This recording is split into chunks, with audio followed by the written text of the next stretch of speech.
All right, Shalom Israel. Welcome to the Sabbath class. Shabbat Shalom to all our brothers and sisters out there.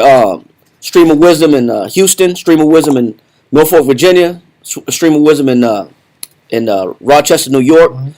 Shout out and Shalom to all our brothers in California, Albuquerque, New Mexico. Most definitely a shout out to Cabo Cab down in Guatemala, Amiatazai in London. All our brothers out there that teach this truth, that are affiliated with us. And for those that watch and pay attention, that have been on this journey with us for about the last 3 years, I think we've been going live on Sabbath classes and classes. Not that we're new to teaching, but we just been going live, and I think it's been the best thing for us because it's made us better teachers. You know, having to look deeper into the scriptures. So it's been a great journey, and a lot of these classes are like movies, man. Yeah, it's like you watching the Bible come to life. And so I've learned a lot in this last 3 years, especially dealing with the Old Testament. So we're going to continue, but today is a topic that kind of like, is sad. It's a little sad because you're dealing with the fall of Jerusalem.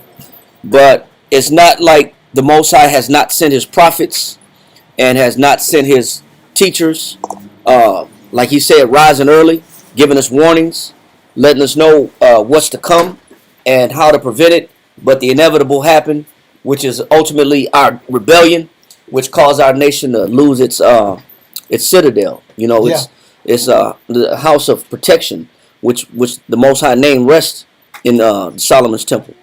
So that fell. It cost us a lot, and it's the Most High said, "Don't mourn for it, don't cry for it, because we're rebellious. We anger the Most High, and this is a result."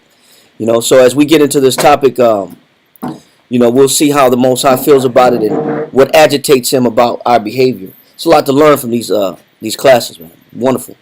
I know a war is out today. He's been consistent with the keeping the narrative and the theme going as far as chapter by chapter, from Kings to Chronicles to Jeremiah to Ezekiel.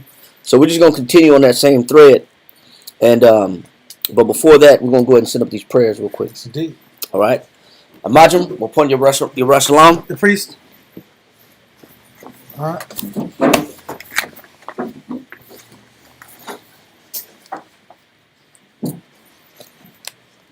Barakatah Yahweh Hashem Yahushai. Barakatah Yahweh Hashem Yahushai. Lanawa. A war. Zayawam. For water. Aman. Bless you, Yahweh, in the name of Yahweh Shai, that gives us the light this day. Thanks. So be it. All right.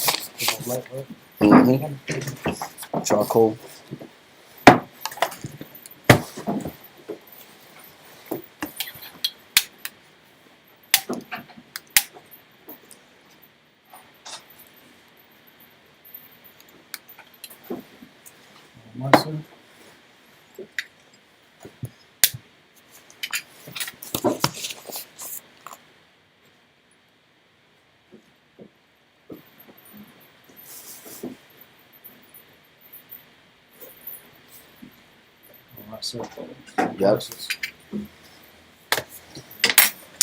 Barakatah Yahweh Hashem Yahushai. Barakatah Yahweh Hashem Yahushai. Lanawa. Rayach. Salakia. Rayach. Nayakacha. For water. Aman. Bless you, Yahweh, in the name of Yahweh Shai, that gives us the sweet savor. Thank you. So be it. All right. Imagine we'll point your Shalom. Stand and face Jerusalem.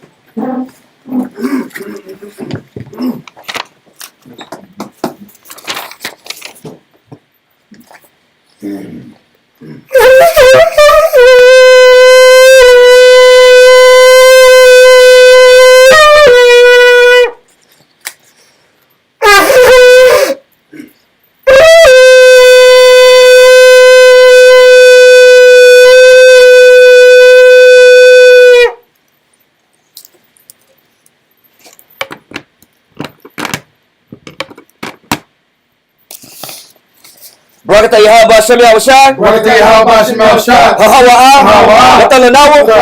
Hashabbat. Bashalom. The water. Aman. Blessed are you, Yahweh, in the name of Yahweh Shai, that gives us the Sabbath in peace. Thank you. So be it.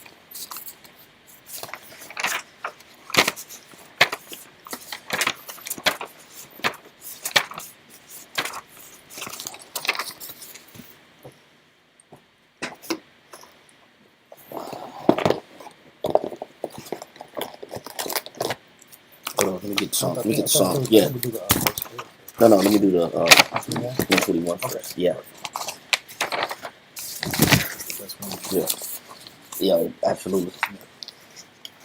Ay nasya, ay yonyamya, Haharyam, Ma'aya, Wabu'a, Izoria, Yabu'a, Ma, Yahweh, Sha'aisha, Shamawam, Wa'arataza, La'a, Jonathan, Lamawat, Regalia, Hala'a, Nawum, Shashamarya, Hana, Yala'a, Nawum, Wala'a, Yasun, Shashamarya, Shashawamor, Yasha'ala, Yahweh, Shemoria, Yahweh, Tazalia, Al, Yanyamya, Yad, Hashamat, Yala'a, Hakaya, Bayawum, Wala'a, Halabana, Balayala, Yahweh, Yashamoya, Makol, Rai, Yashamor, Napasha, Yahweh, Yashamor, Hawalakia, Wabu'aya, Ma'aita, Wa'ai, Awalam, Aman. Psalm 121. I will lift up my eyes to the hills. From whence cometh my help? My help cometh from the Lord, which made heaven and earth. He will not suffer thy foot to be moved. He that keepeth thee will not slumber. Behold, he that keepeth Israel shall neither slumber nor sleep. The Lord is thy keeper. The Lord is thy shade upon thy right hand. The sun shall not smite thee by day, nor the moon by night. The Lord shall preserve thee from all evil. He shall preserve thy soul. The Lord shall preserve thy going out and thy coming in, from this time forth and even forevermore. Amen. Amen. Israelite Credo. Shema Yasha'ala. Yahweh Alahaya Noah. Yahweh. Achad. Shema Yasha'ala.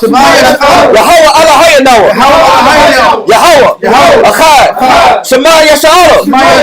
Yahweh Alahaya Noah. Yahweh. Achad. Hear Israel, Yahweh our power, Yahweh is one. All right. Lord's Prayer. Abanoah, Shabashamayim, Quadat, Hayah, Simka, Yahweh, Malakwithka, Taba'ah, Yatazaka, Hayah, Aisha, Ba'arataza, Hawa, Hayah, Bashamayim, Lathananoah, Lachom, Kol, Yawum, Wasalach Noah, Kabwath Noah, Kasalach Noah, Kabawath Noah, Wala'ah, Tabia Noah, Wanasai 1. Bo, Kawashai Noah, Mayan, Rai, Kaya, Raka, Hamalakwa, Waha'ala, Watapara, Lawalamyam. Amen. Lord's Prayer. Our Father, which art in heaven, hallowed be thy name. Thy kingdom come, thy will be done, on earth as it is in heaven. Give us this day our daily bread, and forgive us our debts, as we forgive our debtors. And lead us not into temptation, but deliver us from evil. For thine is the kingdom, and the power, and the glory, forever. Amen. Amen. 10 Commandments. La'a, Ha'aya, Lakha, Alahayim, Akaryim, Al, Panya. Thou shalt have no other powers before me. Number 2. La'a, Ta'ayna, Lakho, Koso, Wala'a, Da'ibadam. Thou shalt not make unto thee any graven image, nor serve them. Number 3. La'a, the Lakokath, Sham, Yahweh, Bashawa. Thou shalt not take the name of the Lord thy power in vain. Number 4. Zakor, Hayawam, Hashabath, Lakodashwa. Remember the Sabbath day to keep it holy. Number 5. Kabad, Abaka, Ya'amaka. Honor thy father and thy mother. Number 6. La'a, Tharatazak. Thou shalt not kill, murder. Number 7. La'a, Thana'a. Thou shalt not commit adultery. Number 8. La'a, Thagana. Thou shalt not steal. Number 9. La'a, Tha'ayna. Sakor. Thou shalt not bear false witness against thy neighbor. Number 10. La'ab, Tachamar, Kol, Asherah, Lara'ika. Thou shalt not covet anything which is thy neighbor's.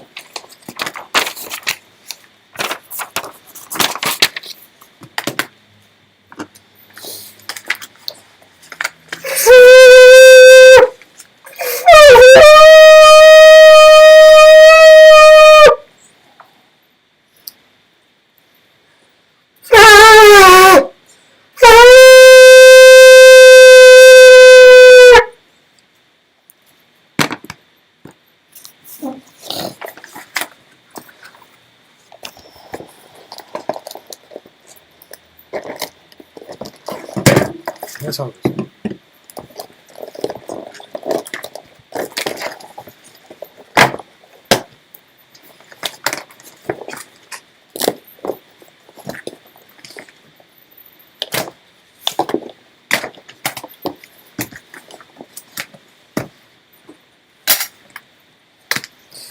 Barakatah Yahweh, Ba'ashem Yahushai, Nathanahu, Hatawa. Blessed are you, Yahweh, in the name of Yahweh Shai, that gives us the law.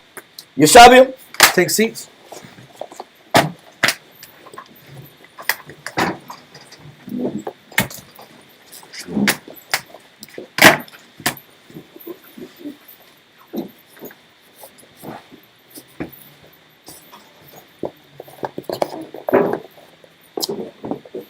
All right.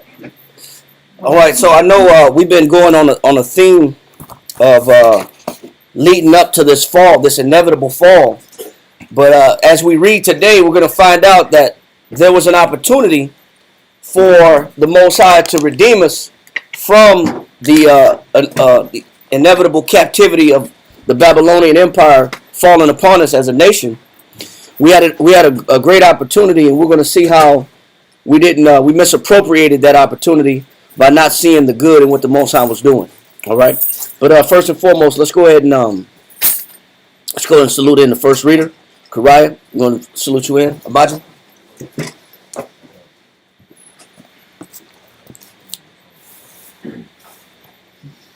Hold on, let me.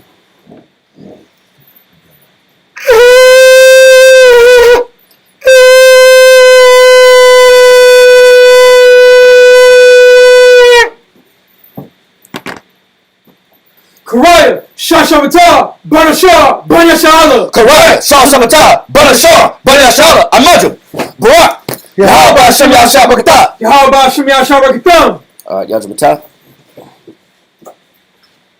All right, it's a lot of reading today, so we're going to read throughout the scriptures.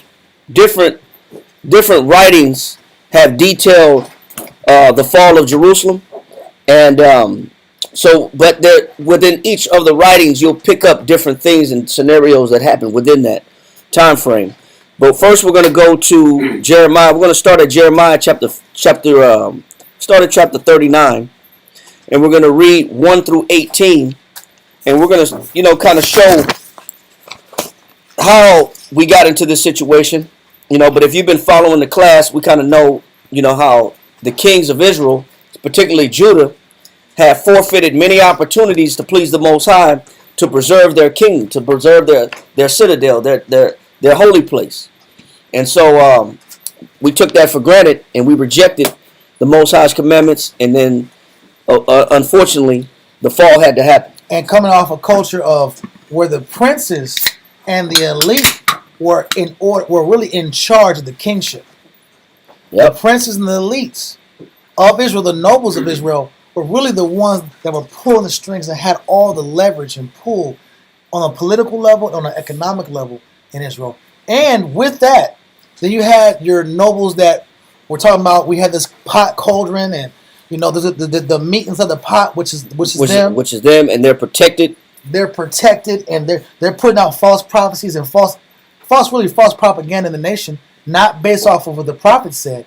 They're based off their propaganda to the people, based off of their own heart's wishes, right? God. So they're giving this false prophecy about, we're going to be this meat, protected, and we have this strong outside border to protect us, because they want to keep the economy going. But they're putting the economy over their relationship with the Heavenly Father and really over the welfare of the nation. Yep. And that's a lot of times people will sacrifice obedience for the preservation of resources.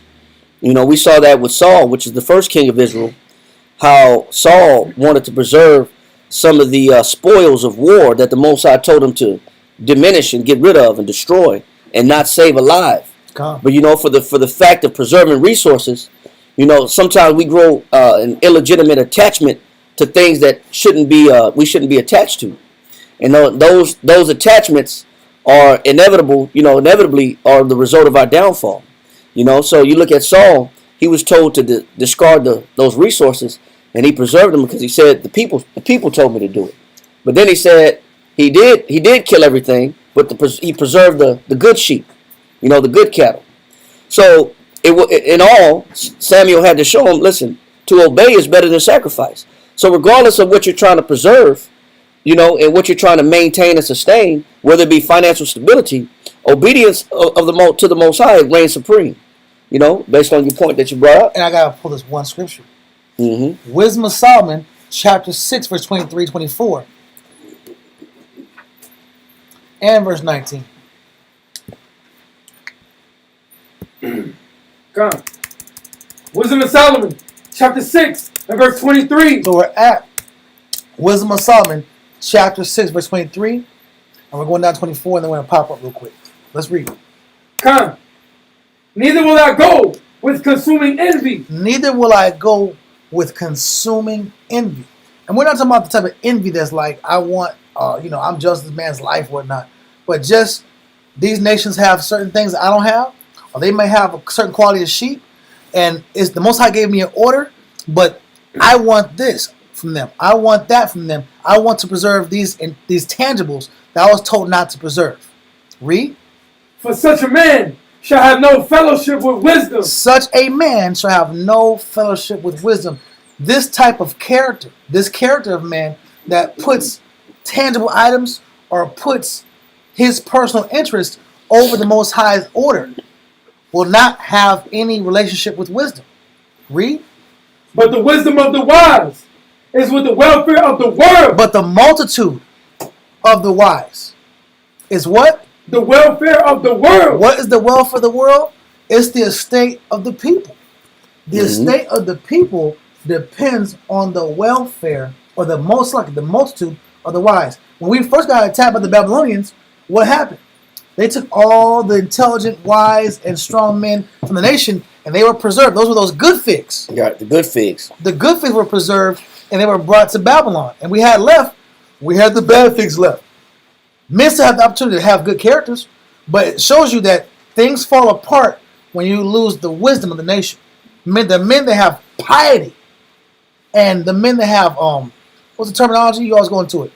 It's basically piety. It is piety. Yeah, reverence to the Most High. Men that reverence the Father, have piety to the Father, and put the Father over tangible items, and put the Father over their personal interests. Those are the ones that preserve the people. Read on. Come, and a wise king is the upholding of the people. And a wise king, but what makes him wise? He has fear of the Most High. He has piety for the Most High. And he has reverence for the Most High above his personal interests and above tangible items. That's really a great measure. Yeah, that's a perfect breakdown of what a king should be. But unfortunately, when we look past Josiah being the last king that had that standard of David, that imitated that gold standard, you know, he was the last one. And although he had sons, it's not guaranteed that those sons shall be like their fathers. You know, and unfortunately, you know, we look at the sons of Josiah, they didn't measure up. You know, Zedekiah didn't measure up. Shalom didn't measure up to their father. And shalom everybody online as well. Shalom to everybody that's watching on the channel. Shout out, Shabbat Shalom to you as well. And that's a great point. Let's go ahead and go to Jeremiah chapter 39 so we can read, first of all, leading up to this disastrous fall of our nation. God. Jeremiah chapter 39 and verse 1. In the 9th year of Zedekiah, king of Judah, in the 10th month, came Nebuchadnezzar, king of Babylon, and all his army against Jerusalem, and they besieged it. And in the 11th year of Zedekiah, in the 4th month, the 9th day of the month, the city was broken up. So it was an 18-month siege. So this siege, we know that during any siege of any country, not to go off topic, but if you look at what's going on in Gaza right now, the Israelis are sieging and besieging Gaza. But in any siege, what tends to, you look at the population, first of all, they say Gaza is made up of about a 60 to 65% youth age group, where there's more under 18. The population that's under 18 is larger than the total population. So who's getting affected during any siege? The children do. And during any siege, the people that get neglected the most are the kids. And that's what you're going to find out that's happening right now, that within this siege, this 18-month siege, it wasn't an overnight fall. It was a slow fall. But within the fall, there was a lot of suffering going on within the fall. And last week and the week before that, we talked about how the famine was going on, and then there was a distemper that the Most High put within the city on top of the famine. So you look at the nature and the condition of the people living in the city that were trying to withstand the assault of the Babylonians, in particular King Nebuchadnezzar, which we're going to read today in detail in the Josephus. So if you don't have a Josephus, grab one. We're going to read in detail in the Josephus about that fall. But the ones that suffer the most, the ones that can't defend themselves, the ones that lack support, and the ones that are abused or left behind is the kids. Yes, sir. Those are the new upcoming leaders, right? They like to prevent from the leaders to grow to become new leaders. There'll be no leaders. They suffer. They suffer the greatest harm. So let's go ahead and read that verse 2 again. Come. Jeremiah chapter 39 and verse 2. And in the 11th year of Zedekiah, in the 4th month, the ninth day of the month, the city was broken up, and all the princes of the king of Babylon came in and sat in the middle gate, even Nergal-Sharezer, Samgar, Nebo, Sarsekim, Rabsaris, Nergal-Sharezer, Rabmag, with all the residue of the princes of the king of Babylon. Now we're going to go in just a second. We're going to go to the Josephus to show that these individuals that he's naming were the generals. When it says princes, they were the generals of Nebuchadnezzar's army that eventually, when the walls were broken down, these were the ones that came in first and foremost. And they stood face to face with Zedekiah, and Zedekiah was afraid because the generals got through, and at this point the city was already ransacked by this time, both inwardly, a deterioration inwardly, and also by the long assault that they put up against the city itself. Read on. Come. And it came to pass that when Zedekiah, the king of Judah, saw them and all the men of war, then they fled and went forth out of the city by night. So as soon as Zedekiah, which is the last king of Israel, of the southern kingdom of Judah, that he was the last king, and when he saw what Jeremiah had already prophesied, when he saw what Ezekiel had already prophesied, he was in shock, and his mind became in self-preservation. Is that it's an obvious question, but was this a really good decision for the people? Well, he did. You know what? I'll say this. It was on his shoulders to do right. We gotta read this too, because your question is great. It's a beautiful question. Let's go to Jeremiah chapter 38. I know you're in Jeremiah 39, right? Come. I want you to go to Jeremiah chapter 38, because that's a great question that David just asked. Was it good for the people? Let's find out. Come. Let's go to Jeremiah chapter 38. Start at verse 17. Come. Jeremiah chapter 38 and verse 17. Then said Jeremiah to Zedekiah, thus saith the Most High, the power of hosts, the power of Israel, if thou wilt assuredly go forth unto the king of Babylon's princes. So what Jeremiah was telling Zedekiah to begin with before the eventual fall, he said, you have an opportunity if you submit yourself and yield yourself and surrender yourself to the Babylonian princes. Turn yourself in. You know, they call it amnesty, right? Yeah. When you turn yourself in, that's an opportunity in advance before the judgment. It's an amnesty period. Go turn yourself in and let it be known that you made a mistake. He said, if you have that humility, if you can have that kind of mind frame, which is to yield in front of those that can drop judgment on you, that pass judgment on you. He said, if you do this, read on. Then thy soul shall live. He said, then the Most High will do what? Thy soul shall what? Live. And there's a lot of ways, even in our time today, the Most High is waiting sometimes for us to yield. And the judgment doesn't always have to be so severe, because the Most High always gives us that amnesty period. Christ died to give us that amnesty period. Bro. So if we yield in advance before the coming judgment, then we don't have to worry about the penalties and how harsh they're going to be on the back end. But Zedekiah had this opportunity. Jeremiah presented this opportunity to Zedekiah. Read on. And this city shall not be burned with fire. And he said, you know what? And not only shall you live, but this city shall also not be burnt with fire. This comes from the prophet, right? This coming from Jeremiah. He's telling Zedekiah the opportunity that falls on his shoulders, the opportunity that he possesses as a single king. So Jerusalem is on his shoulders. The preservation of Jerusalem is on Zedekiah's shoulders. Zedekiah's own life and his family and his wives and his children is on his shoulders.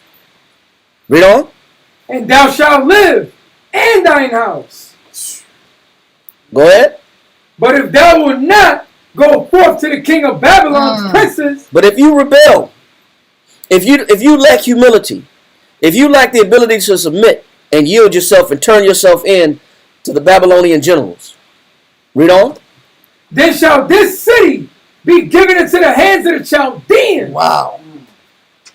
Go ahead. And they shall burn it with fire, and thou shalt not escape out of their hands. It said, and you will not escape out of their hands. Think about everything that Solomon worked for, everything that David worked for.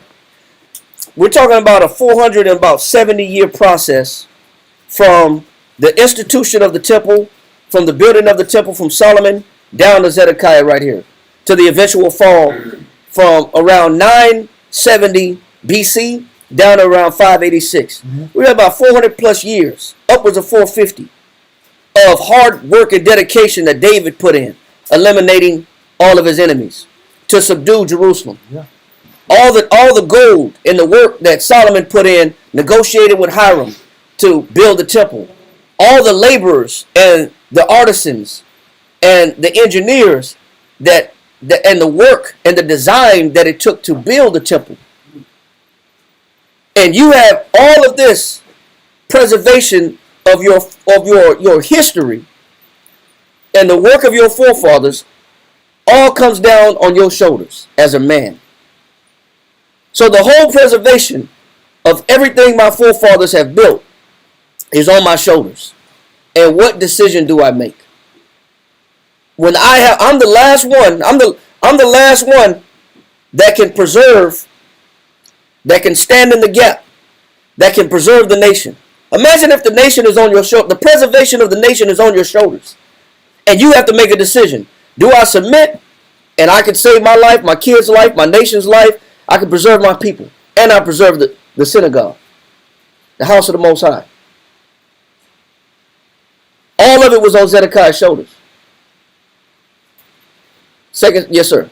Now I'm gonna say this kind of going over this on top of Dawiyah's question,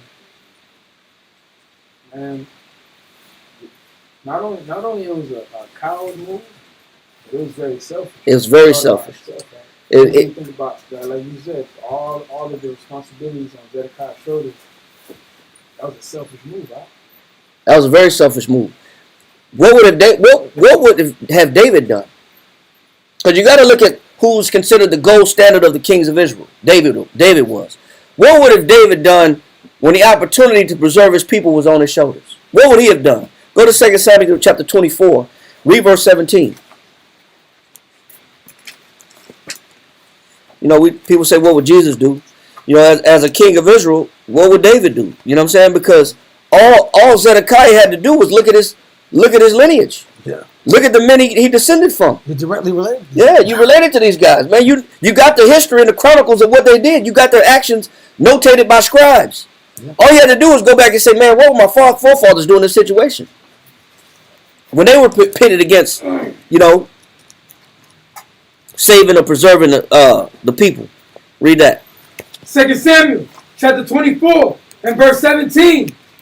And David spake unto the Most High when he saw the angel that smote the people. So when David saw the angel that was killing the people, what did David say?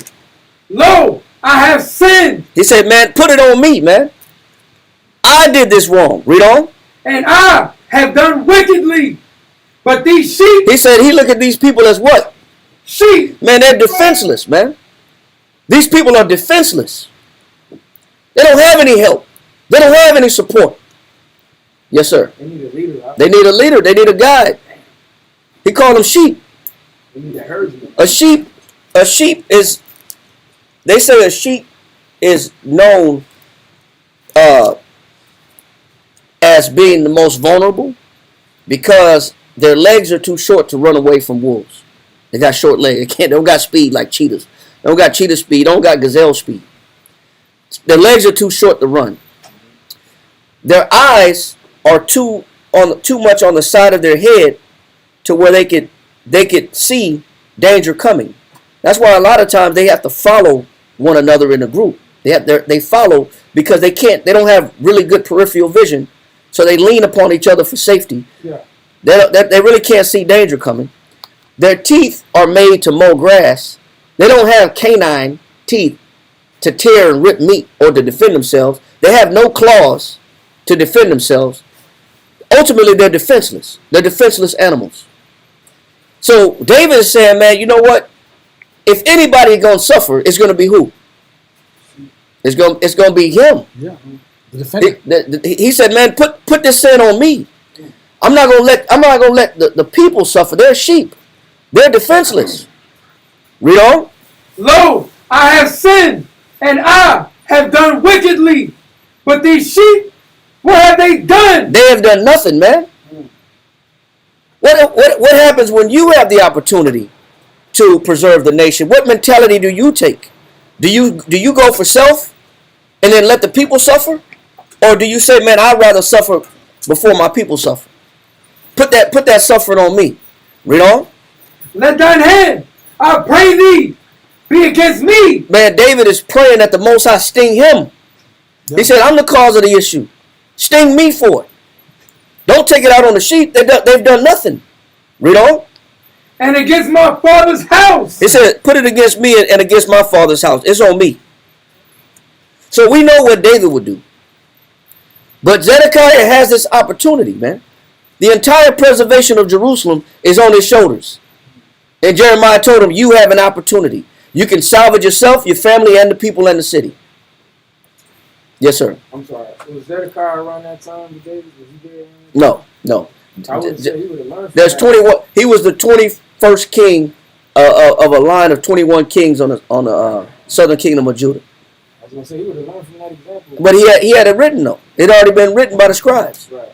It wasn't like he didn't know the actions of David. The things written aforetime are written for our learning. Yeah. It wasn't like he didn't understand. He knew. He knew what the exploits of his father and how great his father was.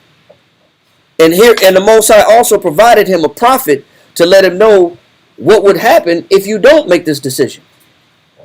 If you don't choose wisely. A lot of us are put in a position where we got to choose either to go for self or to sacrifice self and preserve the people. So on Darius' question, did his decision benefit the people? Let's find out. We know what David would have done, but let's find out what he did. Let's read on. Jeremiah. Yeah, Jeremiah chapter 38. I want you to We just finished 18. yeah, we was on 19. 19 count. Yeah. Jeremiah chapter 38, verse 19. And Zedekiah, the king said unto Jeremiah. And so Zedekiah, when Jeremiah presented him with this opportunity to preserve him and everything around him, read on. I am afraid of the Jews. He said, I'm afraid of who? The Jews He said, I'm scared of the people, man. Read. that are fallen to the Chaldeans. He said, so if I go to Babylon, if I yield myself to Babylon, remember, there was already a group that had been taken. Daniel's group was taken in like 605. And then another group was taken in 598.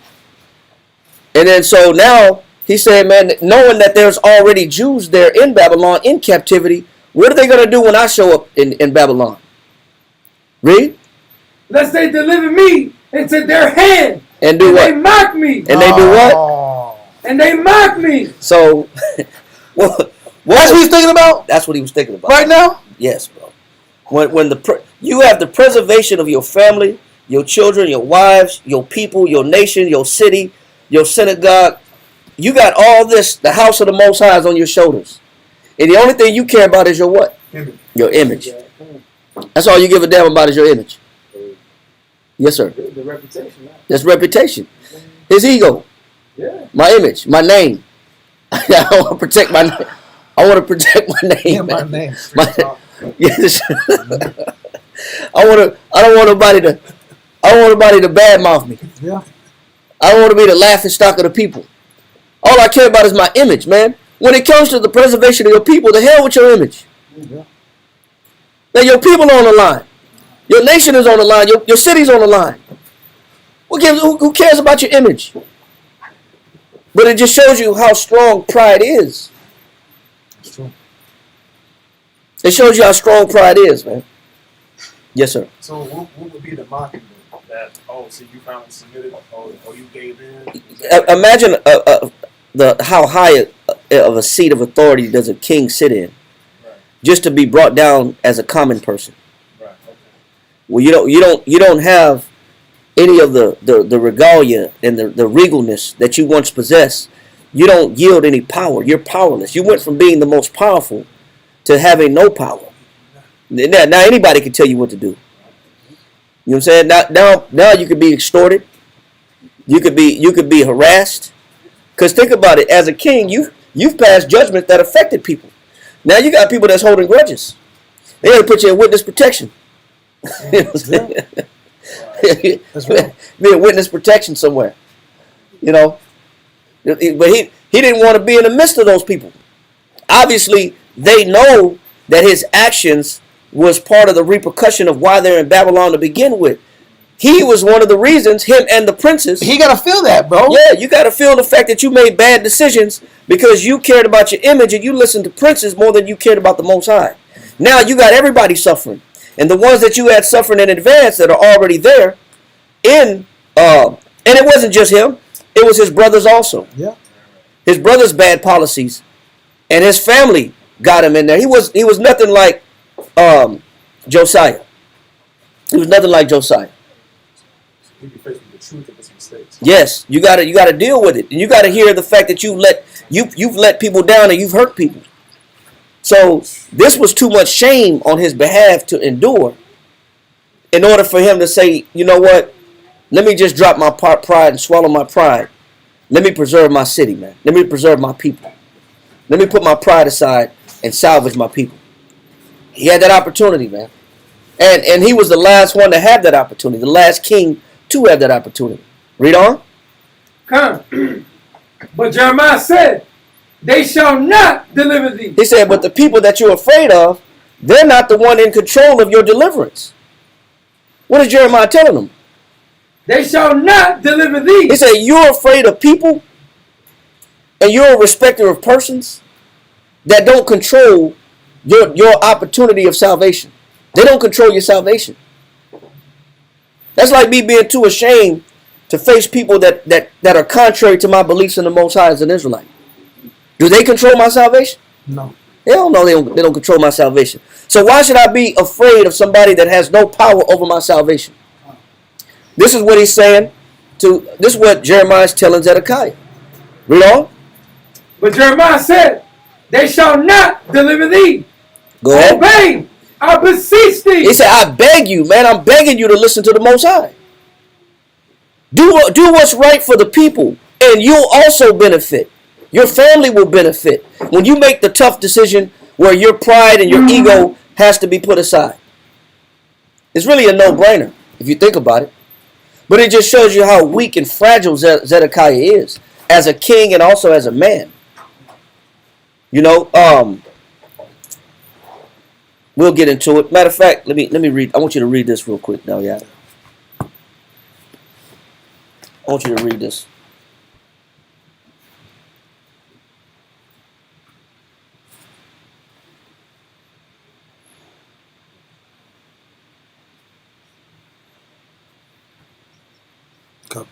As a ruler. Where? Right here. As a ruler. Come. Yeah. As a ruler, Zedekiah lacked the 3 indispensable qualifications of leadership. He said he lacked 3 indispensable qualifications of leadership. What did Zedekiah lack? He said there's 3 things that you must have as a leader. He said, and he lacked all of them. What is it? Namely, poise. Poise, meaning in the face of adversity, you learn how to stay grounded. You learn how to stay immovable, and you don't get overthrown by anxiety in the face of adversity, which is also a definition of courage. This man lacked courage. Come. What else? Vision. Vision, meaning he couldn't see that my actions will not only affect me, but everybody around me. And what else? Resolution. And resolution. And so some narratives, some historical narratives say that that Zedekiah was a man that vacillated. Get that definition for me real quick. Vacillated. Get the definition of vacillate in 1828. Vacillate. Oh, vacillate. Yeah, vacillate. Wavering. He's a man that what? Wavering. He was wavering, man. You know, he would sometimes listen to Jeremiah, and then when he got back around the princess, he did what? Wavered. What else? Fluctuating. He was fluctuating. He wasn't grounded. So anybody could steer his decision making based upon how it affected his image. He wasn't really rooted or grounded and firm in what he believed in. He was wavering, man. What else? Unsteady. He was unsteady. So wow. When you look at this man, when you look at this man's dedication to the Most High, it wasn't really rock solid, man. His faith wasn't grounded, and he went down historically as a man that vacillated, a king that vacillates. The scripture says, James 1:6 says, but let him ask in faith, nothing wavering.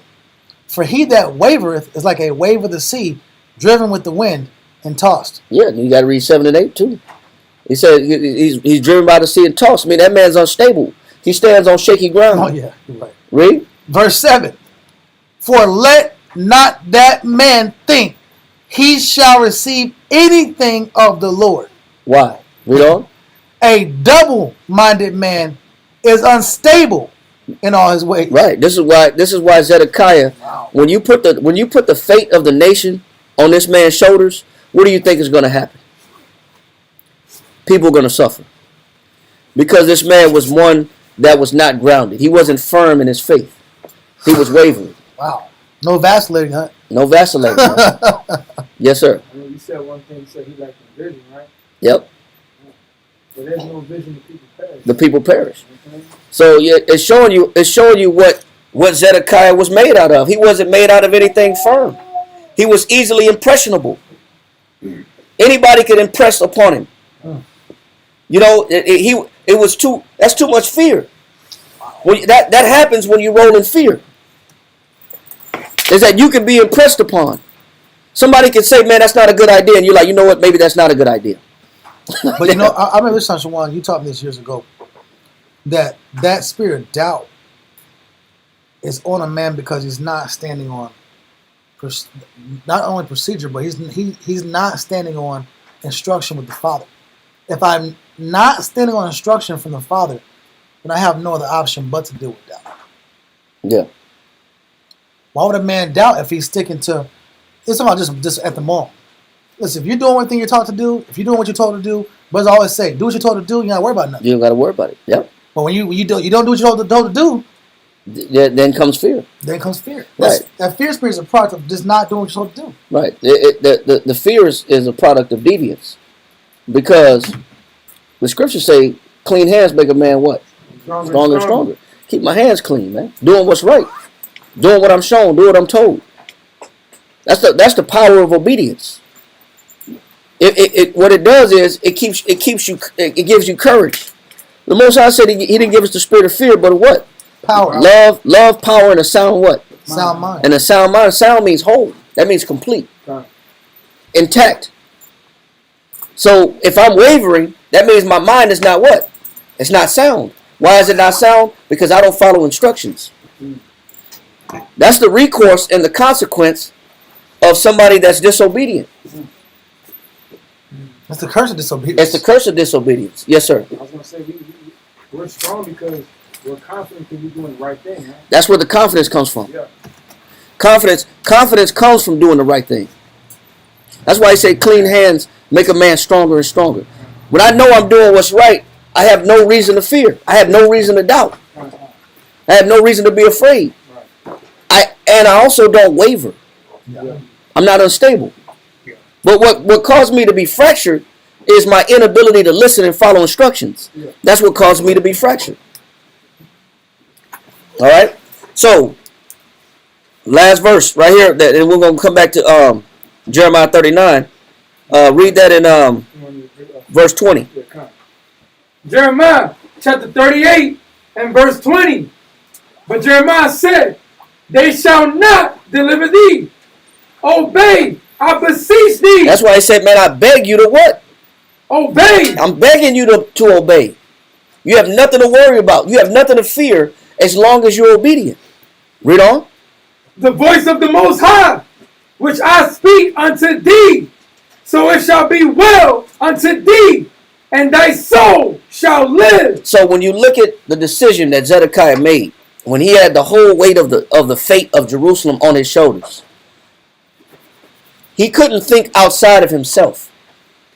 He was so engulfed in his own fear, he was so engulfed in his own image, that he couldn't put his ego aside in order to save the future kingdom.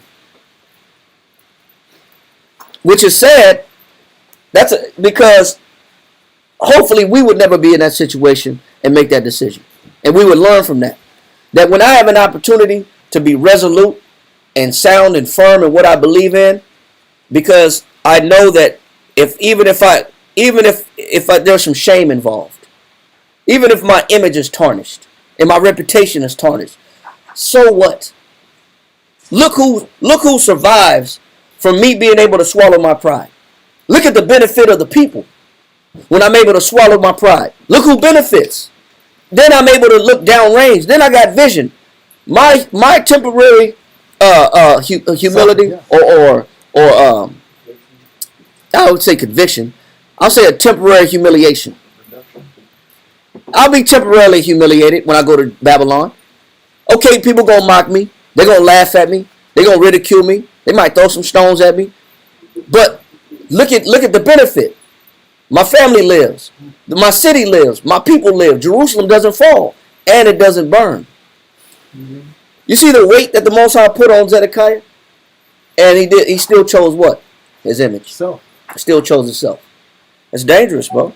So just to answer your question, did that benefit the people? Obviously not. So now let's go back to Jeremiah chapter 39. And let's pick back up in verse 4. Verse 4 comes. Jeremiah chapter 39 and verse 4. And it came to pass that when Zedekiah, the king of Judah, saw them, and all the men of war, then they fled and went forth out of the city by night, by the way of the king's garden, by the gate betwixt the two walls. And he went out the way of the plain. But the Chaldeans' armies pursued after them and overtook Zedekiah in the plains of Jericho. Oh, he got anyway. He got caught. But how did the generals of Nebuchadnezzar get wind that Zedekiah was on the loose and on the run? We got to go to Josephus real quick. I don't want to read all of it because we're going to eventually read it anyway today. But I just want to read just to this point about how they got wind. How did the Babylonian generals get wind that Zedekiah and some of his men and his followers was on the loose? We're going to go to Antiquities of the Jews. We're going to go to book 10. We're going to go to chapter 8. And I want you to read paragraph 2. Come. Antiquity of the Jews, book 10, chapter 8, paragraph 2. And that's line 135. Come. It says, now the city was taken on the 9th day of the 4th month in the 11th year of the reign of Zedekiah. They were indeed only generals of the king of Babylon, Go ahead. to whom Nebuchadnezzar committed the care of the siege. So Nebuchadnezzar himself didn't even bother to go to Jerusalem. He just sent his generals. Read on. For he abode himself in the city of Riblah. The names of these generals who ravaged and subdued Jerusalem, if anyone desired to know them, were these: Nagar, Sharezer, Which we just read these in Jeremiah chapter 39. Read on. Sangar Nebo, Rabsaris, Sarsakim, and Ramad. And when the city was taken about midnight, It said that they finally broke through the walls of Jerusalem at midnight. Read. and the enemy's generals were entered into the temple, and when Zedekiah was sensible of it, When he knew that it was over. It was no saving the city. It was no saving and protecting and bothering to resist and fight back. What did he do? he took his wives and his children and his captains and friends and with them fled out of the city. And he took the people that he cared about in the city. Just his inner circle. And he said, we're getting the hell out of here, man. Get out of here, Man, man. bad decision for him. Well, think about this. You had the chance to salvage the city based on Jeremiah's commandments. Based on Jeremiah's prophecy, Zedekiah had the opportunity to save the whole city. And you're seeing Jeremiah's prophecy been going for a long time. He's been right for a long time. The whole rulership of Zedekiah, Jeremiah was there. He was the prophet the whole time Zedekiah reigned. It wasn't like he wasn't trusted. A new guy. A new guy with a new source of information. Yeah. He wasn't this Johnny come lately. Who's this guy? He had already been there. So he said, man, I'm going to grab the people I care about. And he left at midnight. Read on. And with them fled out of the city through the fortified ditch and through the desert. Go ahead. And when certain of the deserters. No. It says, and when certain of the deserters. And when certain of the deserters. So just like Zedekiah fled Jerusalem to save himself and the people he cared about, he said people deserted him too. Well, they got deserted. He said certain of the deserters, these are individuals that went to the Babylonian generals and did what? Had informed the Babylonians of this at the break of day. Informers. Yeah. I don't even know that. Bum man. Lickety there's always some informers. There's always informers. Yeah. There's always some informers, man. Was that Edomite? That's an Edomite.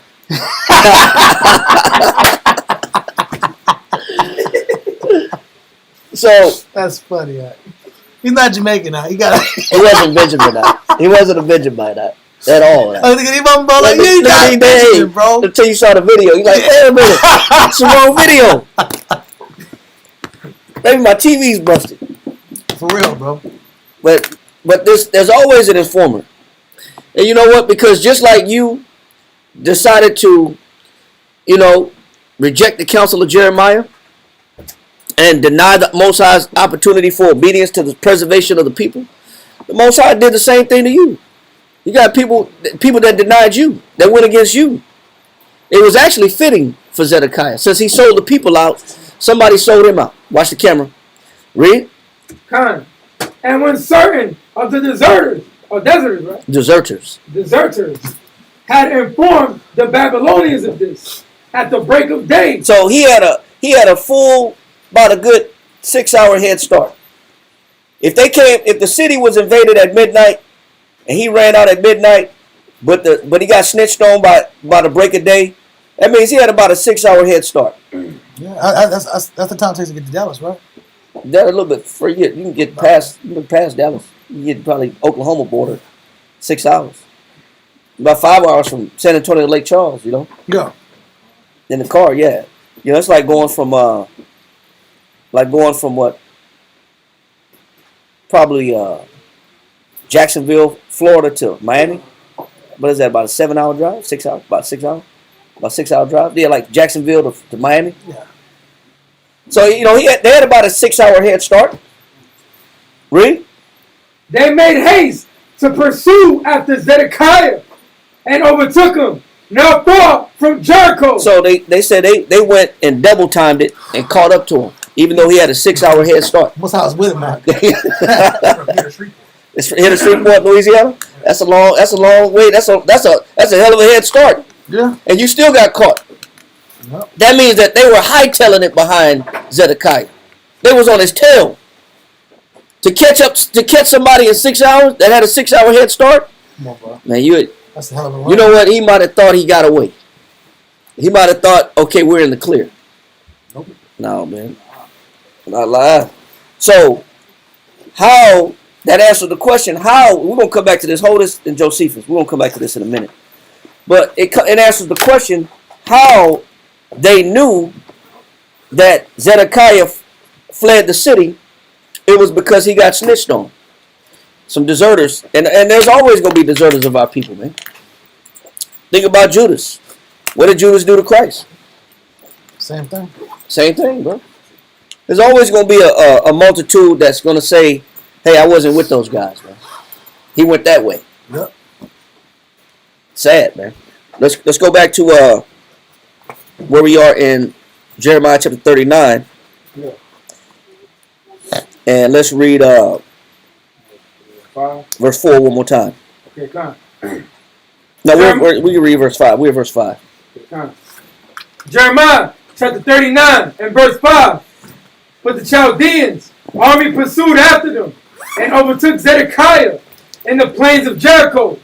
And when they had taken him, they brought him up to Nebuchadnezzar, king of Babylon, to Riblah in the land of Hamath, where he gave judgment upon him. And you know what? I didn't want to go here yet because we're going to read it anyway.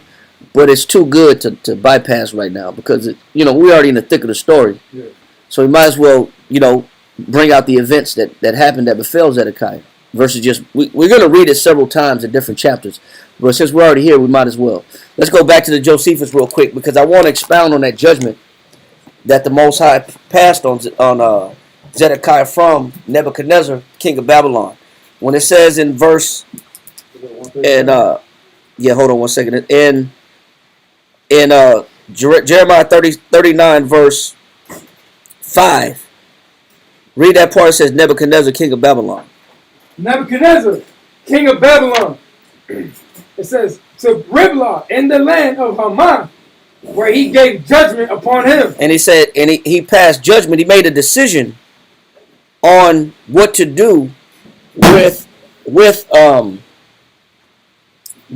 Zedekiah. And that decision, I want to discuss that judgment because this is something that he had an opportunity to avoid, but he chose the fear of the people, and he didn't want to be embarrassed. So he chose to disobey Jeremiah's commandment, and this inevitably was the judgment that came from Babylon. So let's go to one more time in Josephus, page 275, which is the Antiquities of the Jews, book 10, chapter 8, and we're going to bounce back up to line 138. Okay, time. No, read verse 130, line 137. Time. Antiquity of the Jews, book 10, chapter 8, paragraph 2, line 137. And when certain of deserters had informed the Babylonians of this, at break of day, they made haste to pursue after Zedekiah and overtook him not far from Jericho and encompassed him about. But for those friends and captains of Zedekiah who had fled out of the city with him, when they saw their enemies near them, they left them and dispersed themselves. So everybody went for self. So just like Zedekiah went for self, Yeah, he spread that energy. his friends, his companions, and his princes, his cabinet members, his faculty, his administration also went for themselves. So he put that spirit out there. I'm gonna save myself. He made a selfish decision to begin with when Jeremiah told him to turn himself in. He went for self. But you know what? Just as much as he can do it, the people around you gonna do it too. Yeah. If you want to quit, guess what? You open the door for everybody to quit. Everybody can quit. Yeah. Everybody can quit now. That's why there should be no vacillating, which it means to be wavering. Yeah. Because if you vacillate, if you're wavering, if you're not grounded, the people around you aren't grounded. If you got doubts and fears and anxiety, they're going to have doubts and fears and anxiety. And if you're justified in thinking that I get to quit, walk away, and leave, and I don't have to follow and be obedient, well, you know what? They're going to say the same thing. Why do I have to be in order? Why do I have to follow? You know, you lead by example. Yeah. So that spirit, since he had that spirit on him, that spirit was amongst his members and his friends and his companions. So everybody went for self. So they left him with his family. Read. Some one way and some another, and everyone resolved to save himself. And that's the mentality. Since Zedekiah wanted to save himself, then he opened the door for everybody to go for self. You know, we can testify to this because, you know, there was a time when our camp here in San Antonio, you know, was under some, you know, immediate threat of closure, you know, and we said, you know what, well, maybe if we just keep class going, and we just go our separate ways and just come together on Sabbath, Yeah. and maybe we can still keep the teaching going. Yeah. This is a couple years ago. Well, we the whole camp was Under duress, financial duress. Yeah. Just duress from bad policies. And you know what? Not necessarily to our doing, but we were affected.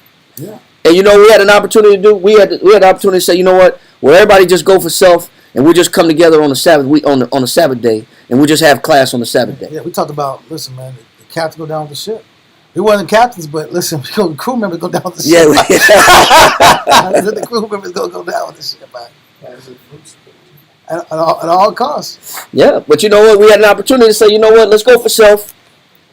And we thought about it. We said, you know, everybody go their separate ways. We'll just come back together on the weekends. But we're the camp. But we have a camp. If we would have had that mentality, no. Because you know what?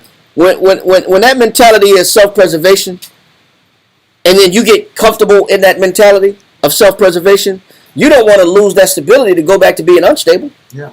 You don't want to forfeit that stability to be unstable again.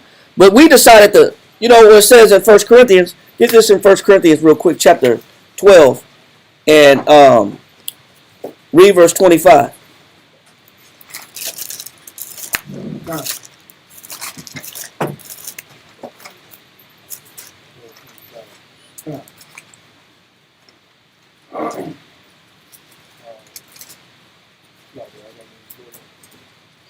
That's Philippians 12:25. Come on, I got stuck. You got it? Yeah, come. 1 Corinthians chapter 12 and verse 25. That there should be no schism in the body. When you come together in a body of Christ, the scriptures say that there should be no schism in the body. Schism means divisions. It means weaknesses. It means weaknesses, divisions, separations. So we're supposed to be unified when we come together in the body of Christ. One mind, one body, right? Read on. But that the members should have the same care one for another. So, a lot of times when you're in a camp setting, in a camp environment, this scripture will be put to the test. You're either going to love yourself or you're going to love your brother as yourself. Either you can go for self or you can sacrifice yourself for the greater good of the people around you. You're going to understand that the Most High requires this in a camp environment. But the way it's supposed to be, is not supposed to be any schisms in the body. There's not supposed to be any divisions in the body. That's the way a true camp's supposed to operate. And you will get put to that opportunity where you can say, you know what, I got to do what's right for me and my family and my household. Because we hear it sometimes. I got to make a decision that will put my family in the best possible position. Well, when you're in the body of Christ is your family. Yeah. And it's not always about self-preservation. More than blood. Yeah. So, this is the way it's supposed to be. Read on. Come. And whether one member suffers. And you know what? You can either say, you know what? I'm not going to let my brother down. I'm not going to let my sisters down. You know, if they suffering, then I'm going to suffer with them. Or I can go for self, because that's always an option. I can save myself, because that's always an option. That's always a plan B or C. I can always forfeit what the body needs and do me. That's always a viable option. Read on. It says, and whether one member suffers, all the members suffer with it. But the way it's supposed to be is that if one member suffers, everybody what? All the members. In a body of Christ, there is no go for self. It's not supposed to be, I got to do what's right for me and my family. When you hear a man say that, the man has already made a decision. Yeah. I got to preserve me and my family. I got to do what's right for them. Well, what about everybody else? Not supposed to be any divisions or schisms or self-serving mentalities. Read on. Come. It says, or one member be honored. All the members rejoice with it. So if one benefits, we all benefit. And that's done through collaboration and unity. So Zedekiah is faced with the same opportunity, and we see what decision he made. I'm going for self. But you know what? By promoting that mentality, you spread that mentality like a disease. Everybody now can go for self. Everybody can be an individual. Everybody can just function on their own pace to preserve their own households and their own families. But that's not how a body of Christ is supposed to operate. So when we were faced with that same opportunity, we say, you know what? We're just going to go down. We're going to fall on our swords. Right? Yeah. We're not falling on the sword. We're going to fall in battle. You know what? That's what it's going to be. You know what we start saying? We might have to combine households. Yeah. That means, you know what? You can't afford where you live at. I can't afford where I live at. We might have to go ahead and start collaborating on these households to bring these households together. Yeah. And then live off the benefit of having one another, just like the camp started. Listen, bro, it's like you're going to take a significant step back, but at all costs, the school comes first. But if the school comes first. The school comes first at all costs. And, and by having that mentality is why we were able to still continue by the grace of the Most High. Yeah, but it didn't look good, bro. I'm not going to say it looked like. It sounds good to say it, yeah. But at the time, it did not look like it was going to go a better direction. No, it looked like you was going to collapse under the weight of everything. That's how it looked. That's why I said, is he's going to fall in battle, right? You got to accept the death then. If you got to die the death, you got to die the death, right? You're going to lose the whole. Or it might be time to start over. Yeah. But starting over is basically how San Antonio how we as a camp started. San Antonio started with been around since 1992. And there was a lot of initial work putting in. Initially, the men that got the truth here in San Antonio, got the truth by way of visitation. I know Kawakab can break this down like the back of his hand, and but it was initiated by men that got the truth over the phone, and they would I'll deliver some of the stories like my aunt would bring out, because he was one of the initial brothers in the upstart of the camp here in San Antonio.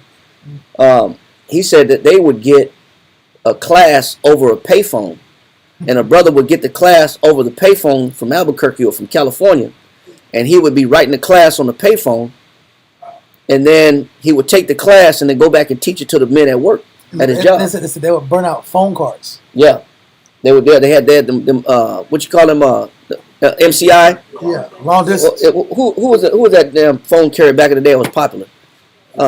No, before A dime a AT&T. minute? No, it was before AT&T. Bell South, and then it was Bell South, but it was MCI, I think. That was before. And you know, they had the calling cards. They said they would burn out the cards, and they say also the brother, when it rained, the brother would still get the class in the rain. He'll still be on the payphone in the rain, writing the classes down, getting the breakdowns down. And he would, at all costs, they would get the information by payphone, and that's how the initial brothers in San Antonio started. That's how the truth got here. Was by way of payphone, whether it was rain or whatever. And then they put their money together to get some men to come down and teach them. They put money together and pool their money together to get brothers to teach, bring them down from Albuquerque or bring them down from California, New York. And then through them coming, they would open up their houses to the teachers. And then have the brothers come down and as many classes as they can get. They would while they had that opportunity with those men present, is how they initially started their work and their walk in Christ. So if that's how we had to start over, by just coming together. Yeah. And living together, yeah. Housing, bunking together, living in bunk beds, starting very, very rudimentary. But I'm not going to act like we've amassed some comfort. We haven't. But I'm just using this experience to show why it's necessary not to go for self. Why you shouldn't go for self. Because you can't see the benefit of bringing your strength together later. You don't know how it's going to benefit you later. And the people are like glass, they shatter. Yeah. Under bad experiences. Yep. Some can't handle that. Some can't handle it, and they say, well, this is not Christ. They say, well, this must not be the truth. It's the truth. It's just that you have to get out of yourself in order to see that it is the truth. You have to become selfless so that you could see the benefit of what it means to stick together. And Zedekiah had that opportunity. I keep harping on that because for one man to have the opportunity to save Jerusalem, to save the temple, 450 plus years of hard work and wars that David fought to amass the wealth to give to Solomon to build the temple. All the efforts put into that process sat on Zedekiah's shoulders and the preservation of it. And when you get in that opportunity to say, you know what, am I going to go for self or am I about my nation? Am I about my people? You have to make that solid decision.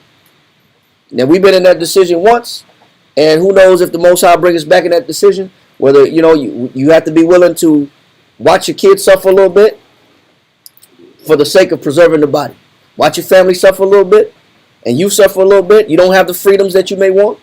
You may not have the options that you may want. You may not have the choices that you may want. But we had to start over. We really did have to start over here in San Antonio.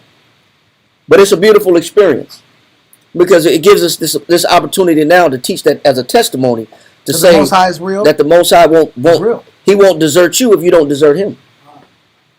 It's a great opportunity for that. All right. So where we at right there? You were in Josephus, right? No, we're in we're in Josephus. We're in 138. Yeah, con. We were right at 138 con. Let me have you Nagaha read the Josephus, and then you stick with the scripture. I know it's almost that time. Let's go ahead and salute in Nagaha real quick.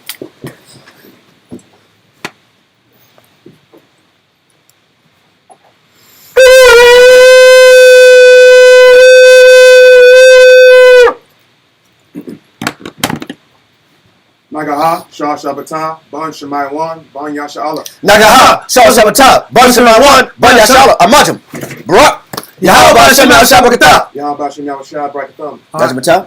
All right. So you go ahead and pick up on the Josephus, and Kariah, you stick with the Jeremiah, 39. All right, we're in the Josephus, book 10, chapter 8. And what we're bringing out right here is the judgment, the reason why we're here. So we pick that up real quick, Kariah, so we can explain and go back real quick and explain why we're here on this particular point. Go ahead and read verse 5 in Jeremiah chapter 39. Jeremiah chapter 39 and verse 5. But the Chaldeans' army pursued after them and overtook Zedekiah in the plains of Jericho. And when they had taken him, they brought him up to Nebuchadnezzar, king of Babylon, to Riblah in the land of Ammon, where he gave judgment upon him. And this is why we're going here, back to the Josephus, to explain what was that judgment that Nebuchadnezzar passed on Zedekiah for the years of ignoring his affiliations and his league that he put himself in with the Egyptians, and ignoring the taxation and the required payment that was necessary every 3 years for his due, and ignoring those taxes. So let's pick this up in book 10, chapter 8, paragraph 2, and I want you to read line 138. Josephus, book 10, chapter 8, paragraph 2, line 138, page 275. So the enemy took Zedekiah alive when he was deserted by all but a few with his children and his wives, and brought him to the king. When he was come, Nebuchadnezzar began to call him a wicked wretch. Get the definition of wretch. He said he called him a wicked wretch. That definition of wretch. Wretch, in the 1828 Webster's Dictionary, a miserable person, What else? a worthless mortal. Call him A worthless. a worthless mortal. I think you heard them two words put together before. You know, you're a worthless mortal. Go ahead. Says, one sunk in the deepest distress. It also means it is sometimes used to express tenderness. Is there anything about ingratitude?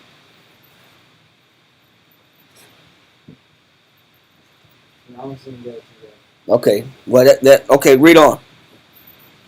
Let that go. Let that go. Let's read on. No. Okay. He's gonna explain this in Josephus. Read on in the Josephus. Come. When he was come, Nebuchadnezzar began to call him a wicked wretch and covenant breaker, and one that had forgotten his former words when he promised to keep the country for him. So he didn't keep his word, man. He set him up and he let him rule, but it was under certain conditions. You couldn't make league with the Egyptians, and you had to pay those taxes. But he forfeited his allegiance to Babylon because it was undetermined whether the Babylonians were going to be victorious. And it looked like, we went over last week, it looked like the Egyptians may have stalled the Babylonians out for a short time, where they may have been subsided and defeated. Then they came back. The Egyptians left when they saw that they were no match to the Babylonian army. They said, "Man, we're getting out of here," because they were mercenaries, and they weren't willing to jeopardize their manpower and take L's behind, which obviously historically, Egypt didn't really have the best relationship with Israel anyway. Yeah. If you look at what happened during the time of Moses, when he left the Red Sea, when they got drowned, but they weren't willing to put themselves in danger for Zedekiah's sake or the children of Israel's sake. So they got out of there. They left, and then left us thinking that, you know what, the Egyptians scared off the Babylonians. And that wasn't the case. Read on. Line 139. He also reproached him for his ingratitude. He says he reproached him for his ingratitude. Read.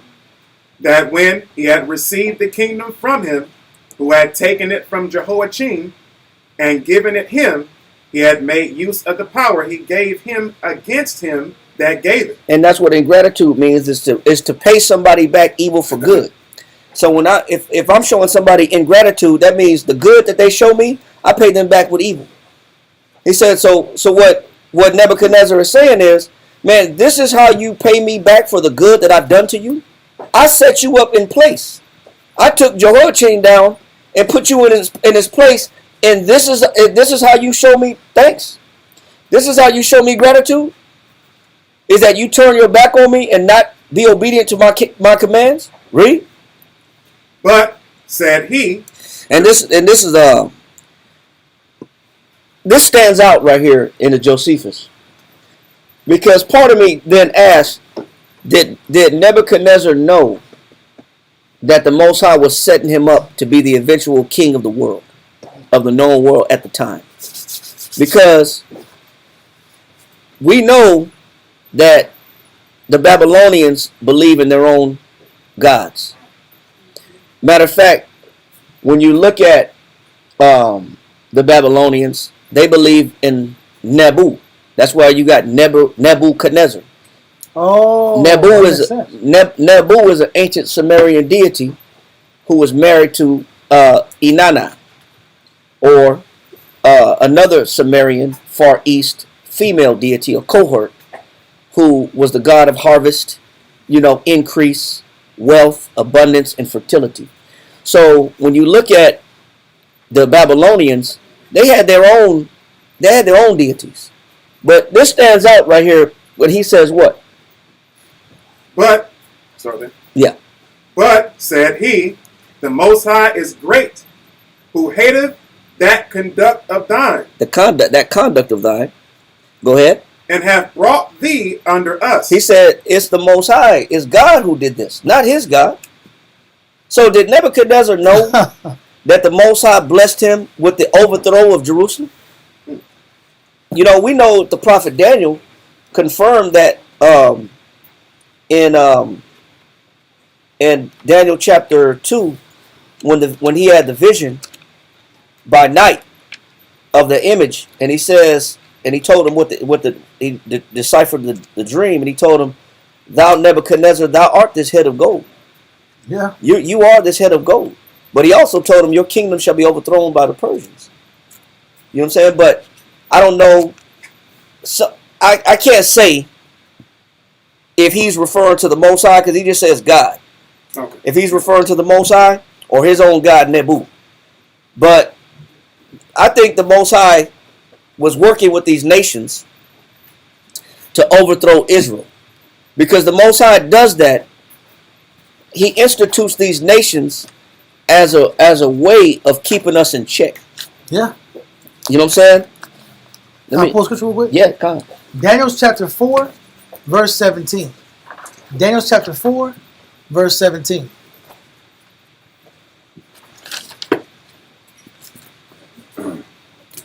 Come.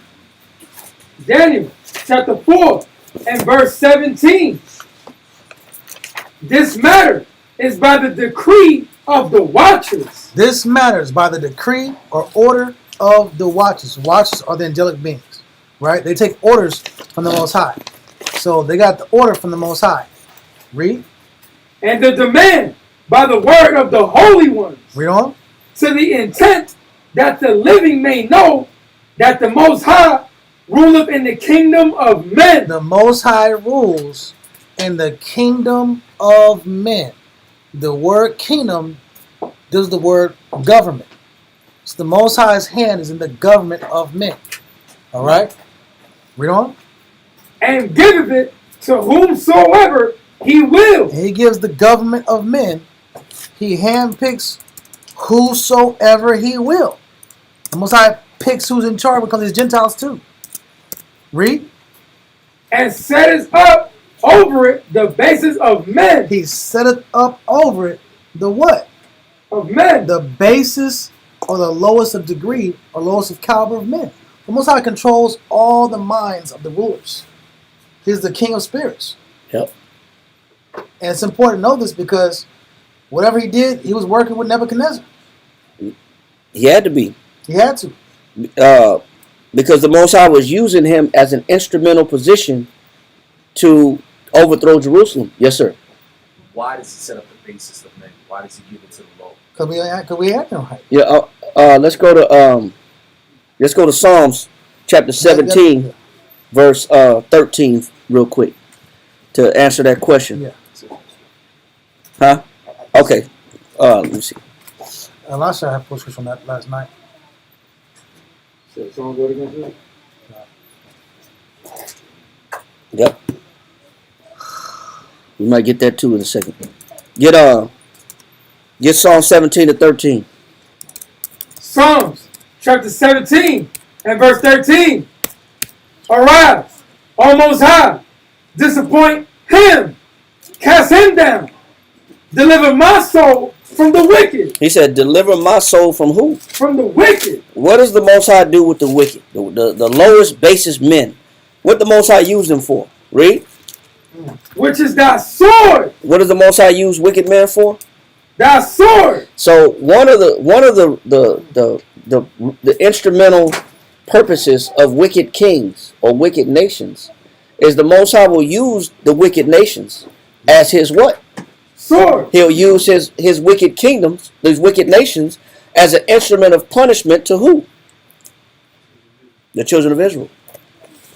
The lowest of the low. The base men of the earth.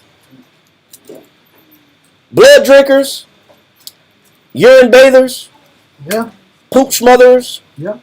you know what I'm saying? Incest loving, homosexuals. He said the Most High will use these wicked nations as what? Thy sword. As thy sword. Right. The Most High will use them as a way and a means of punishing us. They do have a purpose. Yes, sir. Even though that presence offends him. Yes, it's true that presence does offend. Their presence doesn't offend the Most High until we start duplicating the actions of the nations. Yeah. The Most High is not offended whatsoever by these nations because they serve a purpose. He's not offended by what they do. No. He's offended if you follow. Yes. You give him the law. Brother, he's not tripping. The Most High is not tripping about the Most High is not tripping about the children of Israel following his law, statutes, and commandments. He only trips when we start following the nation's commandments and we start doing what they do. And I'm gonna prove that real quick. We're gonna go to Judges. Give me chapter 2 in the book of Judges. And I want to start at verse 20. Right. Judges chapter 2. Hold on. Let me get it.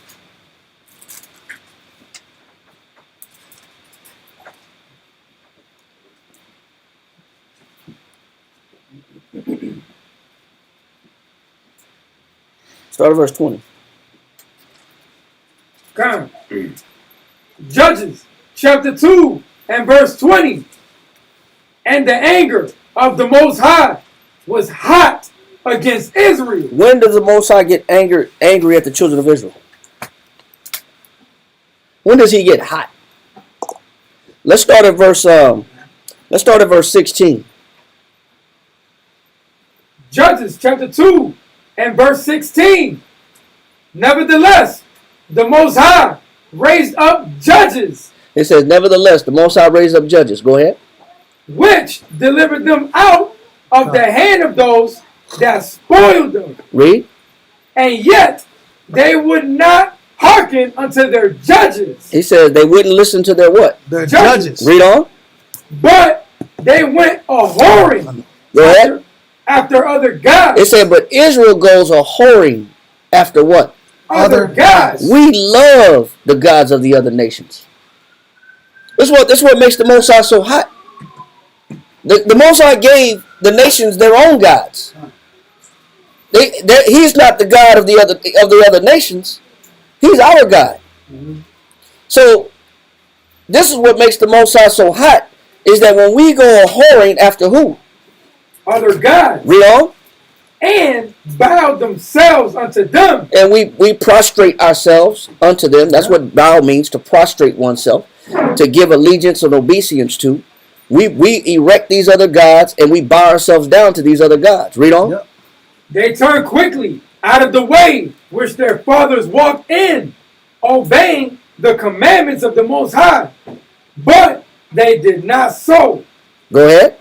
And when the Most High raised them up judges, then the Most High was with the judge Go ahead. and delivered them out of the hand of their enemies Samson, Deborah. Read on. all the days of the judge. Go ahead. For it repented the Most High because of their groanings by reason of them that oppressed them and vexed them. Gideon. He said, so the Most High, what the Most High would do is, he would work through that judge to save the children of Israel, because they would start groaning and they would start moaning and they start crying to him. So once the Most High heard their cries and our sorrow, just like a good father would, when your children cry, you listen. You try to see or at least mitigate the issues and find out what the problem is. Your goal as a parent is not to just want to hear your kids cry. You know, you want to see what it is to see what's wrong with them. Let me help resolve your issues. He said, but the Most High would do that and raise up a judge. And then we'd be in good standing with the Most High. The judge would eliminate our enemies. And then what? Read on. It says, and it came to pass when the judge was dead. And as soon as our leader, as soon as the judge was what? Dead. So the Most High would work through a judge, raise up a defender of Israel, raise up a leader, and as soon as that judge died, then what? That they returned and corrupted themselves more. He said, we'll go back and get double dirty. Yeah. We'll get twice as polluted after the Most High removed our enemies. We'll go deeper into our negative. Here's the Most High giving us a golden opportunity to be preserved from other nations. And then we'll get pulled away from disaster and then go right back in the filth. And go right back into the dirt. And that's the nature of our people. What he's explaining is that no matter how many close calls you give our people, we still go back and get dirty. You know how many close calls you'll get when you drinking and driving? Real. That's a real thing. And you say, man, whew, I don't know how, I don't remember how I made it home. I don't know how it got I don't here. even know how I got here. Thank the Lord. I just remember being in this location. Yeah. And I ended up at the And I house. teleported from the club to the house. Exactly.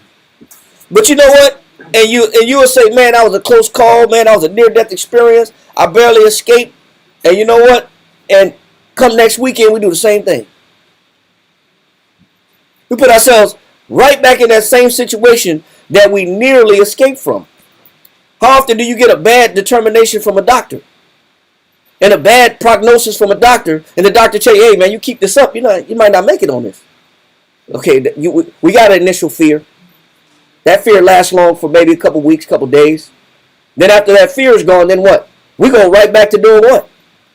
It says, and corrupted themselves more than their fathers. It said we go twice as dirty. This is the nature of our people. The Most High always come through and save us. And what do? We take his salvation for granted. Give me Ecclesiastes real quick in the Apocrypha, chapter 34, and read verse 25 and 26. Ecclesiastes chapter 34 and verse 25.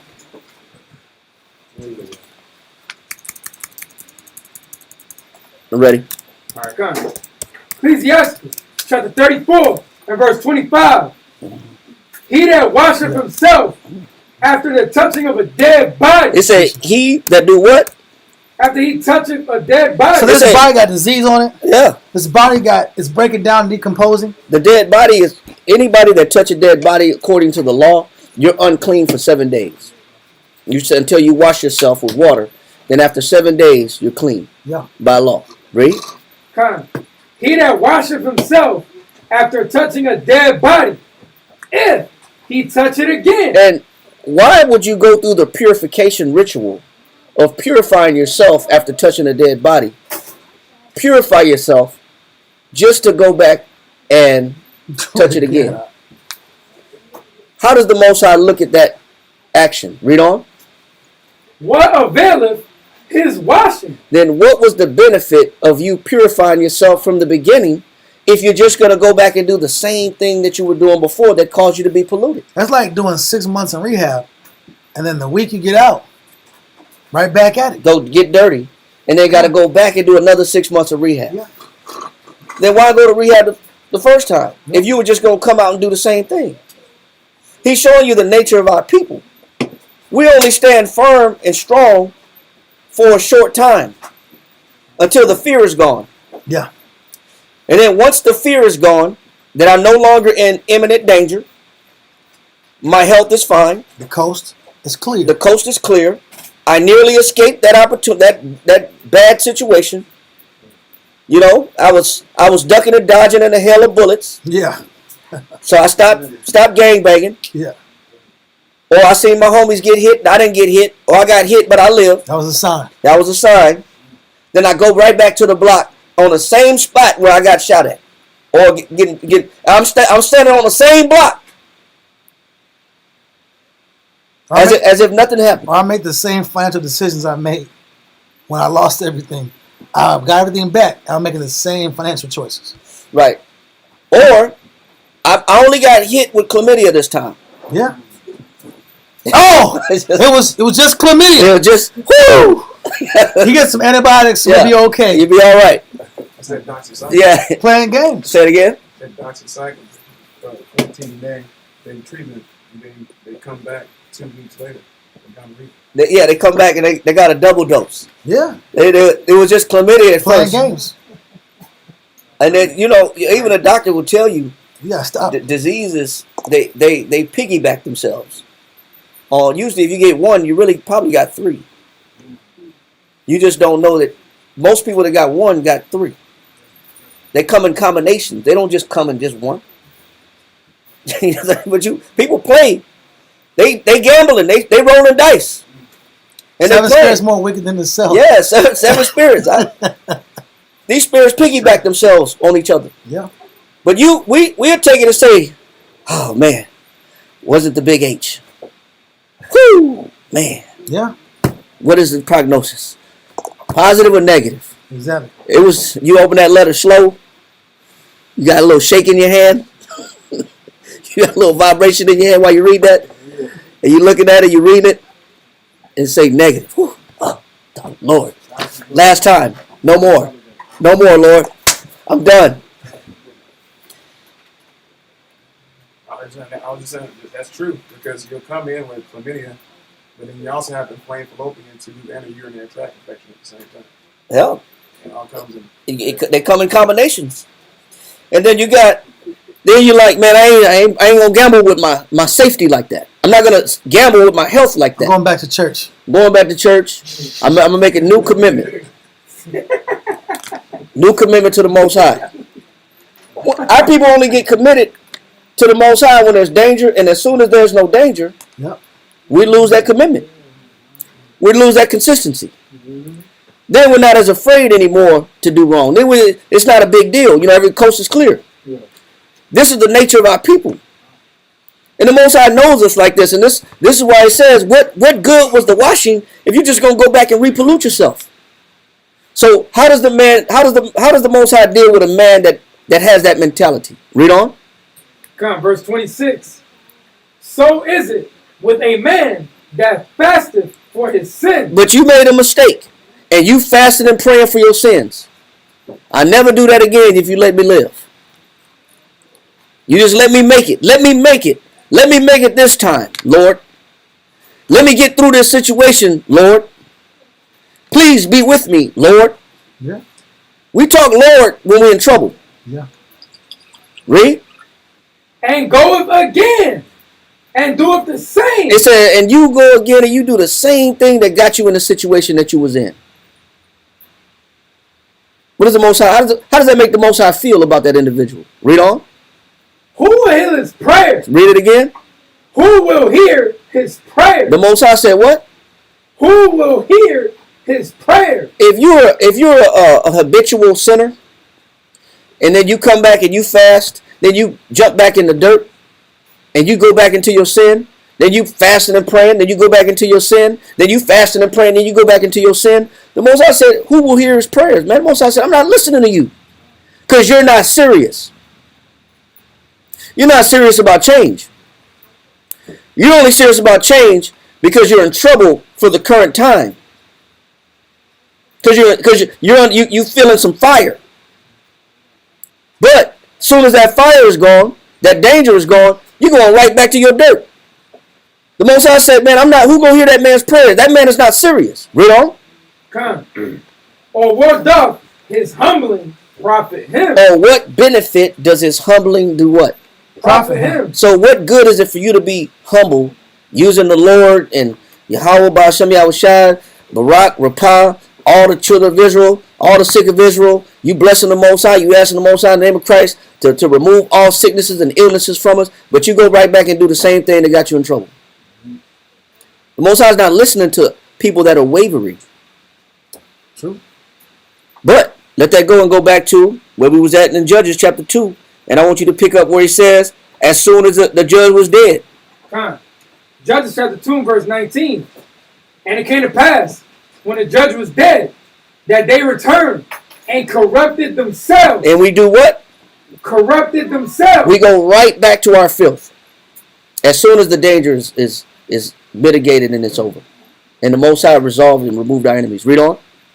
It says, and corrupted themselves more than their fathers. Go ahead. And following other gods to serve them. And we love them other gods. Read.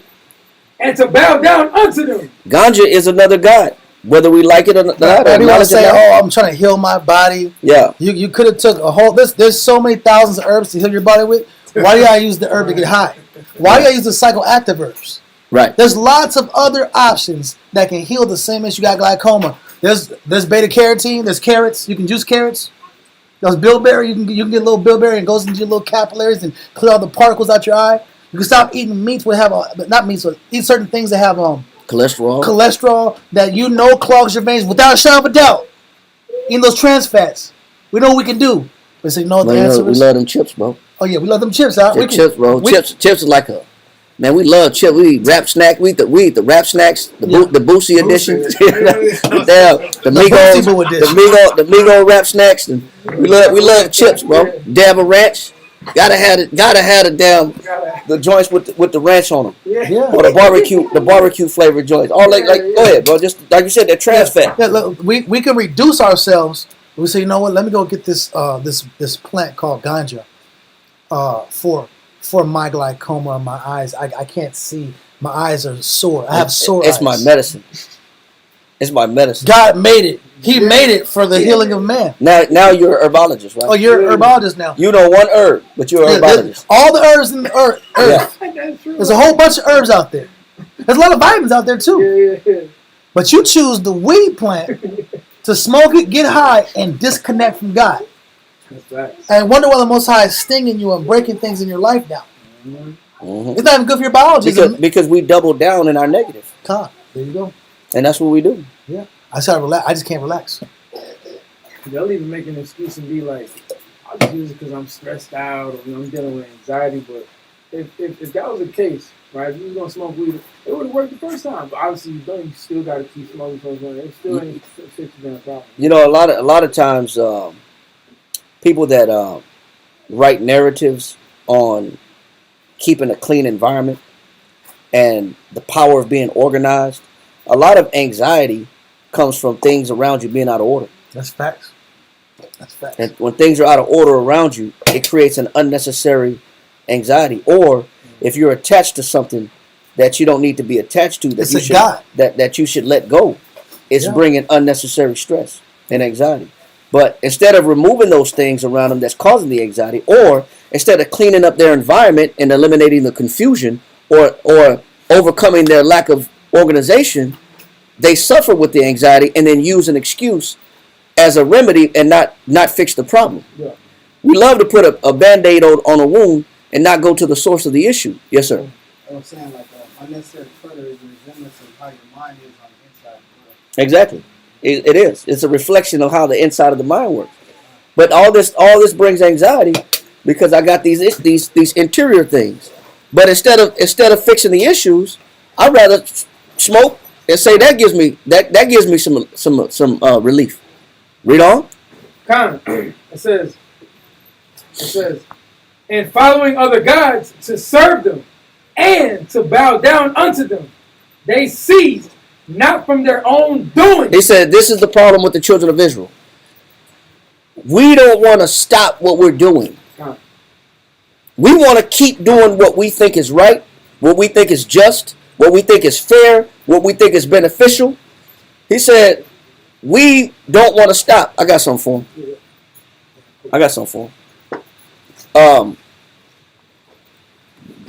Let me get out of this. Yeah, no. Go ahead and finish reading this though. Yeah, I got something for him. What scripture we at? We're at verse Judges chapter 2 and verse 20 later in. Read it one more time. Con. Yeah, read that one more time. So that way I pick it up real quick. Okay, Con. Now you read that real quick. In Judges, where he's at. Judges chapter 2, right? Yeah. Judges chapter 2, in verse 20. Judges chapter 2 and verse 20. And the anger of the Lord was hot against Israel. And he said, because this people have transgressed my covenant. A covenant is an agreement, a contract, or a promise. He is angry when we break our promises. We always tell the Most High, we give him a false promise or empty promise to get us out of trouble, to save our tail, to save our skin, to keep us clean from the judgment, from the issue, from the problem, from the impending doom. We make an empty promise to protect us from impending doom because the Most High is a good man. He's a man of his honor. He's a man of his word. He's a man of mercy. He'll grant that promise, but it's our duty to fulfill and keep that promise that we gave the Most High. Read on? Oh, I'm reading. Yeah, no, he got to let him read. Okay. Judges chapter 2, verse 20. Yeah. And the anger of the Most High was hot against Israel. And he said, because that this people have transgressed my covenant, which I commanded their fathers, and have not hearkened unto my voice. Now, the Most High has to do something when we constantly want to keep doing our own thing, and we want to duplicate and replicate the actions of the other nations, and we want to serve their gods. That can't be done. That can't go on without consequence. So it forces the Most High to have to bring some type of consequence to us. So what is the Most High? This is what the Most High has resorted to answer your question, Adam. I didn't. This is still in respect of your question. When you ask, why does the Most High use base people to punish us? Nobody's. Right? Read. Verse 21. I also will not henceforth drive out any from before them of the nations. Why? Which Joshua left when he died. So the Most High said, I'm going to leave because you don't want to leave. You don't want to leave off from sin. You want to continue participating in the worship of other deities. And you don't want to let go of your sinful nature. Yeah. So because you don't want to let go of your sinful nature, the Most High said, I'm going to leave some dirty, low-down nations that Joshua didn't finish killing. Some destroyers. Some knucklehead nations. Some abominable nations. I'm going to leave some behind for what purpose? Verse 22. That through them. That through who? That through them. That through them. Through them. Through those. Their vessels too. Right. Some to honor. And some to dishonor. Right. So that through. Why would the Most High not let Joshua eradicate all the Canaanite nations? He says that because so that when you decide to get out of order and you want to reconnect with your filth, I'm going to leave some nations behind that I'm going to use through them. I'm going to use them. Remember, we just read a psalm that the wicked is the Most High's what? Sword. He said that through them what? That through them I may prove Israel. He said, I'm going to constantly, every time y'all want to get out of order, I got a belt, and the name of the belt is called Philistines. Yeah. And the name of the belt is called Canaanites. And they're called Perizzites, and Jebusites, and Hivites, and Hivites, and Hittites, and Hittites, and Amorites, and Girgashites. So all these nations that the Most High left behind that Joshua didn't eradicate were the instrument of punishment for us when we decide to get out of order. The word prove, 1828, fourth point.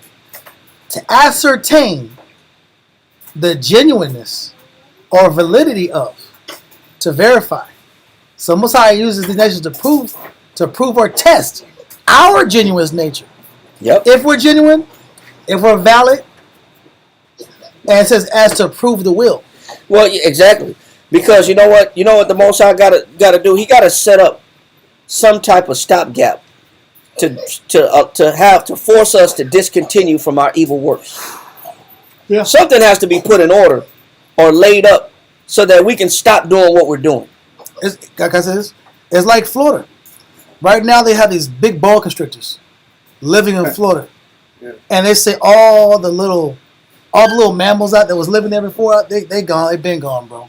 Yep. No, but alligators and boa constrictors. It's not that. It's very few certain animals, certain species left. Even in Hawaii, there's certain snakes that got out that weren't native to that land, and now there's all types of birds missing. So the point is, the Most High has to have natural counterpoints, something that can counter certain invasive species. But when we're off with the Most High, He has a counter for us, because Everglades is overtaken with boa constrictors. So we got sinners. What does He have to counter sinners? Worse sinners. Yeah. You know what? And the result of the Everglades being overthrown was because of bad importing policies of non-native species that don't belong in the area. Yep. That, in Indonesia, you still got, the damn tigers in Indonesia. Yeah. You know what I'm saying? You got big species that can counter these damn boas. Yeah. But you ain't got that in Florida. No tigers. They ain't got nothing. It's a war between the gators and the boas, man. Sometimes the alligators win, sometimes they don't. That's all the other day, at. You know what I'm saying? But that's just bad decision making. And then here comes a hurricane, and then there goes the damn animals out of their captivity and freed in the wilderness. No different than in Japan, putting it down, knowing you got tsunamis, you're going to put a damn radioactive nuclear fission power plant right on the coast of Stupid Fukushima. Yeah. You're going to put it right on the coast of the water, knowing you got tsunamis, knowing you got earthquakes. And what happens? The inevitable happens. Bad decision making. Well, you know what? Something has to keep us in check as a nation of people. And what the Most High uses to keep us in check is a non-Israelite people. A non-Israelite species. He used the nations to keep us in check. And that's why the Most High said, I'm not going to kill off all the nations. I got to have something on this earth for you when you decide to get out of order. I got to leave something behind to keep you in check. That's like having police in the hood. Yeah. A lot of people hate police, but police keep order. You may not like them. They might stand on your neck. They might twist your arm behind your back. They might, throw you in the car, slam you on the ground, kick you in the head. But you know what they do? They keep you in order. Something has to keep us in order. So that's why the Most High will use these undesirable nations, but in His way. For His purpose. For His purpose. Read. Judges 2:22. That through them I may prove Israel, whether they will keep the way of the Lord. Will they keep the way of the Lord? By force or by choice? Whether they will keep the way of the Lord to walk therein, as their fathers did, keep it or not. Go ahead. Therefore the Most High And this is the point. He says, therefore the Most High did what? Therefore the Most High left those nations without driving them out hastily. Go ahead. Neither delivered He them into the hand of Joshua. And this is why the Most High didn't let Joshua kill them all off. Because something has to keep the children of Israel in check. Something has to keep our people in order. So the Most High will use these nations. The Most High will use illegitimate people to bring the smack down on us. Yeah. The basis of men, bro. And undesirable people, man. People that have no morals. They're unethical. And they're polluted in a lot of what they do and what they believe in. But they'll become, these individuals, like Ezra says, these nations who have always been reputed as nothing Nothing. Yeah. have begun to be lords over us. And that was done and instituted by the Most High. And the Most High would have it no other way. What else is going to keep us in check as a people? You know what I'm saying? That's why If you're finna be in order, yeah, then they gotta be in order for me, and their order's gonna be to be on top of you. they're going to be your rulers. They're going to be your police. They don't even live in your neighborhood, but they're going to police your They're neighborhood. gonna bring you to jealousy too. Yeah. You're living kind of good. And that's what we're about to read also. And does that answer your question? All right. Now let's go Good back. question, bro. Good question. Let's go back and pick up on that judgment of the Most High, not the Most High, but the judgment of the Most High using Nebuchadnezzar as that weapon against Zedekiah during the fall of Jerusalem, Yeah. when he had an opportunity to preserve the nation but chose not to and go for self. Yeah. All right, let's go back to the Josephus, book 10, chapter 8. We're in paragraph 2, page 275 in the Josephus, and pick up on line page 275. And we're in 130 in line 139. We're in chapter 2 or paragraph 2. We're in chapter 8, paragraph 2, and we're in line 139. Read that one more time. Josephus, book 10, chapter 8, paragraph 2, line 139, Oh, okay. page 275. Okay. Let's read that. He also reproached him for his ingratitude. He says he also reproached him for what? His ingratitude. This was Zedekiah being ungrateful of the position that Nebuchadnezzar allowed him to be in. Read on. That when he had received the kingdom from him, who had taken it from Jehoiachin, and given it him, he had made use of the power he gave him against him that gave it. Go ahead. But, said he, God is great. And we don't know if he's talking about Nebu or he's talking about the Most High God. But we do know that the Most High uses these other nations as a belt to keep us in check. Yep. Read. God is great, who hateth that God is great, who hateth that conduct of thine, and hath brought thee under us. He says, maybe it was your God that brought you under us, but we don't know. Go ahead. And when he had used these words to Zedekiah, he commanded his sons and his friends to be slain, while Zedekiah and the rest of the captains looked on. He says, he watched his sons get slain, which matched the prophecy that both Jeremiah and Ezekiel both told him was going to happen if he failed to comply to the Most High's commandments.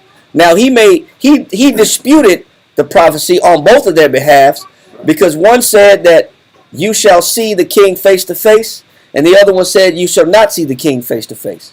Well, the answer was in both. He did see the king face to face, but he also got his eyes put out, so he didn't see the king face to face. So both Jeremiah and Ezekiel was correct in their prophecy. Most still correct. He's still right. But he used that dispute between both of their prophecies as to dismiss both of them, to say none of y'all is right. Neither one of y'all prophecy is right. But actually, he ended up fulfilling both Jeremiah and Ezekiel's prophecy. Read? No, stop right there. That's 140, right? Come. So We were almost finished. finish that last part. While Zedekiah and the rest of the captains looked on, after which he put out the eyes of Zedekiah. He said he put out the eyes of Zedekiah. So the last thing that Zedekiah saw, that he could remember seeing with his own two eyes, was his family being put to death. And that's the last memory he got, and the last thing he got to think about while he still had vision. He preserved nothing. Yep. He could have preserved everything if he had been obedient. He had the opportunity. It was on his shoulders. Obedience preserves, bro. Yep. And now look at the eventual downfall that had to happen because Zedekiah was selfish. Now you gotta watch your children. We don't know what kind of death, but we don't know what kind of death. But we just know whether they got their throats cut, whether they got chopped in half, or whether they got set on fire, or they got shot with multiple arrows. We don't know whether they got beheaded. But we do know that when a nation overthrows you, they like to put your body on display. They love that. And this is what Saul was afraid of when Saul laid on his sword. He knew that if those enemies catch him, Lest they abuse it says, lest they abuse me. He knows that when a nation is against you and they catch you, they're going to make you a living trophy or a dead one. You will be a trophy of victory, no different than Esau when he go hunting. He put the damn boar head on the wall. Or the rhino. And he got the rhino head on the wall. Yeah. Or he got the moose head on the wall as a trophy. That's what they do to the children of Israel. And they did that to Jonathan and Saul. It was sad, bro. Yeah. You could just see it, bro. They had to go get an army or a team to go retrieve the body. Just out there against the wall on display. Yep. In mockery. They put him on display and they stuck him to the wall. They stuck Saul and Jonathan to the wall. They pinned them both to the wall on display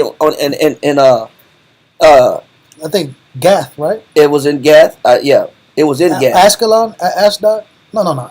It was the Philistines did it. Yeah. The Philistines put their bodies on display. And then some valiant men had to go pull them down off the wall and retrieve their bodies. Because that's what the nations do. You a trophy. That's what they did to Samson. Samson was a trophy to the Philistines. They put his eyes out and they had him chained up. This is your leader. They knew it. They did that to Christ. They put him up and crucified him and mocked him and spit on him and punched him and cursed him and railed on him and spoke blasphemy to him. That's what they do. They put you on display when they catch you. The walk of shame. You know? I like the newscast when they get you. The news reporters get there. You got your head all tucked in the head under your shirt. They want you to be ashamed. They love it, man. They let it put you on display. It's in them. But let that go, and let's go back. Beth Shan. Yeah, let's let that go, and let's go back to Jeremiah chapter 39, and let's pick up in the Bible, Jeremiah chapter 39, and let's pick up in verse 5 one more time. Jeremiah chapter 39, verse 5. But the Chaldeans' army pursued after them and overtook Zedekiah in the plains of Jericho. And when they had taken him, they brought him up to Nebuchadnezzar, king of Babylon, to Riblah, in the land of Hamath, where he gave judgment upon him. And this was the judgment. He said, man, he put his eyes out, and then he slayed his children. Matter of fact, and you gotta read 141. It was like two more sentences than 140. Yeah. Now we gotta read on down. Yeah, we gotta read on down. It's too good right here. Let's go back to Josephus, chapter 2. Page 275. We're in line 140. Yeah, just 140 at the top. We got to read this right here. It's too good. Back in Josephus, book 10, chapter 8, paragraph 2, line 140, page 275. And the sister said online, they did that to us in America, man. They would leave us hanging overnight. Yeah, strange fruit. They'll leave us hanging overnight, put us on display. They'll hang us up. They'll string us up where you're not dead yet. You just strung up by your arms. And then they let the buzzards pick you alive, slow. They let the buzzards come and pick your eyeballs out, pick your tongue out while you're still moaning. They say a lot of times these slaves that was hung up, they weren't dead yet. Not the ones that was lynched, but the ones that were just strung up. They would leave them strung up and just let them die slow. Let the sun beat down on them all day, and let them die slow. They'll be moaning. They'll be making sounds, and then the birds would be perched on their head, leaning down, poking their eyes out, leaning down, stabbing at their eyes, and they strung up, defenseless, and so they'll be moaning with their eyeballs poked out by buzzards. And they always put us on display like that. And in previous books, they would leave us out in Tobit. In the book of Tobit, they would leave the bodies out. Yeah, leave them unburied. Unburied, just out in the street, like trash. Yep. But this is a result of when the Most High give you opportunity to change, and we say no, we don't want to change. Then we drive the Most High to this extreme. We're gonna read it. Read on. Line 140, page 275. And when he had used these words to Zedekiah, he commanded his sons and his friends to be slain, while Zedekiah and the rest of the captains looked on, after which he put out the eyes of Zedekiah, and bound him and carried him to Babylon. And these things happened to him, as Jeremiah and Ezekiel had foretold to him, that he should be caught and brought before the king of Babylon, and should speak to him face to face. See, and this is where it was very ignorant for Zedekiah not to believe the prophecy of both Jeremiah and Ezekiel. Just because there was a little difference in their prophecy, in their vision, doesn't mean that you weren't going to get dealt with this way. Both ends were horrible. But because there was a little dispute in how the events would unfold, it caused Zedekiah to get prideful as if nothing's going to happen. You're going to totally dismiss both prophecies because both prophecies are not in line? But that's the spirit of people when they're in council and they're looking for any slight, off nature of word, any little detail. They're very scrupulous.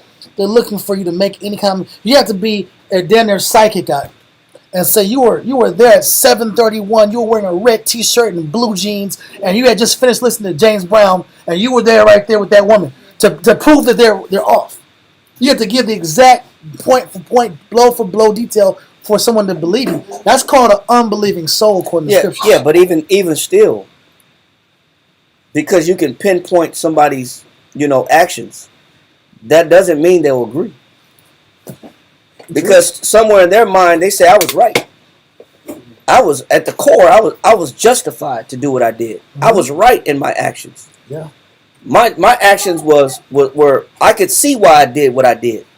But it doesn't mean that just because you can bring out the details that they're still going to believe. True. That type of mentality is I want you to read this real quick. You had a question, Naga? Yes, sir. So is that what it was referring to in Psalms 57:5, resting my words? Every day they rest. Yeah, they twist. Mm-hmm. Okay. Let me see if I can pull this up real quick.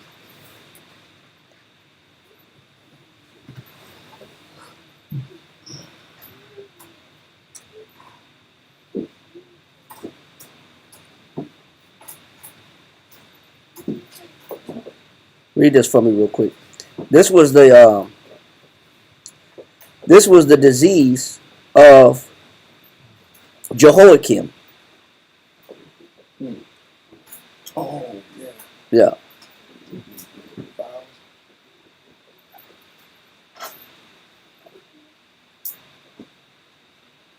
Read this right here. Well, you know what? Hold it, because we're going to read it anyway. Hold it. But just remember that point of that you're making, Dawiyat.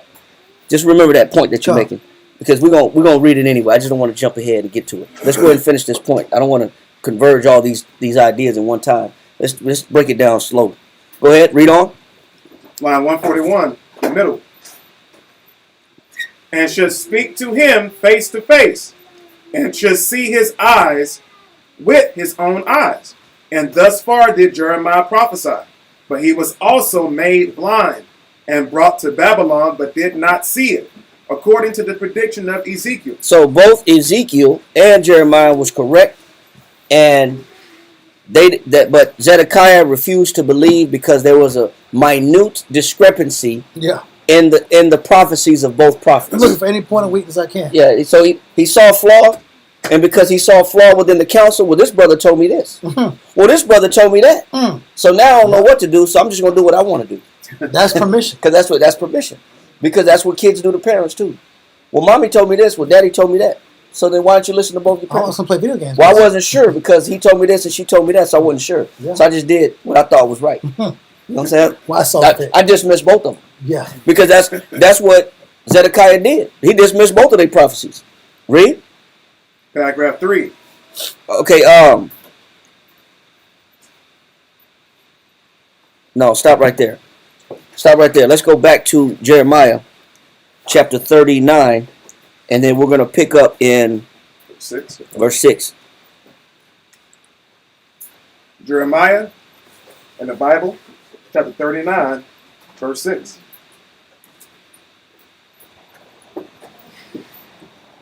Go ahead. Read that. Verse 6. Then the king of Babylon slew the sons of Zedekiah in Riblah before his eyes. Is it cool? Also the king of Babylon slew all the nobles of Judah. Moreover, Hold on. Real quick, we got jumping cables. Adam, help you up. Yeah. All right. Go. He got it. He got it. Go ahead. Jeremiah 39 and 6. Read that one more time. Then the king of Babylon slew the sons of Zedekiah in Riblah before his eyes. Also the king of Babylon slew all the nobles of Judah. Now, he said he slew all the nobles of Judah, right? So who were the nobles for Zedekiah? Who were Zedekiah's nobles? The princes. And who was in his ear telling him not to follow Jeremiah's prophecy? The princes. So them same people that had Jeremiah, the same people that had Zedekiah wavering from believing his prophecy to the advice and the counsels of the princes, those same princes were put to death. Because we gotta look at what made. Remember, Zedekiah went down as known as the one that the vacillating king, and what that word vacillate mean? To waver, right? So the Most High had to sting the ones that was causing Jeremiah to waver. Give me Ecclesiasticus in the Apocrypha, chapter 26, and read verse 28. Ecclesiasticus chapter 26, page 86 in the Apocrypha. What verse we on? 1? We're in Ecclesiasticus chapter 26, verse 28. Verse 28. There be two things that grieve my heart. So now, he said there's two things that grieve my heart. Read on. And the third maketh me angry. He said, and the third makes the Most High angry. What is it? A man of war that suffereth poverty. You would think that a man of war that's a veteran, a man that fought for the protection of his population, The welfare of the people. the welfare of the people, that put his life on the line so that the people can prosper, that this man suffered what? Suffereth poverty. He said the Most High don't like that, but also the Most High don't like what? And men of understanding. He said he don't like men of understanding that what? That are not set by. What also makes the Most High angry is a man that has counsel around him, a man that has prophets around him, that has teachers around him, that has leadership around him, but he's still unstable. Wow. I'm still unstable. I got all types of counsel, all kinds of prophecy, all kinds of scholars, all kinds of experts. Yep. I have access to all readers of spirits. All readers of spirits, all protectors, all counselors, all wisdom. Yeah. Now I'm still like, I'm not sure.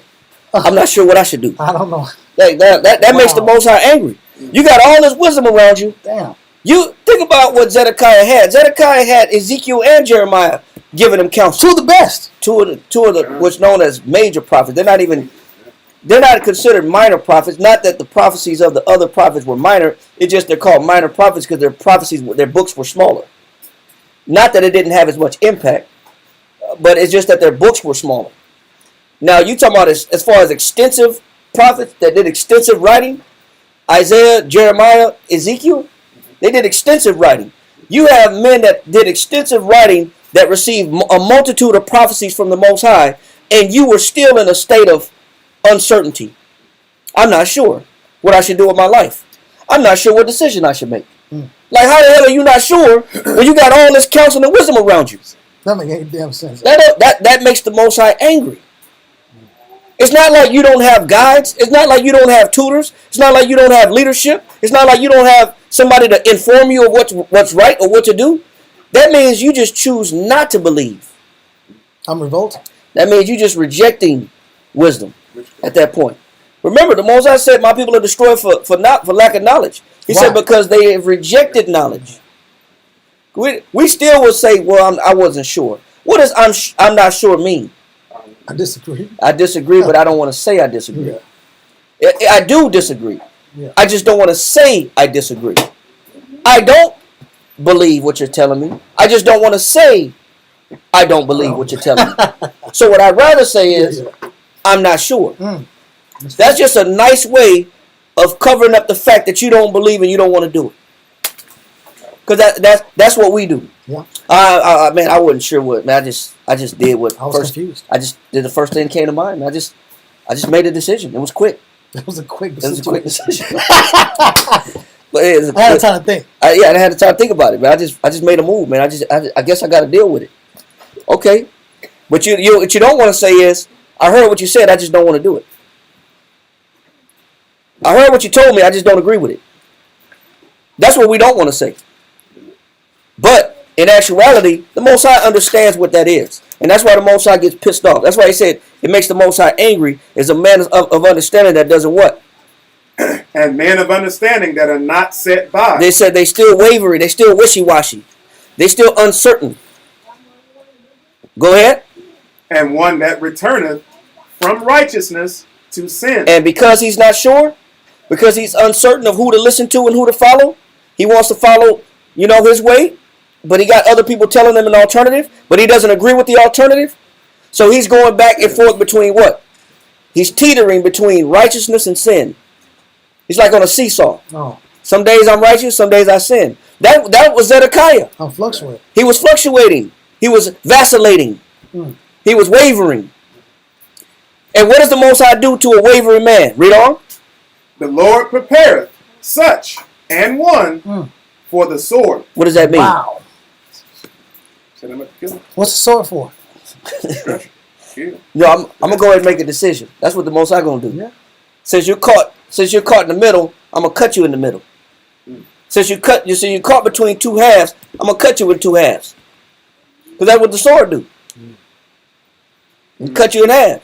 Since you got two minds, Yeah. I'm gonna divide your mind. Exactly.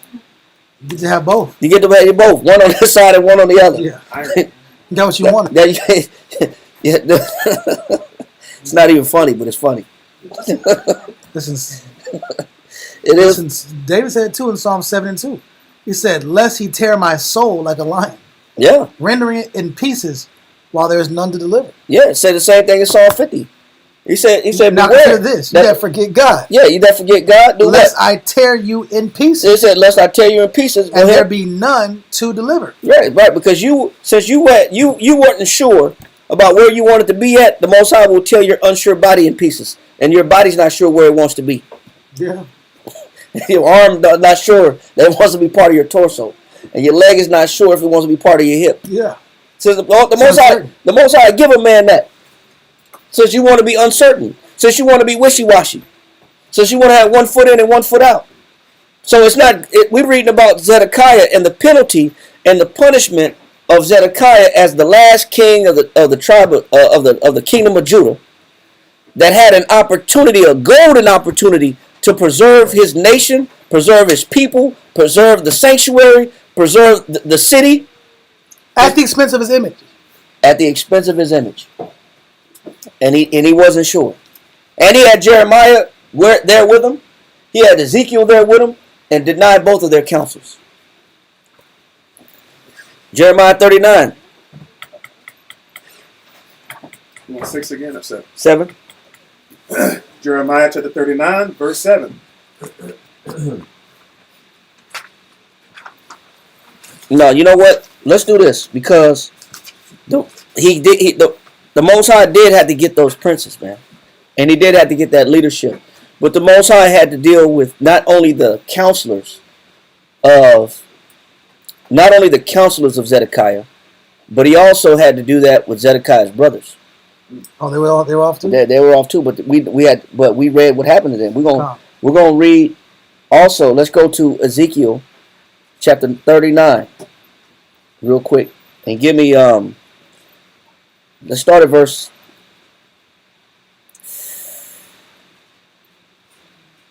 let's go to Ezekiel chapter 19 first, real quick. This might not be quick, but Ezekiel chapter 19. Let's read verse 1.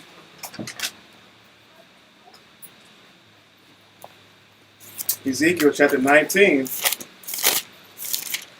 verse 1. Because where we are in the chronicles of the history of the last kingdom to stand, the southern kingdom of Judah. Where we are in history is that we're reading about the fall of Jerusalem and the invasion of the Babylonian Empire. But this was a succession of wickedness that just didn't fall on Zedekiah. It was a build-up to Zedekiah. And those kings that preceded Zedekiah had a golden opportunity also to make right, to where Zedekiah didn't even have to be in this position. So, and this is leading up to Zedekiah. Let's get Ezekiel chapter 19, and let's start at verse 1. Ezekiel chapter 19, verse 1. Yeah, just Moreover, that ain't number. take thou up a lamentation for the princes of Israel. It said, do what? Moreover, take thou up a lamentation for the princes of Israel. So this whole point right here, this chapter in particular, in the beginning, is a lamentation or a song of sorrow. For who? For the princes of Israel. He said, cry for the princes of Israel. Read on. And say, what is thy mother? A lioness. She lay down among lions. Now, Award broke this down about 2 classes ago, about 2 weeks ago. He explained explicitly what this means and what this prophecy of Ezekiel was talking about. Anybody remember this? Okay, it was referring to Josiah being the last righteous king before the eventual fall of Jerusalem. But this in particular was Josiah's wife. She is that lioness that Ezekiel was referring to. It's the wife of Josiah, and the eventual descendants that come out of her loins, and the sons that sat on the throne that came out of her loins. Because remember, Josiah was the last righteous king. He had sons that took his throne, but they weren't righteous. Jehoiakim was not righteous. Now Jehoiachin, which is the son of Jehoiakim, sat on the throne for 3 months, and he was deported out to Egypt. Then you had Zedekiah. We're at Zedekiah now and showing what was wrong with him. But this is about her sons, that she's that lioness. Read. Verse 2. And say, what is thy mother? A lioness. She lay down among lions. She nourished her whelps among young lions. Read on. And she brought up one of her whelps. It became a young lion. And this was the first son, which was the first son after Josiah's reign. It was Shalom, or Shalom. He was that first son that was in power after Josiah. He was one of those whelps. Read on. It became a young lion. Now we know Shalom is also known in the scriptures as Jehoahaz. Jehoahash. Yeah. It's also Shalom, right? He became one of those lions, right? Read. And it learned to catch the prey. Go ahead. It devoured men. It did what? It devoured men. Read. The nations also heard of him. So when it says it devoured men, meaning as a king, Jehoahaz or Shalom, what did he do as an authority in power to people? He devoured who though? Men. But which men? The prey. But yes, they became prey. But who in particular?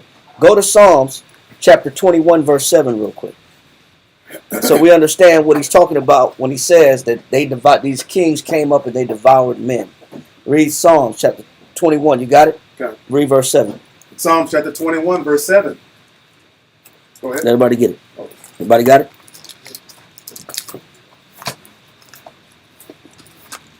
Psalms chapter 21, verse 7.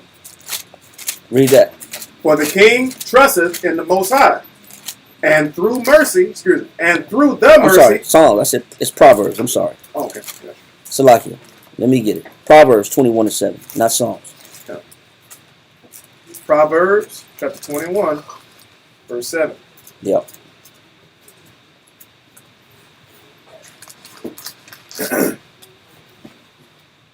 The robbery of the wicked. So when it talks about that they became a prey, the people became a prey, men became a prey.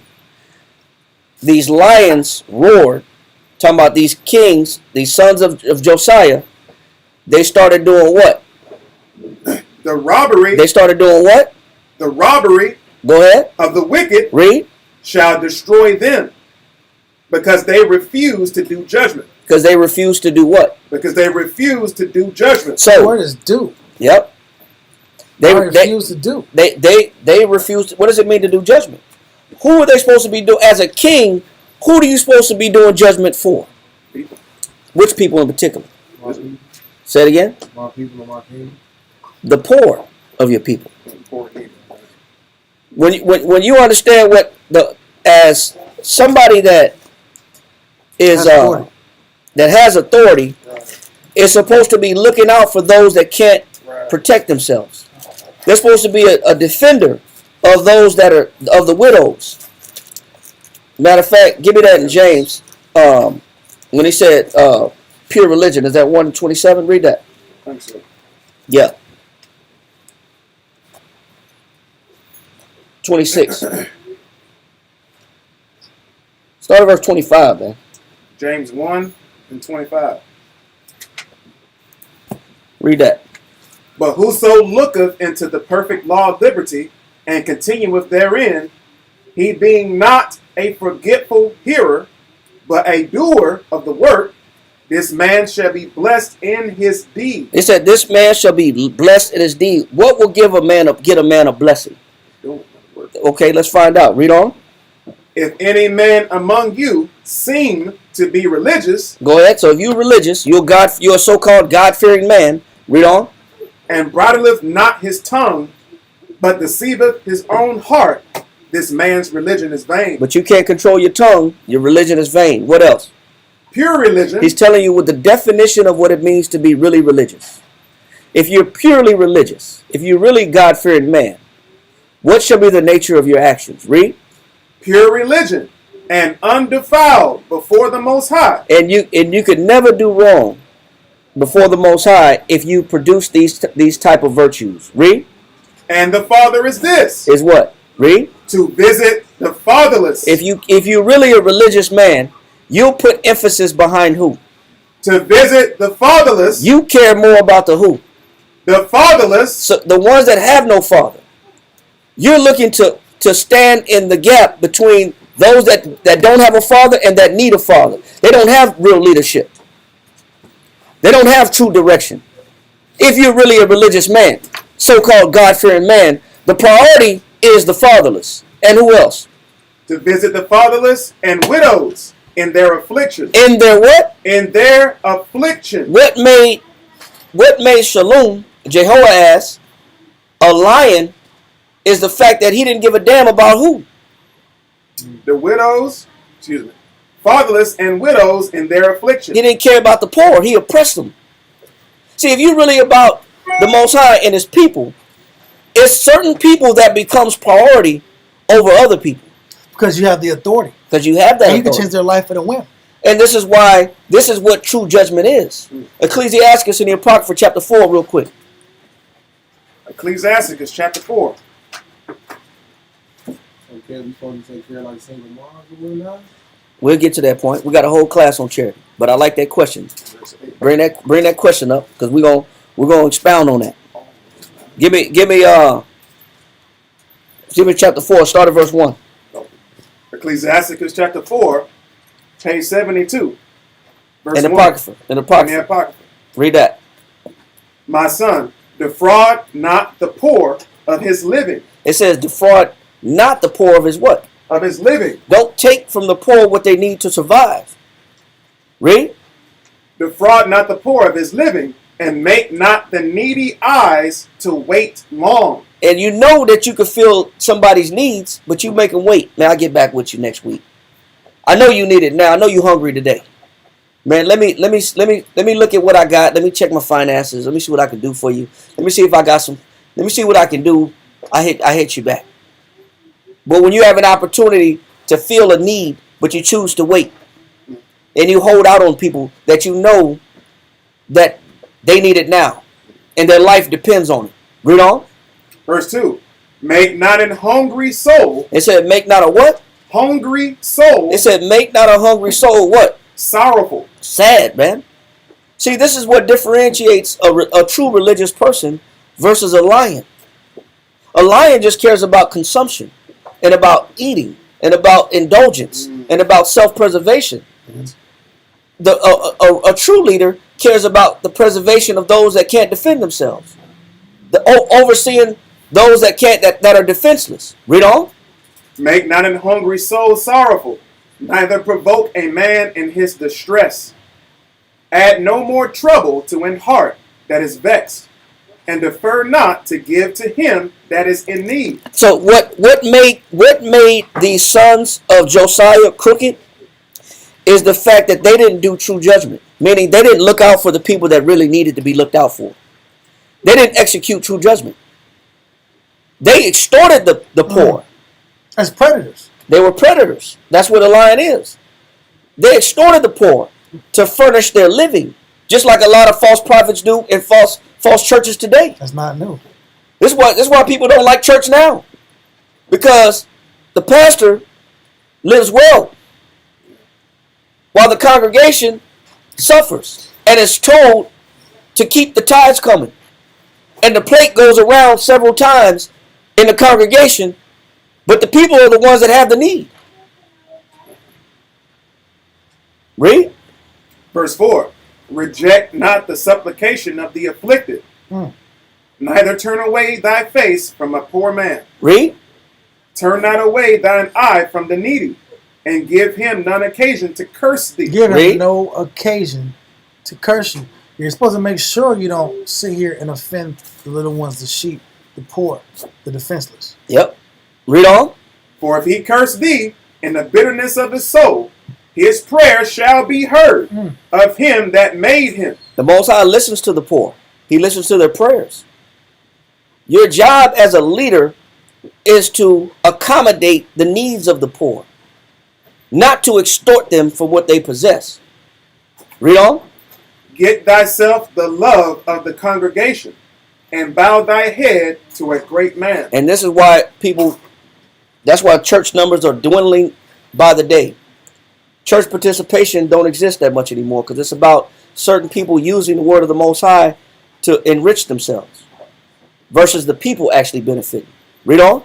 Read on down. Let it not grieve thee to bow down thine ear to the poor, and give him a friendly answer with meekness. Deliver him that suffereth wrong from the hand of the oppressor, and be not faint-hearted when thou sittest in judgment. It says, when you're sitting in judgment, don't be faint-hearted. What was Zedekiah's problem in judgment? He was faint-hearted. It wasn't meant to be faint-hearted. He was weak. He was weak-minded. But why was he weak-minded? He was weak-minded because the influence coming from the princes was stronger than his ability to do right to the people. Yeah. His ability to do right and look out for the people was overshadowed by the respect that he wanted from his peers. Yeah. Read. Verse 9. Excuse me, verse 10. Be as a father unto the fatherless. Once again, if you're really a religious man, you'll be a father to what?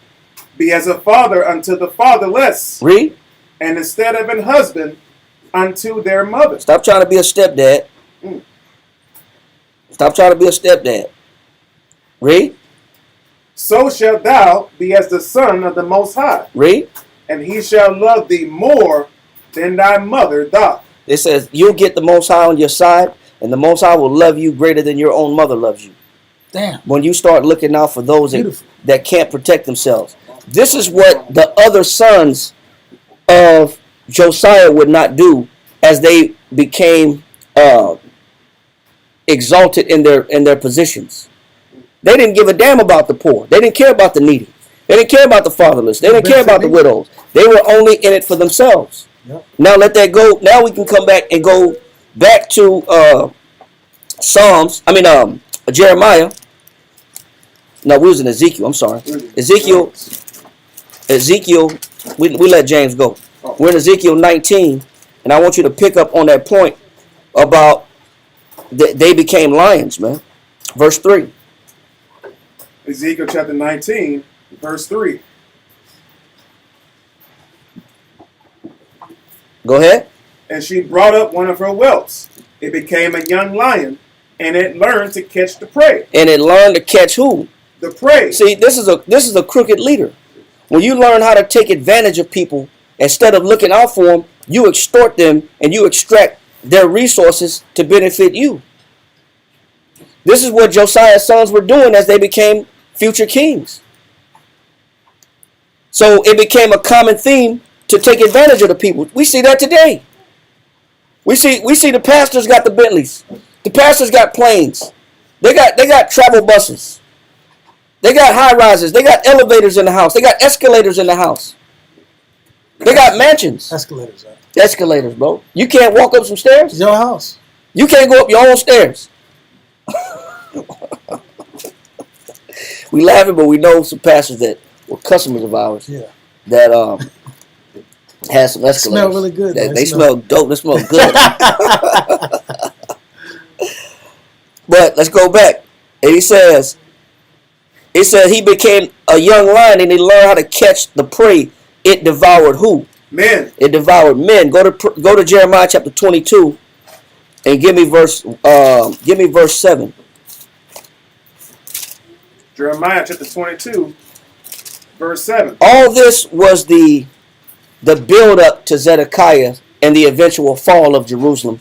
This was all the build up prior to the invasion of why the Most High eventually just had to take Jerusalem from us.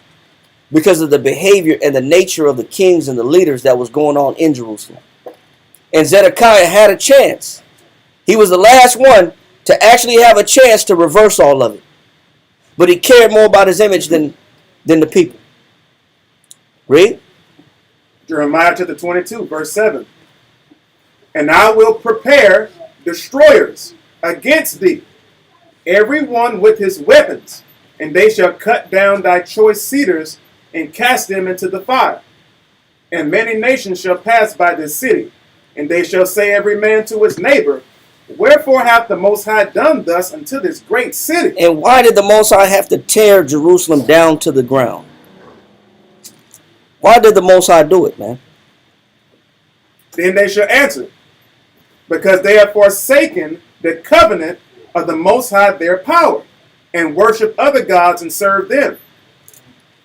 Weep ye not for the dead. So as sad of the events that you read about during the fall of Jerusalem and the siege, the 18-month siege that went on within the walls, the Most High said, don't cry for them. Even when the children were suffering.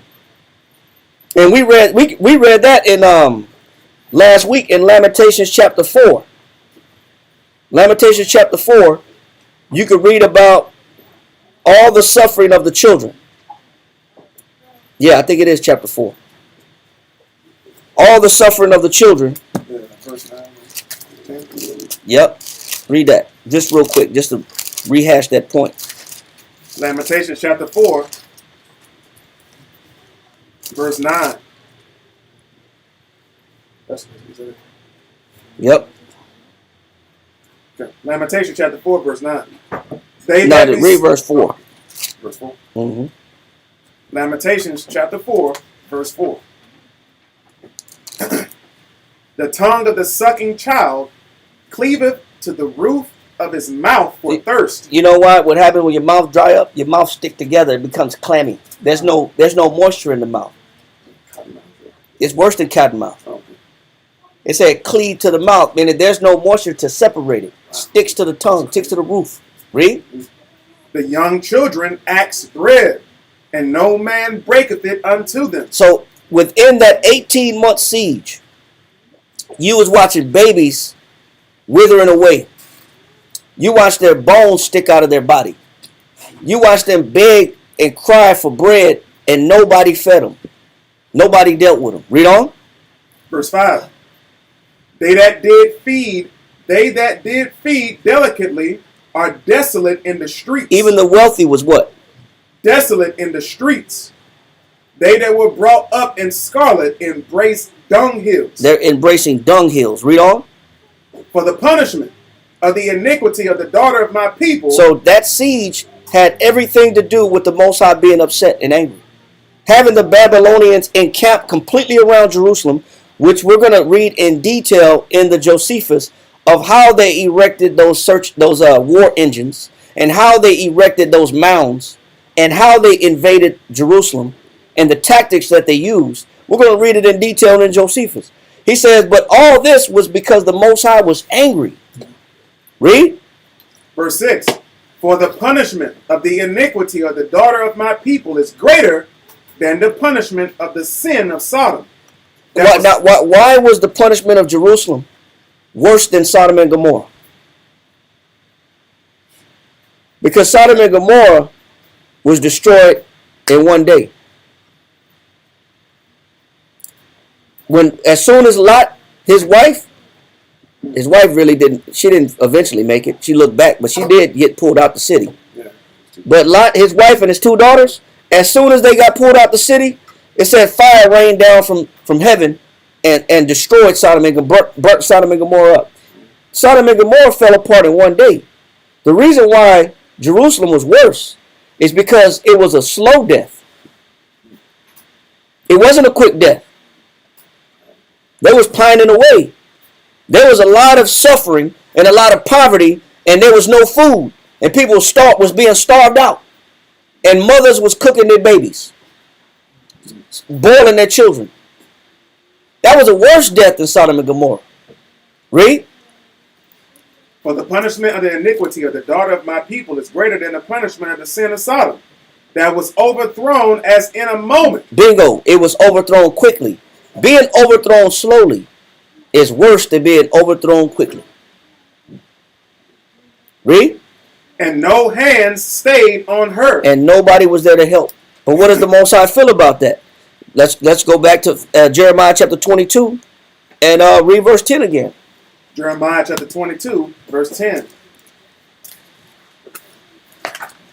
Read that. Weep ye not for the dead, neither bemoan him, but weep sore for him that goeth away, for he shall return no more. It said, don't weep for the people. It said, weep for this. This in particular was Shalom. This was the first son of Josiah that learned how to extort people. So the Most High got him out of there. Nope. The Most High had to remove him. Read. But weep sore for him that goeth away, for he shall return no more, nor see his native country. And he never came back. Read. For thus saith the Most High touching Shalom, the son of Josiah, king of Judah, which reigned instead of Josiah his father, which went forth out of this place. The Most High said what? He shall not what? He shall not return thither anymore. So when we read Ezekiel chapter 19, we're talking about the Most High removing these wicked kings that led up to the eventual downfall and burning of Jerusalem. He said, don't cry, because these men are no good. Now hold that and go back to Ezekiel 19 and then pick up verse 4. Ezekiel chapter 19, verse 4. The nations also heard of him. He was taken in their pit, and they brought him with chains unto the land of Egypt. And this is why the Most High said, don't cry for that man. He was no good to the people. See, the Most High removes corrupt leadership. And when the Most High decides to remove that corrupt leadership, he said, don't have no mercy on him. This man was a lion to the people. He fed off the resources of the people. And that was Josiah's first son, Shalom, that became king after he died. Read on. Verse 5. Now when she saw that she had waited and her hope was lost, When she knew her son didn't come back, read on. then she took another of her whelps and made him a young lion. And he went up and down among the lions. He became a young lion and learned to catch the prey and devoured men. So what did he do? Same thing. He did the same thing. Cast the prey, Yep. which are the poor. Read. Verse 7. And he knew their desolate palaces, and he laid waste their cities. And the land was desolate and the fullness thereof by the noise of his roaring. Go ahead. So he extorted the people. And when you read about the Most High, how the Most High feel about that, you got to go to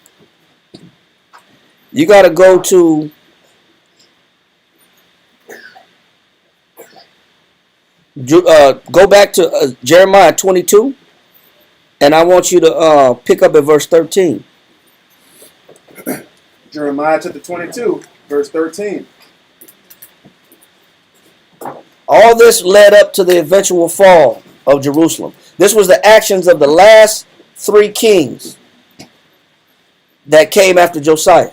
Read. Jeremiah chapter 22, verse 13.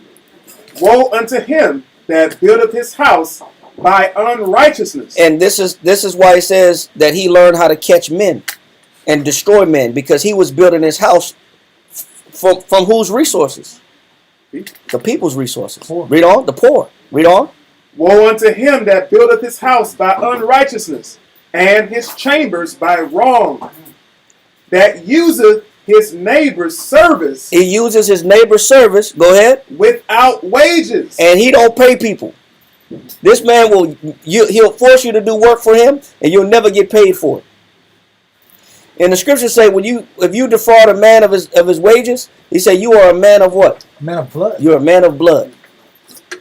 You're a bloody man if you have somebody do some work for you and you have no intentions on paying them. You're a bloody man. And this is how the second son that came in power built his kingdom up. Using other people's resources, not paying people. Read on. Laban people. Laban, yeah. And then, you know what I'm saying? Read on. That uses his neighbor's service without wages, and giveth him not for his work.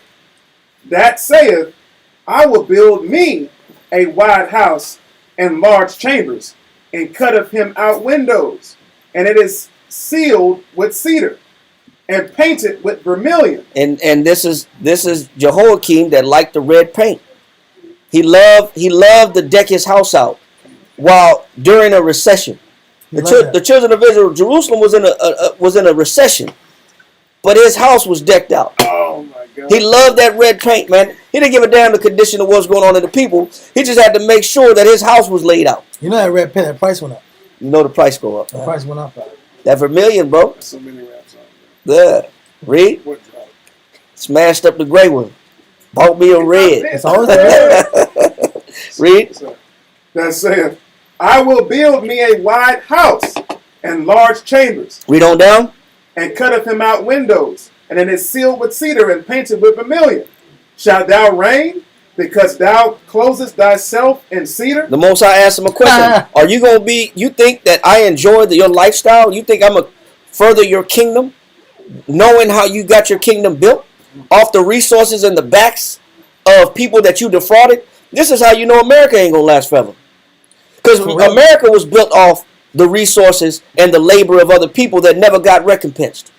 They never got rewarded. They never got paid back. They never got reparations. This is how you know America's kingdom is not going to last. Because the Most High don't allow somebody's kingdom to continue who got it by defrauding people. Read. Did not thy father eat and drink and do judgment and justice? And then it was well with him? But he's talking about Josiah. He said, why didn't you follow the actions of your father? Read on. He judged the cause of the poor and needy. Then it was well with him. He says, your father looked out for the who? The poor and the needy. See, every time you look at the last kings of Israel, they didn't, the poor and the needy, they neglected. Last priority, bro. They were the last priority. But their lifestyle was the first priority. Yep. Their comforts were the first priority. Reaping the benefits of the welfare of the people were their priority. And this is why the Most High wasn't going to let the children of Josiah, his sons, rulership last too much longer. Because the poor and needy were not important anymore. It was about making sure that I'm comfortable. Read on. Verse 16. He judged the cause of the poor and needy. Then it was well with him. Was not this to know me, saith the Most High? He said, but that's what it means. That's what it means to know the Most High. That's what it means to be a religious man. Is when your perspective and your focus is on the people that need more than yourself. That's what it means to have a relationship with the Father. Is when you're able to look out for the benefits of the people around you and their condition more than you look out for yourself. That's what it means to have a relationship with the Father. Read on. Verse 17. But thine eyes and thine heart are not but for thy covetousness. He says your mind is only on what? Covetousness. On your covetousness. And you don't belong to you. Yep. You belong. The position you have, the skills you have, belong to the needs of the people. Yep. That's crazy, bro. He's showing you the mind of the kings that brought the downfall of Jerusalem. Yes, sir. Oh, okay. Oh, refrigerator? Okay. You got it, Kaya? Yeah. Read on. But thine eyes and thine heart are not but for thy covetousness, and for to shed innocent blood, and for oppression, and for violence to do it. And this is why they were called lions, man. And this is why they said they caught the prey, because they took advantage of people. You can't take advantage of people to enrich yourself and think that the Most High is okay with it. You can't pursue only your welfare and your well-being and think that the Most High is okay with it while the people around you suffer. The Most High is not okay with that. Read on. Verse 18. Therefore thus saith the Most High concerning Jehoiakim, the son of Josiah, king of Judah. They shall not lament for him. He said, don't cry for him either. Don't cry for Shalom. Don't cry for Jehoiakim. Yep. Because these men were selfish in their nature. They didn't give a damn about nobody but themselves. Nobody else mattered. Nobody else was important. Yes, sir. When people like are saying, when they say like the Lions of Judah, is this what they talking about? No. No. Okay. Yeah. No, Yeah. it's not a bad question. This lion is in the sense of a predatory person. The other lion is in the sense of a person that's bold in righteousness. The righteous should be bold as a lion. So, a person should be bold and confident in doing the right thing. But in this sense, Their behavior was that of a lion. yeah. Right. Meaning they were just consuming themselves with the benefits of other people Yeah. Okay. and eating the resources of other people. It was about self-indulgence. Because the same. Because even a lion will fight another lion for food. Yeah. They're greedy. You know what I'm saying? It's all about preservation of self. And so that was the nature of the behavior of the kings who didn't operate with true judgment. True judgment means to turn your focus from yourself to the needs of other people. Yeah. That's what true judgment is. That's what real judgment is. I care more about their needs than my own. That's what real judgment is. These kings were supposed to be set up to exercise true judgment on the people, but they didn't. They only made policies that benefited other wealthy people around them. While it's just like politicians today. They make laws that benefit what? Their investments. Because these politicians, they have shares in other companies. So the politicians will create laws to give tax breaks to the other companies that they invest in. So, nothing to do with people. They got nothing to do with people. It's about ensuring their own benefits. We're passing laws that don't benefit the people. Like, say, for example, the industrial prison complex. We'll make laws where they're stiffer on crime to give people extended sentences.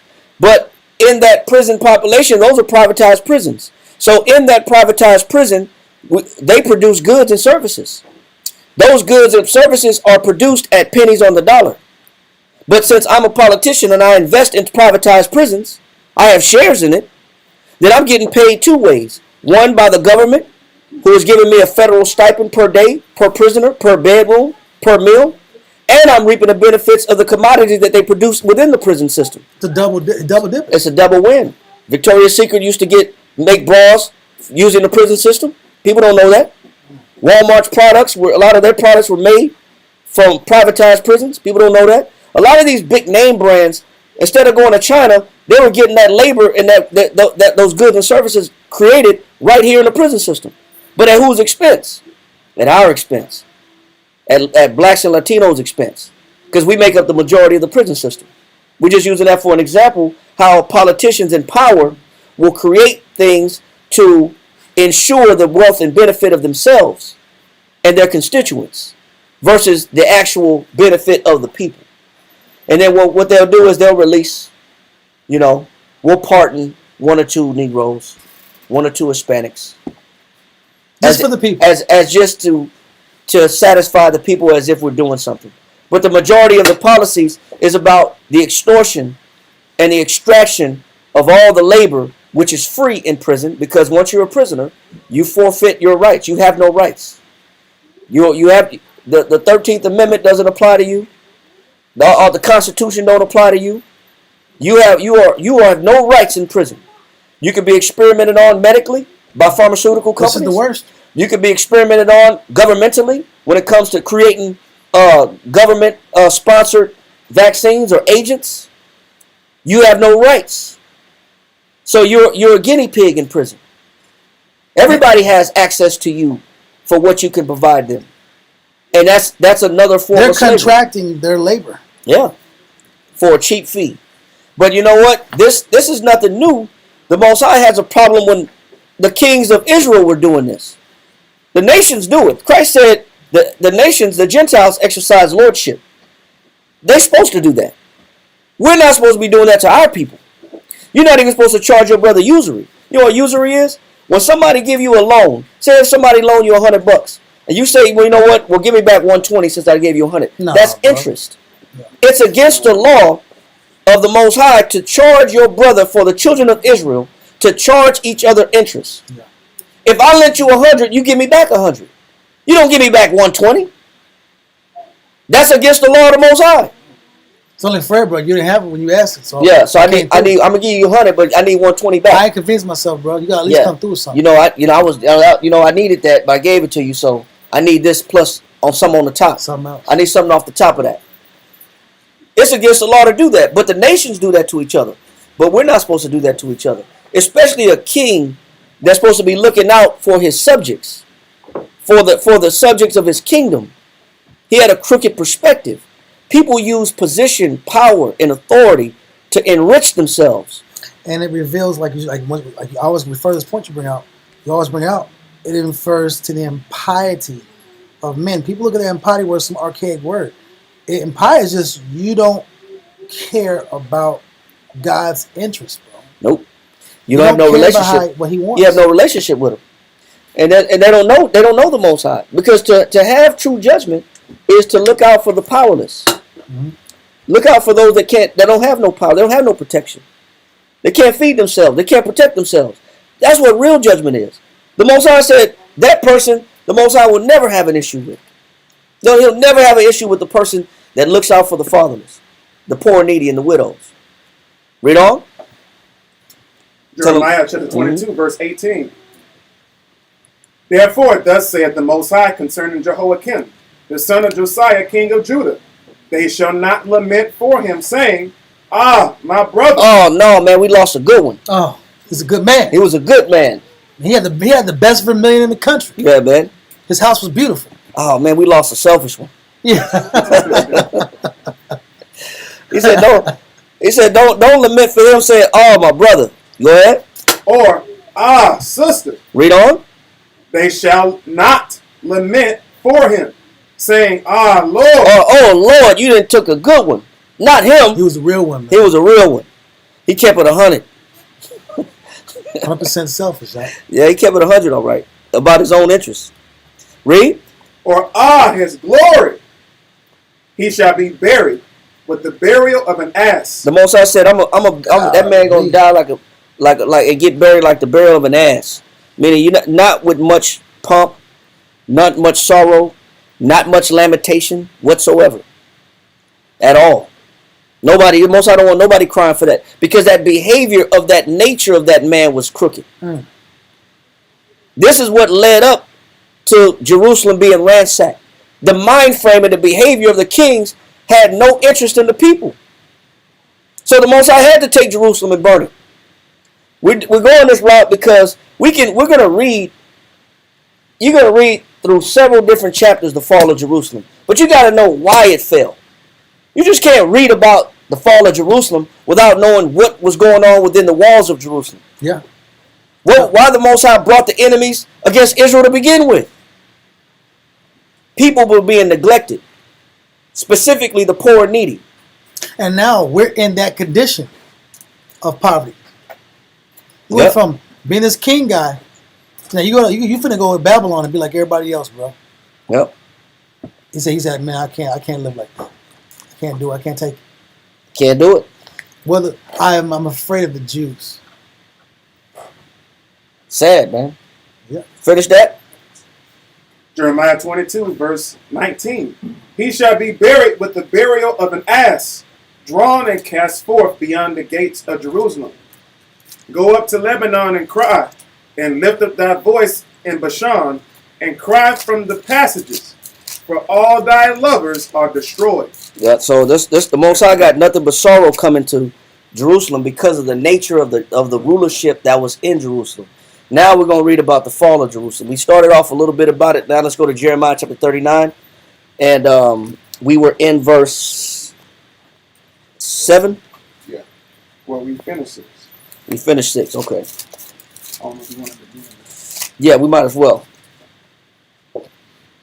Jeremiah chapter 39, verse 6. Then the king of Babylon slew the sons of Zedekiah in Riblah before his eyes. Also the king of Babylon slew all the nobles of Judah. Moreover, he put out Zedekiah's eyes and bound him with chains to carry him to Babylon. And the Chaldeans burned the king's house and the house of the people with fire. And so now they burned the king's house, which was south of the temple in Jerusalem. Go ahead. With fire, and break down the walls of Jerusalem. Then Nebuzaradan, the captain of the guard, carried away captive into Babylon the remnant of the people that remained in the city, and those that fell away, that fell to him, with the rest of the people that remained. But Nebuzaradan, the captain of the guard, left of the poor of the people, which had nothing, in the land of Judah, and gave them vineyards and fields at the same time. He said he gave them what? Vineyards and fields at the same time. So go ahead. Now Nebuchadnezzar, king of Babylon, gave charge concerning Jeremiah to Nebuzaradan, the captain of the guard, saying, take him, and look well to him, and do him no harm. Now stop right there. Let's go to Josephus now. And Josephus gives a little bit more detail on, that invasion and that besiegement of Jerusalem from a Babylonian standpoint. On what type of devices they were using and the style and method of attack that they were using to come in and overthrow Jerusalem. Let's go to Josephus, book 10, chapter 8. Let's start at paragraph 1. Josephus, book 10, chapter 8, page 275, paragraph 1. Page 275? Yep. Page 275, paragraph 1, line 131. Paragraph 1, line 131, let's go. Now the king of Babylon was very intent and earnest upon the siege of Jerusalem. And he erected towers upon great banks of earth, and from them repelled those that stood upon the walls. He also made a great number of such banks round about the whole city, the height of which was equal to those walls. So he put a lot of effort and energy and spirit into destroying and breaking down on a methodical level Israel. And this is what happened. On the counterpoint, these think tanks and these nations, they have plots and strategies against our people that strategize and use different laws and principles and rules and systems, as they call it. We call it systematic racism, right? We call it systematized systematic racism. What we want to call it is really economics. It's really just smart business on their behalf. They are methodically extracting resources from you. They put food in the grocery stores that over time, it's called the Food and what? Drug Administration. So you're going to eat this food with these chemicals, and in 10 years, you're going to need these drugs to deal with the ailments or the, what's the term for it? Sicknesses, illnesses. Well, a person gets, you take another pill, and it has the side effects. Oh, okay. You have a food, and they put the chemicals in the food. The chemicals have side effects, and now you need a drug for the side effects. And then you get a drug for the side effects of the drug. Yeah. So they're adding 3 and 4 different medications. So the pharmaceutical industry benefits, and then when it comes to the prison system, they're going to benefit because now that the parents are sick and weak, the children have to do what? Go in the streets, survive, and they get influenced by gangs, violence, drugs, and everything else. So now there's an industry to deal with that benefit, to deal with these children that are lost. They're going to eventually go into the prison system. And like such one eloquently went into, going to making products and services for other corporations and contracting their labor. That's already 3 different industries. Contracted labor, the prison industrial complex, and the pharmaceutical corporations. That's just 3. Then you have those that are afraid of the lifestyle, afraid of suffering. Like, listen, I'm just going to join the military. So now they get to go to the front lines of the military, and they're in that economic system. So what we call systematic racism, systematic slavery, is really just good economics when it comes to one nation downing another. All right? But you're looking at the king of Babylon strategically, systemically breaking down the nation. But that scrutinous, detailed, methodical energy that's built toward the direction, the breakdown of our nation, never stopped. It just went to a different aspect of history and time, and they're still using that same methodical approach to extract resources. Like a person mines silver, like a person mines gold. They look for different processes. We're going to side filter, we're going to siphon filter, we're going to blow up this mountain, we're going to go back and put chemicals in the ground, we're going to keep extracting resources. So the same people mine and extract resources is the same people are extracting resources from our people. So that methodical, scientific, they have think tanks and people that put together concepts and how can we better perform and better methodically take and extract these people. That mentality was put into the military tactical warfare against our nation. I'm just saying that presence of mind never left our people because we sinned against the Father. So he raised up adversaries against us. All right? Whenever you read the scriptures about a king being out of order, the Most High always raises an adversary against these kings or against these people. Read on. Line 132. Uh-huh. However, these that were within bore the siege with courage and alacrity. So the people that were within, you know what? They held it down. They fought for their families. They fought for their households. They had that manly dignity that was necessary. So it shows at the worst of times, Israel always has manly courage and dignity, but it's only when our backs are against the wall. Why do we choose only when things are at its worst to now pour out the spirit of faith and conscience towards the Father and loving each other and fighting for ourselves? But when things are good, we fall asleep and get wicked. Like the scripture in Genesis. Judah's a lion's whelp, right? Who shall rouse him up? We're strong people, but when the conditions are easy and light, you see them marching, they're fighting for their rights, unifying, getting their own banks, getting their own communities together, raising their children right. Okay, cool. We know they're going to overthrow us or get independence. Let's go ahead and lighten the sanctions on these people. Let's go ahead and give them the illusion of inclusion. Now, since they're light, they're comfortable, they get effeminate, they get comfortable, they get luxurious. Now, let's go ahead and push more pleasure because they're into their pleasure right now. Let's push this crack. Let's push this heroin. Let's infiltrate the communities with feminism. Let's scrape away the concept of religion so that their morals dilapidate because we're weaker when we're comfortable than we are when our backs are against the wall. Read on a little bit more. However, those that were within bore the siege with courage and alacrity, for they were not discouraged, either by the famine or by the pestilential distemper. So listen, like Shashawan goes into, the spirit is stronger than the what? The body. So when you're fed with the scriptures and you're connected to God, your literal spirit is stronger than your physical condition. But when your spirit's weak, Your physical condition's stronger than your spirit. But when you're fighting for your life, you ignore all the weaknesses around you. You're fighting for your very soul and your children's soul. Read. Yeah, we talked about that last week about men that have two different types of fights. You know, one is you're fighting for pride, Yeah. and the other one you're fighting for survival. You will fight with more dexterity.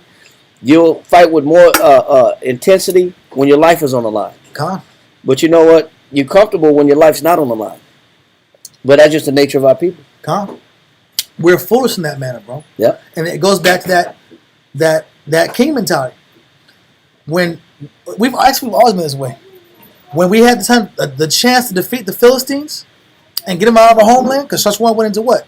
We went on the topic of the Most High allowed these Gentiles to stay there as a possible vessel of wrath against us if we get off in the fire, right? But when we were at war with the Philistines and we were winning the battle, we were complaining about we want to go back to our houses, our estates. We want to plant our vineyards and drink our wine. You're in the middle of a war and you want to get drunk. You're in the middle of establishing your family and your bloodline, and you want to plant vineyards and get your plant on. That's the same mindset we keep carrying all throughout the generations. We don't finish the responsibility. How many of us, when we have a chance to eradicate weakness in our spirit, right before we actually truly get on top of that demon in our house, we truly get on top of that depression, we truly get on top of that selfish nature, we've got 50%, 60% of it conquered. You know what? It's just trying to distract myself now. I'm good. This is the consequence of the I'm good mindset. Keep reading. Either by the famine or by the pestilential temper, Uh-huh. distemper, but were of cheerful minds in the prosecution of the war, although those miseries within oppressed them also. But that's the problem. We can be positive when everything's falling apart, but we're not positive when the Most High is blessing us. That's a crazy contrast that we have to come to grips with and be honest with ourselves. I've been this way. I've done it for years. I know this one to be me too. When things are bad in the camp, I'm alive, huh? Yeah. I'm alive. My mind's there. I'm focused. I'm clear. I'm studying. I'm sharp. When things are going as business as usual, things are comfortable. Oh man, I got to study today. Fall asleep. Oh man, I'm tired. Man. I just need this rest. Why are we like that? It's a reflection of our impiety towards God. I'm only pious towards God when things are bad. But am I pious toward God when things are good? What if you the other way around? Good When question. it's good, I'm like, God, be good. When it's bad, I get into myself because I know it's myself that I got to get myself out. That's how I think. I get that. It's a sign I have. Go to Ecclesiastes in Apocrypha to answer that question. Yeah. Go to Ecclesiastes in Apocrypha chapter 11. Read verse start verse 22. Page 77. Ecclesiasticus chapter 11, verse 22. The blessing of the Lord is in the reward of the godly. So he said the blessing of the Lord is brought upon the reward of who? The godly. reward of the godly. So if our behavior is right, the Most High blesses. Read. And suddenly he maketh his blessing to flourish. So this man's been he's been on point. He's been focusing, been praying. You know, he's been charitable. He's been giving. He's been humble. The Most High bring that man blessing out of nowhere. Read on. Verse 23. Say not, what profit is there of my service? So there's something that can set in that you have to be aware of, and every man has to be aware of. Every person has to be aware of. What the danger is that can come from getting blessed by the Most High is complacency. Complacency is a disease that can infect us all if we're not careful. Because the Most High will bless us, He'll take care of us, and then we start to think that I can subside, reduce, or diminish my servitude of the Most High, and I could exempt myself from the service of the Most High. That complacency will set in on us. Read on. Say not, what profit is there of my service? And what good things shall I have hereafter? And I got to be careful to not saying, you know what, I don't need to do this. Or I got to be careful from saying what good is going to come from it. I'm good, so I don't need to do it. Or why am I doing this? Because I don't see the good of why am I doing this. And he says a lot of people will go back and forth between those two mentalities. And he's going to explain why. Read on. Verse 24. Again, say not, I have enough, and possess many things. And what evil can come to me hereafter? Oh, and don't get too comfortable. Once again, that's that complacency. Read on. Verse 25. In the day of prosperity. He says in the day of prosperity, go ahead. There is a forgetfulness. Of what? Of affliction. Because a lot of times, depending on the condition that we're in, the condition usually sets the mind frame and sets the tone of the thoughts. So if I'm in a good position and I'm prosperous, we tend to forget how bad things were on the other side just a week ago, or how bad things were a month ago, or how bad things were a year ago. We tend to forget the extreme of the depravity that we were in, of the nature we were in, prior to the progress or prior to the success. Right. He says we're the ones that go back and forth between, man, the Most High, I'm good. We get comfortable. We forget things were bad. So we get complacent. We start to go back to sleep. Read on. In the day of prosperity, there is a forgetfulness of affliction. And in the day of affliction. And also when things are bad, when the shoe's on the other foot, when things are bad, all we can see is bad. We can't see good. We're in a hole. We're in a depression. We're in a slump. We're in a hole. We can't get out of it, man. We forget how good the Lord's been to us. We sink down to a new low. We act like, man, there's no hope. Well, just a week ago, things were good. A month ago, things were good. A year ago, things were good. We sway between these ebbs and flows of emotions, and it's all based on our condition.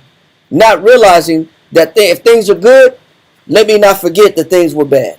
So let me be appreciative. Let me be thankful. And if things are bad, let me not forget that things weren't always bad. There has been some good. So let me stay conscious of good when things are bad. Read on. And in the day of affliction, there is no more remembrance of prosperity. And we forget the good that the Most High has done. That's why I tell men to write a journal. Write a journal of your successes, of your blessings, of what the Most High has done for you, how He's taken you out of certain holes, so that when things go bad, you don't forget He's been good. I'm not quick to. Because men, when things are bad, all they see is the trouble that they're in, and they cast off any hope or idea that the Most High is a viable asset that I need in my life, and He can pull me out. Because when men are in a hole, they fall into a deep hole. They fall into a real depression. They got dark cloud. They got damn near a dark cloud following them, raining on them all day everywhere they go. They can't see no sunshine. So that's why I tell men, hey, keep a journal. Write a journal of all the good things the Most High has done for you. Because you're going to have to go back and reread that as a reminder to stir your spirit back up that things aren't always bad. Because the danger is when things are bad, we tend to look at the Most High crooked. Yeah. We tend to look at the Most High like He's not fair. We tend to look at the Most High like He's not just. What kind of God is this? Why would you let me start asking those questions? Why am I going through this? Why do I have to deal with this situation and circumstance? So you got to keep a journal as a reminder to look back and say, man, you know what? I'm tripping, man. God is good. I'm out of there. I don't got to stay. Okay, I'm in a low right now, but it ain't always going to be this way. It's not forever. It's not forever. So we have to learn how to moderate ourselves between being thankful and not complacent, and also not being bitter when things are bad, and reminding us things are going to get better. He said this be the disease of man. There's no temperance. Temperance is the ability to stay calm regardless what the situation is, and temperance is a virtue. But that temperance is important to have. Read 27. Verse 27. The affliction of an hour maketh a man forget pleasure. And what he's saying is, it don't take much for a man to go through to forget how good God really is. It don't take much, bro. People People will cast off the Most High as soon as things get bad. They'll forget the Most High has ever been in their life. They'll forget the Most High ever pulled them through some struggles. They said it doesn't take much affliction for us to forget how good God has been to us. Yes, sir. I made a mistake early on in my walk and I learned it after the fact of not staying patient and waiting on him to come through and not finding my own out. Right. Like I had to stand tall and be patient and just stay locked in. And I only learned that after the fact. But he showed it to me through scripts. Yeah. So I was just like, wow, like I was flipping out. But had I just stayed focused and locked in and patient, because I was doing good up until that point, I was locked in with him. He was gonna come through. He was gonna come through. It out. Yeah, always. So I made that little stumbling block early in my walk. You know, we all do. And that's why we got and I'm glad you said that, we got to stay in the scriptures. Because 1 Corinthians 10:13 says what? 1 Corinthians chapter 10, verse 13. There have no temptation taking you, but such as is common to man. Because what you go through, it's just a matter of time, and I'll be going through the same thing. And what I'm going through is just a matter of time. You're going to be going through the same thing. He said, the Most High, we're not going through something that nobody has ever been through ever in life. Read. But the Most High is faithful. He said, but who do we got to learn how to depend on through the affliction? The Most High is faithful. He said, we got to learn how to lean on him, not on our own power. Because that's the first thing we want to do is change our situation. Now, I got to get the hell out of here. I got to find it. I got to fix this right now, but this ain't cool. Man, I got to do something. I got to pull myself up. You know, talked to a homeless brother yesterday. You know, got hit by a car, brain was bleeding, 50 stitches in his face, wow. Titanium leg, fractured hairline fracture in his hip. He said, "Man, I got to pull. I can't make no excuses. I got to pull myself up." Yeah. And I'm listening, and I'm waiting for him to say that the Lord is good. I'm waiting for him to say the Lord pulled me out of this. Yeah. I'm waiting. I'm listening. It's coming. Is it coming? He about to give glory to the Most High. Yeah. He said, I got to pull myself up. I said, where you living at? On the streets. But you know what you realize? Your power is limited. You gotta some way or another. You can't lean on your own strength. You're not always gonna have the power. Although you may have the will, you may have the desire, but it may not always be in your best, advantage to depend just on your own strength. And that's why Jeremiah says, "Cursed the man that trusted the man and make flesh his arm." I gotta learn how to say, you know what? My power, my scope of control is great that the man got up and walked and is walking with all the damage. But there's certain things that the Most High is breaking him down to until he shows allegiance and submission and yields his mind to the Most High. And the Most High be waiting for that too. He be waiting for us to finally say, "Lord, I don't got no control. I'm powerless. I gotta have you fix this for me. I don't know. I can only do so much." Because there is limitations to what we can and cannot do.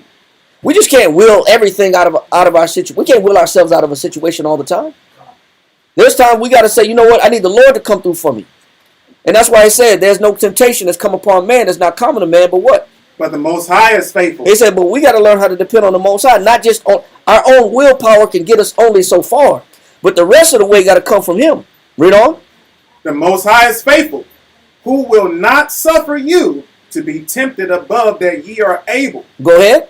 But will with the temptation. It says, although you're going through affliction, he said, along with the affliction, there's always what? Read.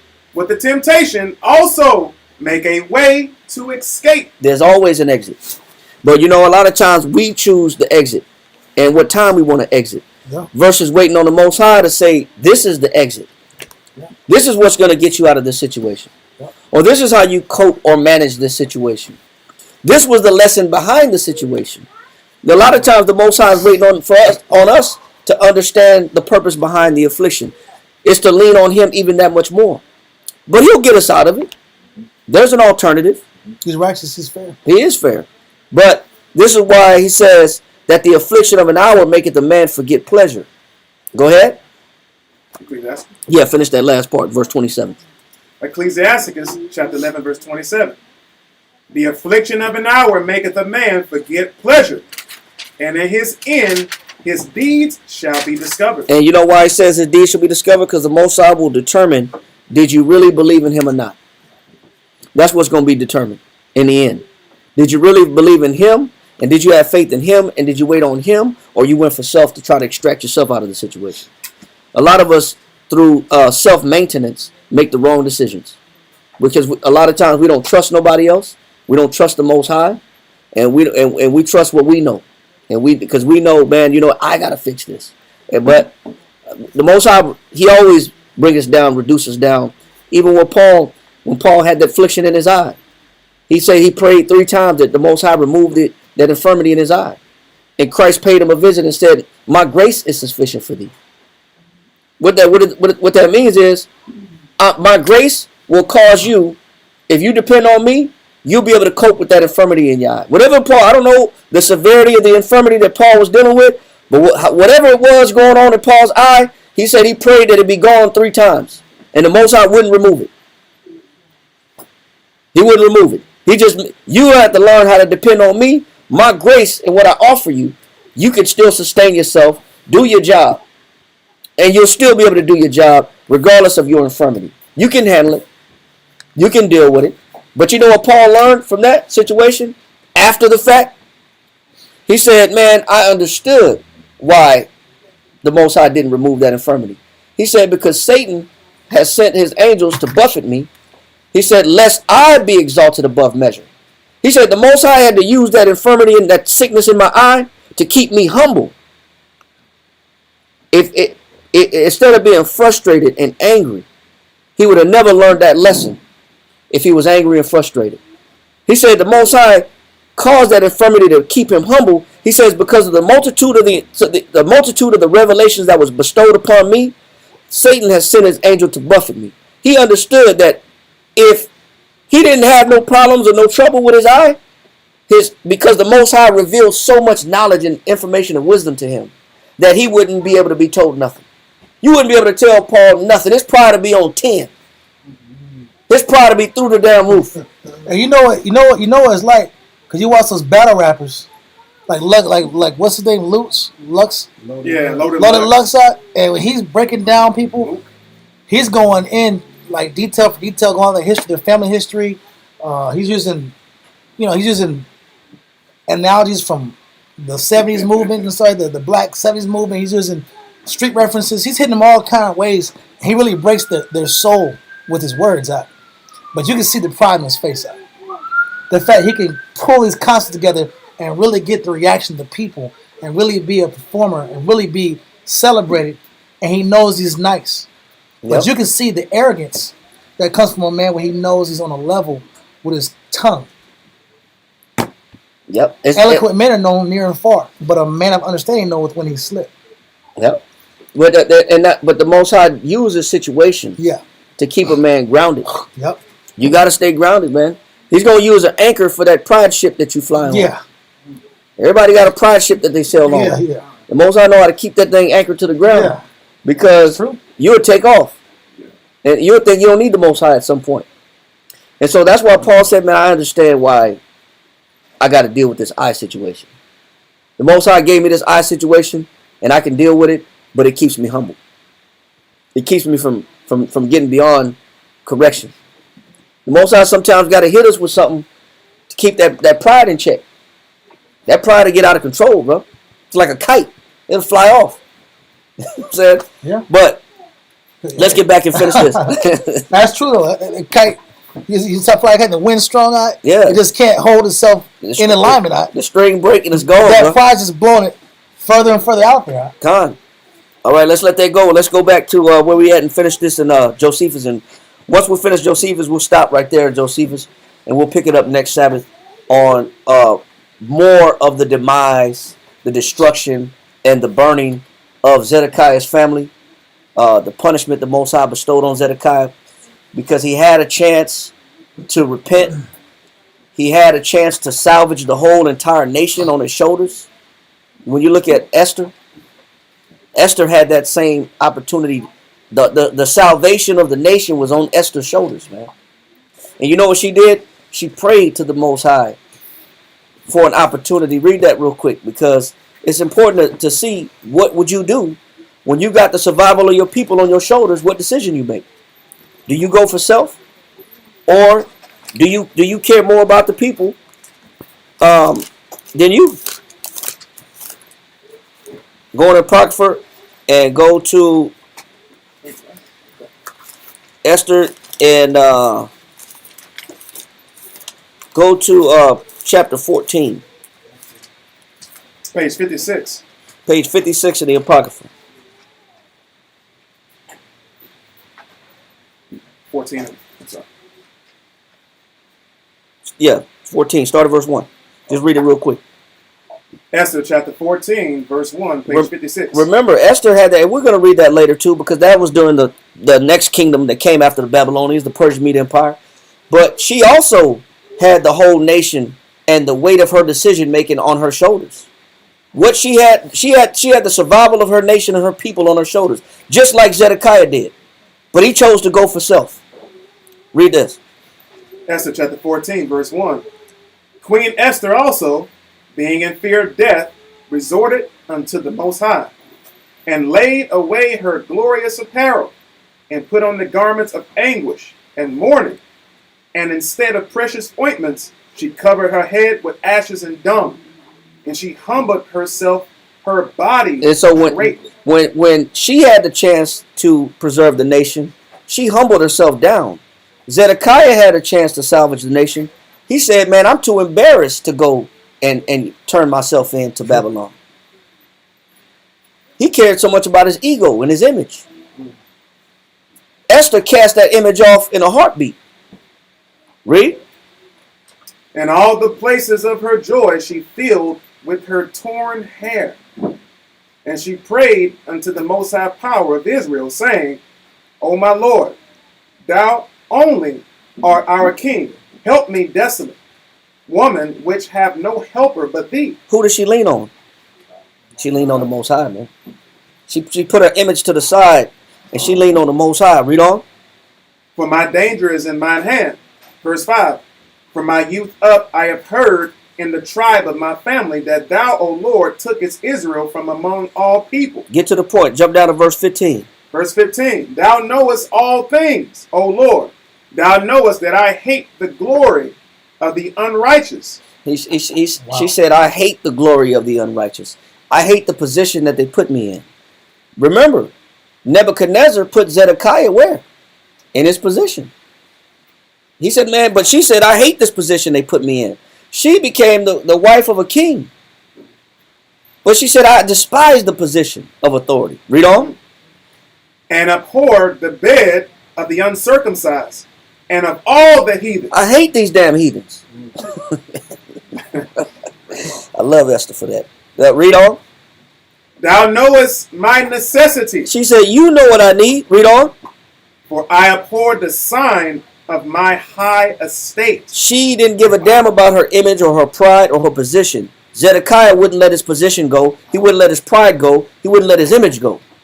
Like these celebrities out. Yep. They've been selling our people out. These Diddy's and these Jay-Z's and Beyonce's. And they're just puppets for the bigger system. Exactly. These puppets for the rulers. Yep. Read. For I abhor the sign of my high estate, which is upon my head in the days wherein I show myself, and that I abhor it as a menstruous rag. A bloody rag. Read on.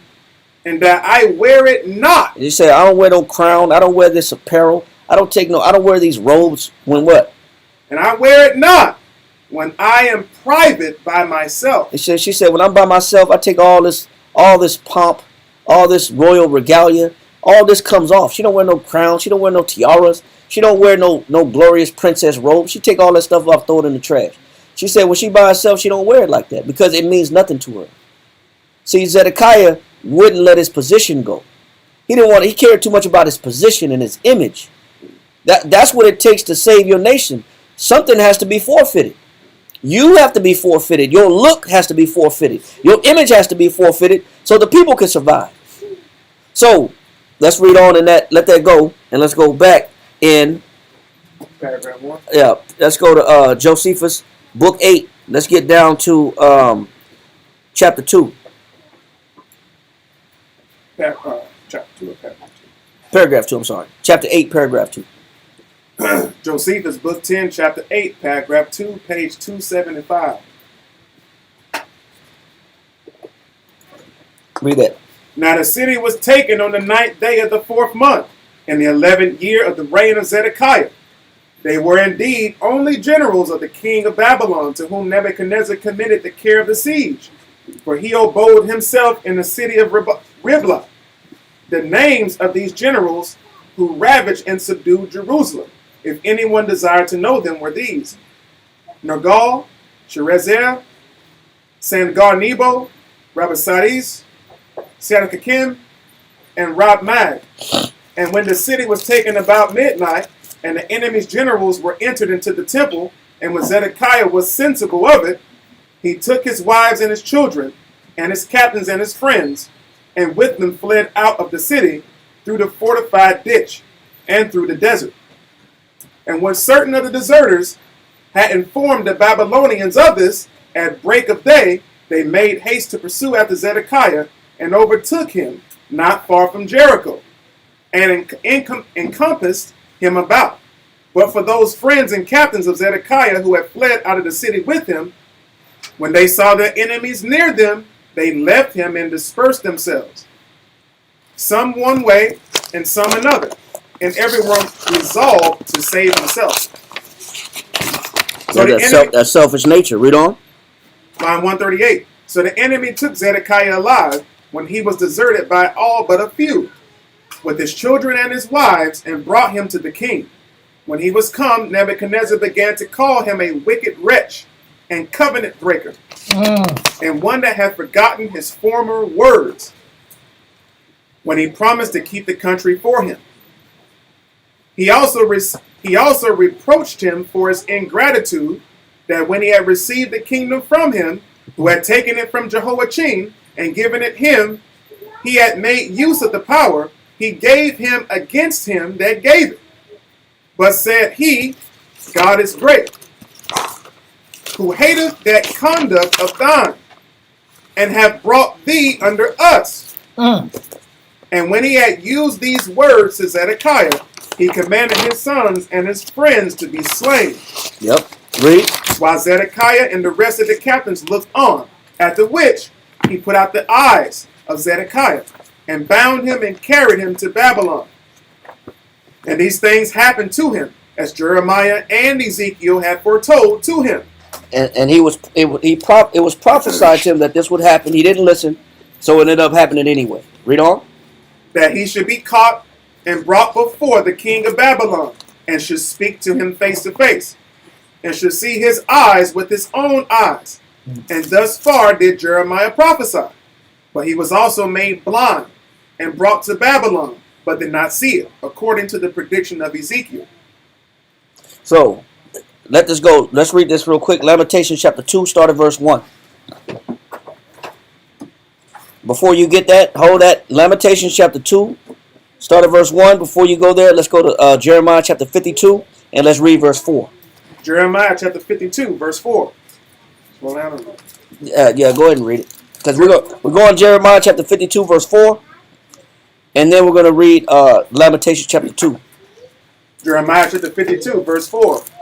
And it came to pass in the 9th year of his reign, and in the 10th month, in the 10th day of the month, that Nebuchadnezzar king of Babylon came, he and all his army, against Jerusalem, and pitched against it, and built forts against it round about. So the city was besieged until the 11th year of King Zedekiah. And in the 4th month, and in the 9th day of the month, the famine was sore in the city, so that there was no bread for the people of the land. Then the city was broken up, and all the men of war fled, and went forth out of the city by night by the way of the gate between the two walls, which was by the king's garden. Now the Chaldeans were by the city round about, and they went by the way of the plain. But the army of the Chaldeans pursued after the king, and overtook Zedekiah in the plains of Jericho, and all his army was scattered from him. Then they took the king and carried him up unto the king of Babylon to Riblah, in the land of Hamath, where he gave judgment upon him. And we read that judgment in Josephus book 10, chapter 8, how he said, you know what, you were ungrateful. You was unthankful for the position that I gave you. You suffered from ingratitude. You returned me evil for good. He said, therefore, your kids are going to die in front of you. Then as soon as he killed his kids and his friends, he took his eyeballs out. Read on, and then brought them into captivity. Read on. Verse 10. And the king of Babylon slew the sons of Zedekiah before his eyes. He slew also the princes of Judah in Riblah. Then he put out the eyes of Zedekiah. And the king of Babylon bound him in chains and carried him to Babylon and put him in prison to the day of his death. So Zedekiah died in prison, blind, with no eyeballs. That's crazy death. That's a bad way to go, bro. And the last surviving memory you got is your children being slayed in front of you. It's torture. It's mental torture. Read. Verse 12. Now in the 5th month, in the 10th day of the month. So only a 30 days, about a little bit over 30 days, like 32 days. A little bit over 30 days after Zedekiah was destroyed. What happened then?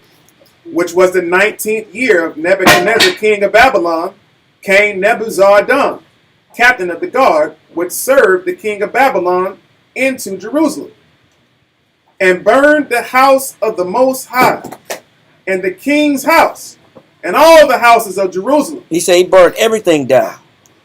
The king's house, everybody's house. Read on. And all the houses of the great men burned he with fire. All the princes. Read on. And all the army of the Chaldeans that were with the captain of the guard break down all the walls of Jerusalem round about. Read. Then Nebuzaradan, the captain of the guard, carried away captive certain of the poor of the people, and the residue of the people that remained in the city, and those that fell away, that fell to the king of Babylon, and the rest of the multitude. Then Nebuzaradan, the captain of the guard, left certain of the poor of the land for vine dressers and for husbandmen. Yeah, so they can still reap the benefits of the land, even though they've removed everybody in it. They can still receive some resources. Read on. Verse 17. Also the pillars of brass that were in the house of the Most High, and the bases, and the brazen sea that was in the house of the Most High, the Chaldeans brake, and carried all the brass of them to Babylon. The cauldrons also, and the shovels, and the snuffers, and the bowls, and the spoons, and all the vessels of brass wherewith they ministered, took they away. And the basins, and the fire pans, and the bowls, and the cauldrons, and the candlesticks, and the spoons, and the cups. That which was of gold, in gold, and that which was of silver, in silver, took the captain of the guard away. Go ahead. The 2 pillars, 1 sea, and 12 brazen bulls that were under the bases, which King Solomon had made in the house of the Most High. The brass of all these vessels was without weight. They said there was no... Go to Romans real quick, chapter 11. What happens when we fall? Go to Romans chapter 11, verse 12. Romans chapter 11, verse 12. Read this real quick. Romans chapter 11, verse 12. What happens when the children of Israel falls? Romans 11 and 12. Now if the fall of them, let me read it again. Now if the fall of them be the riches of the world. It says stop right there. What happens when the children of Israel falls? The world gets rich. The world gets rich off of our demise.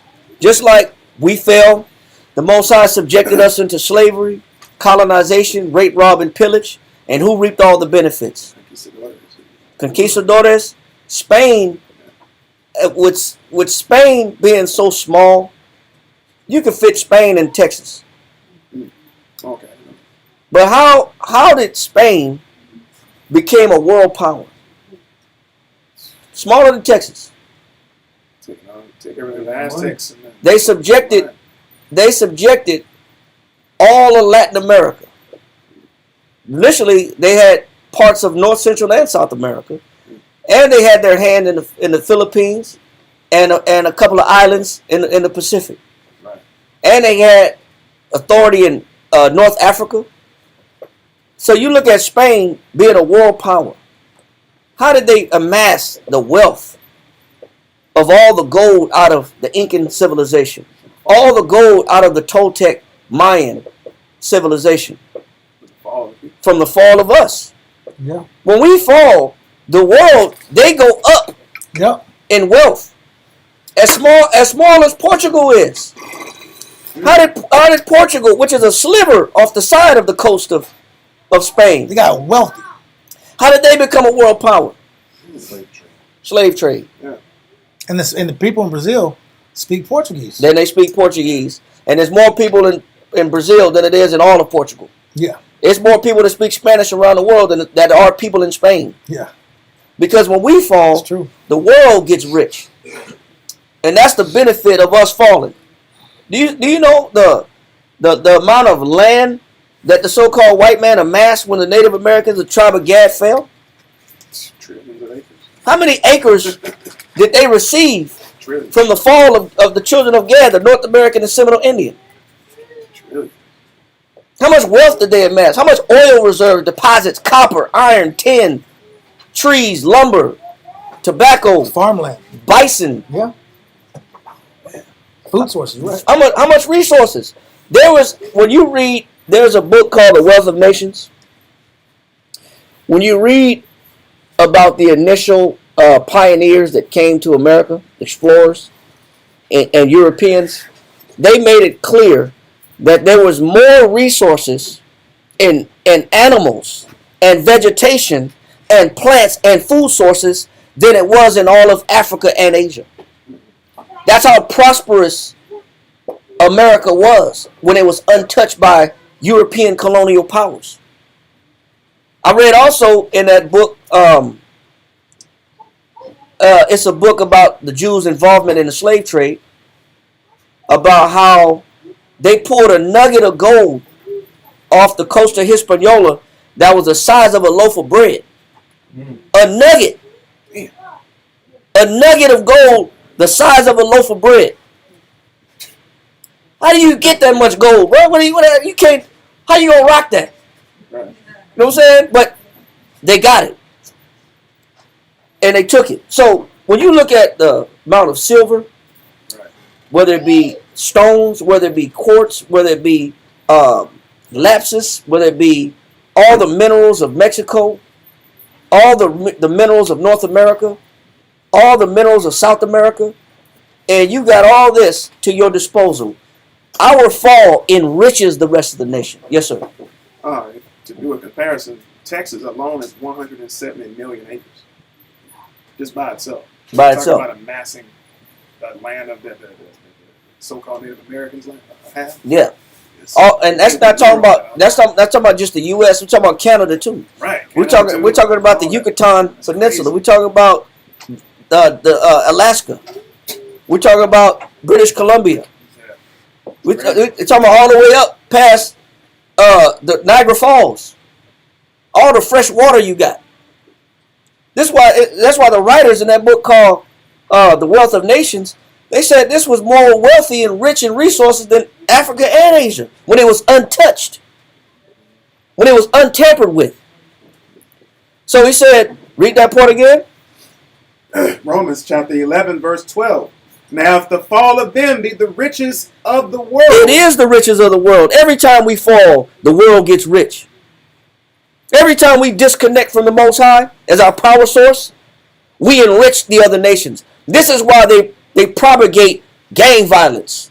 This is why they propagate drug use. This is why they propagate blaxploitation films, pimp movies, prostitute movies. This is why they push violence on TV and video games in our communities. Because to keep us detached keeps them in power.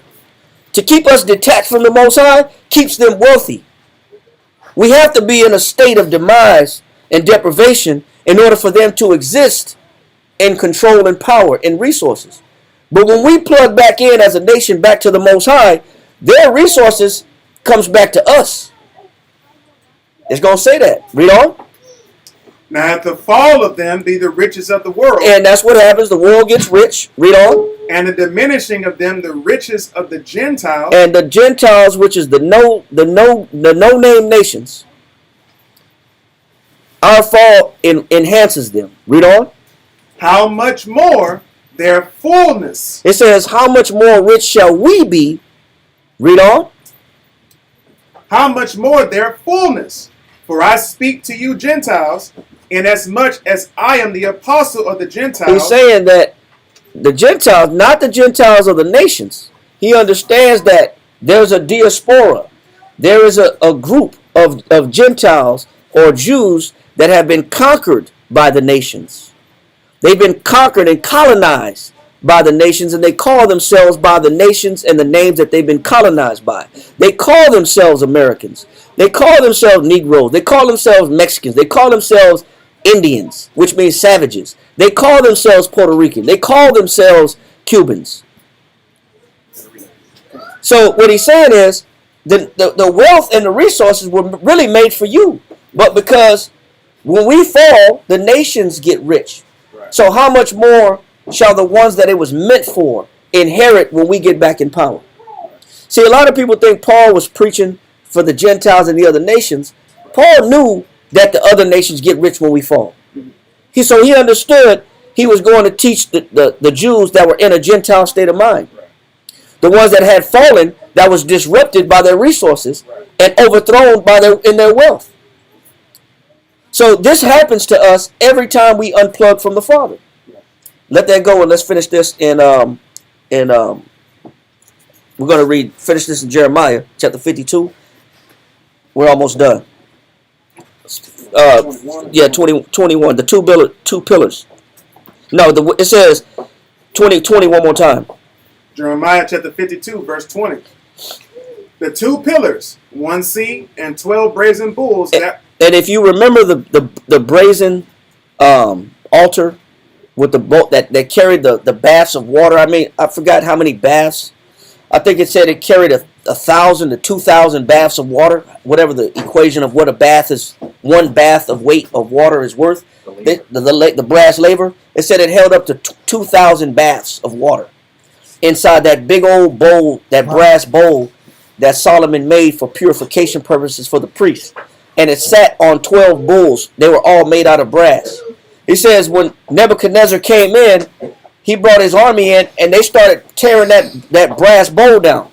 They started breaking those brass bowls up that was made for the purification of the temple.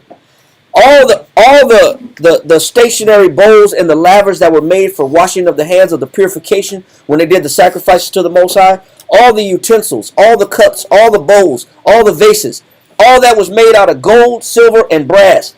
And Babylon stole it all. They stole it all.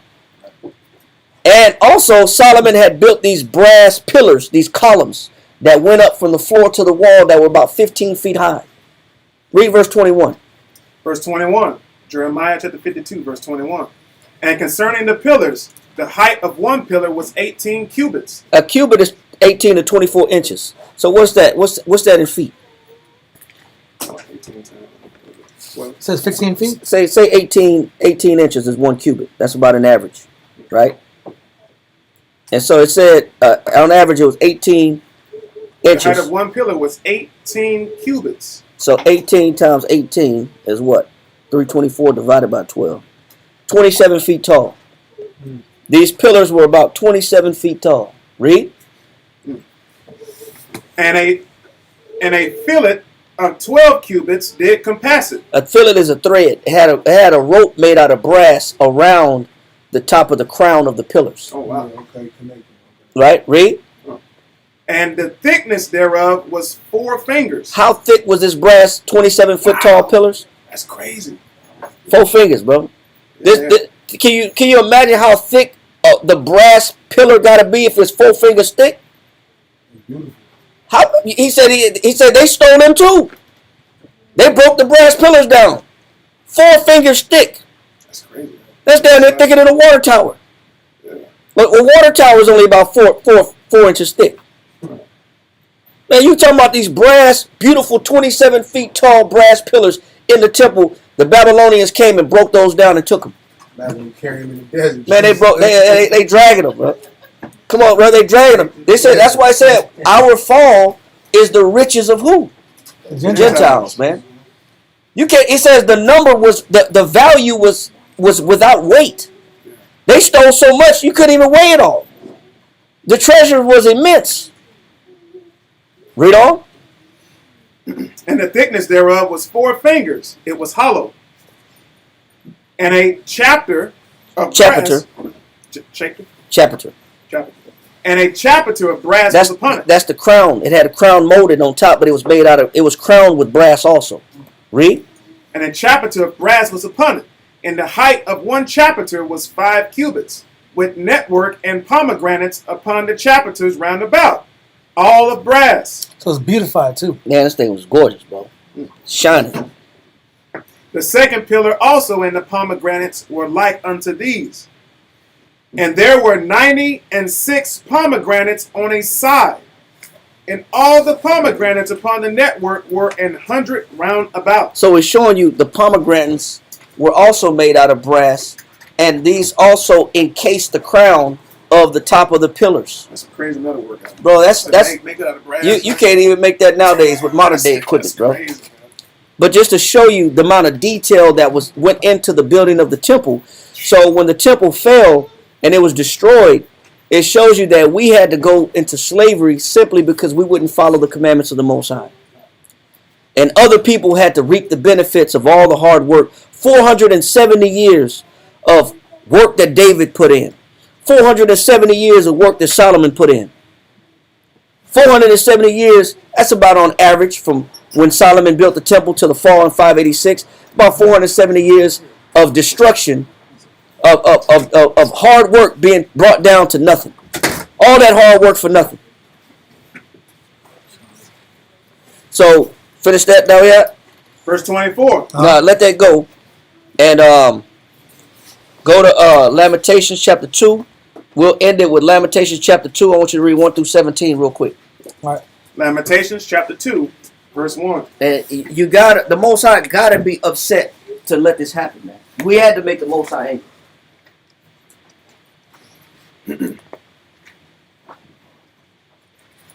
Lamentations chapter 2, verse 1. Mm-hmm.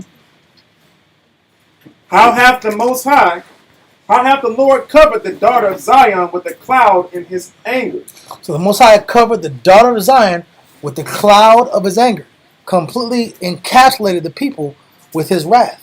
Read.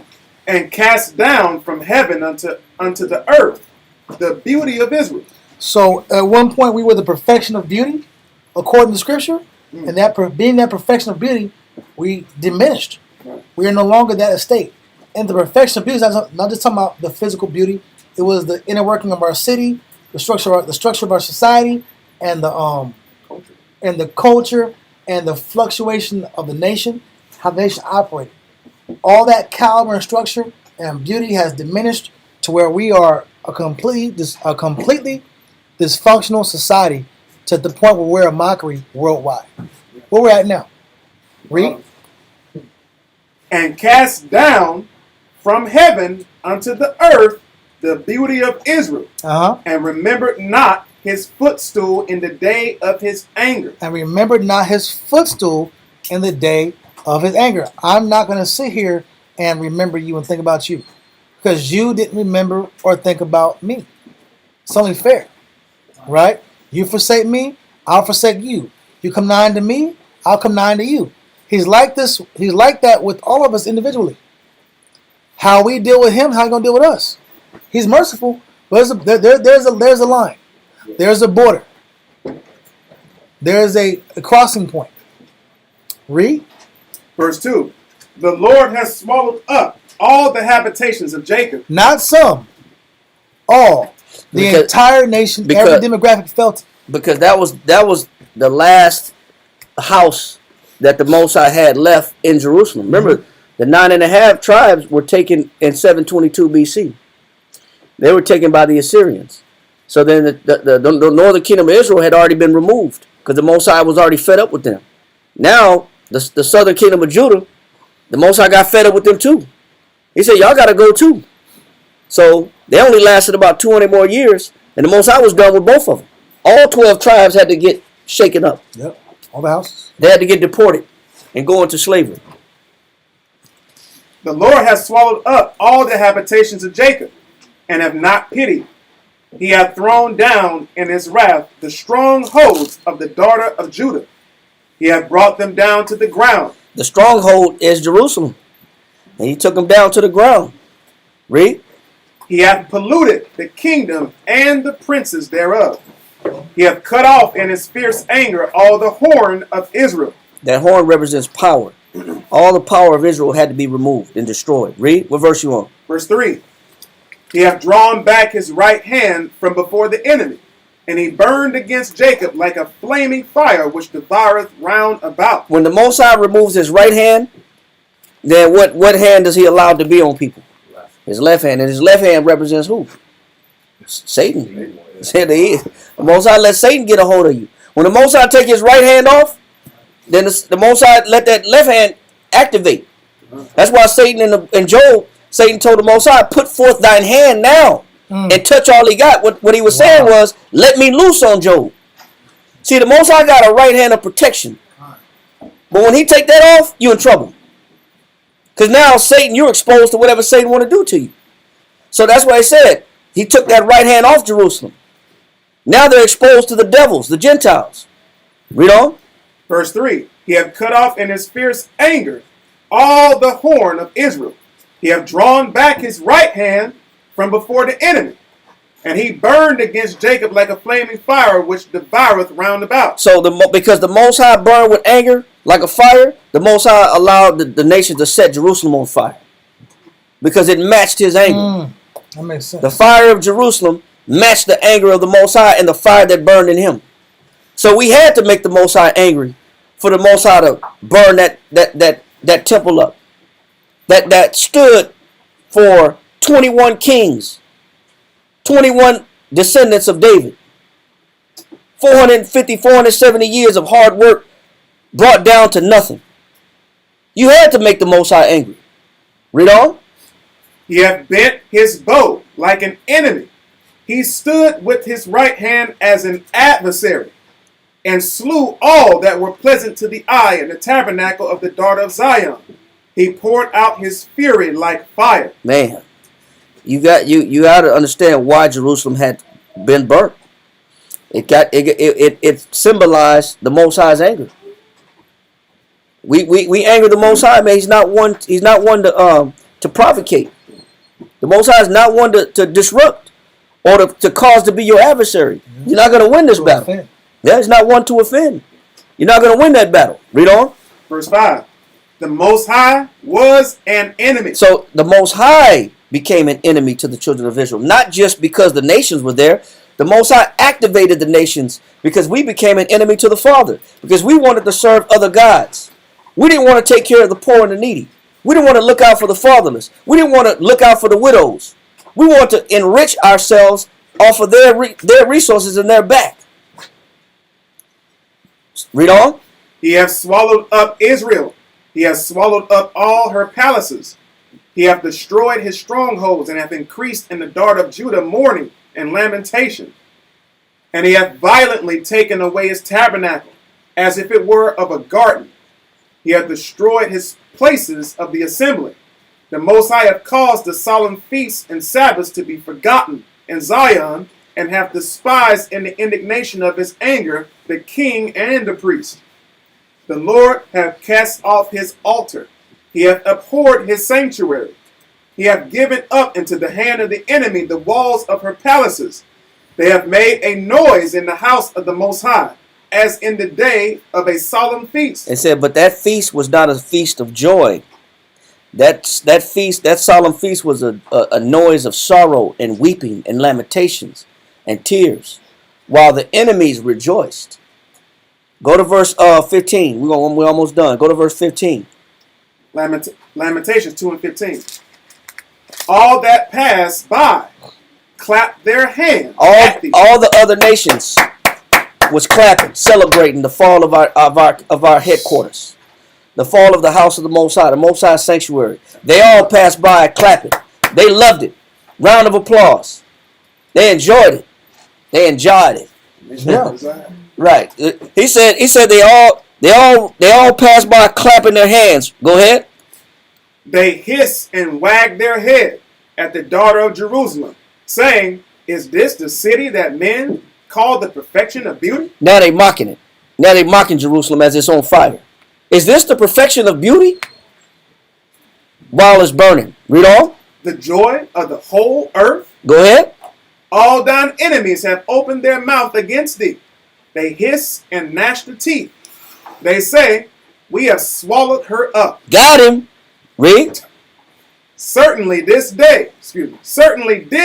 the day that we look for. Man, we've been waiting for them to fall. We couldn't stand these individuals. People celebrate the fall of blacks, Hispanics, and Native Americans. Come. They love it. Read on. Certainly this is the day that we looked for. We have found, we have seen it. We found and we seen it. Finally, we got our wish. Who in particular is the forerunner of this celebration? Go to Psalms 137, verse 7. Yep. Who is the forerunner of this celebration? Psalms 137, verse 7. Psalm chapter 137, It's crazy, bro. verse 7.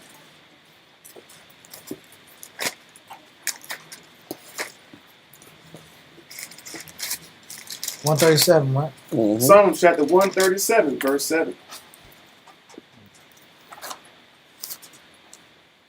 Yep. Remember, O Lord, the children of Edom. He said, David said, don't forget the children of Edom. He said, remember the children of Edom. Read on. In the day of Jerusalem. He said, in the day that Jerusalem was suffering. In the day that Jerusalem was on fire. In the day that Jerusalem was being destroyed. Read on. Who said, raise it. They said, raise it, burn it. Burn it to the ground. That's what raise it means, to burn it. Burn it to the ground. Read on. Raise it. Burn it. Burn it. Read on. Even to the foundation thereof. He said, burn it to the ground, to the foundation thereof. Who was the forerunner of celebration when Jerusalem fell? Edom, the so-called white man. And this has always been an enemy to the children of Israel. Read. Verse 8. O daughter of Babylon. And this is why the Most High calls Edom the daughter of who? Babylon. Read. Who art to be destroyed. He says, but you're going to get your day.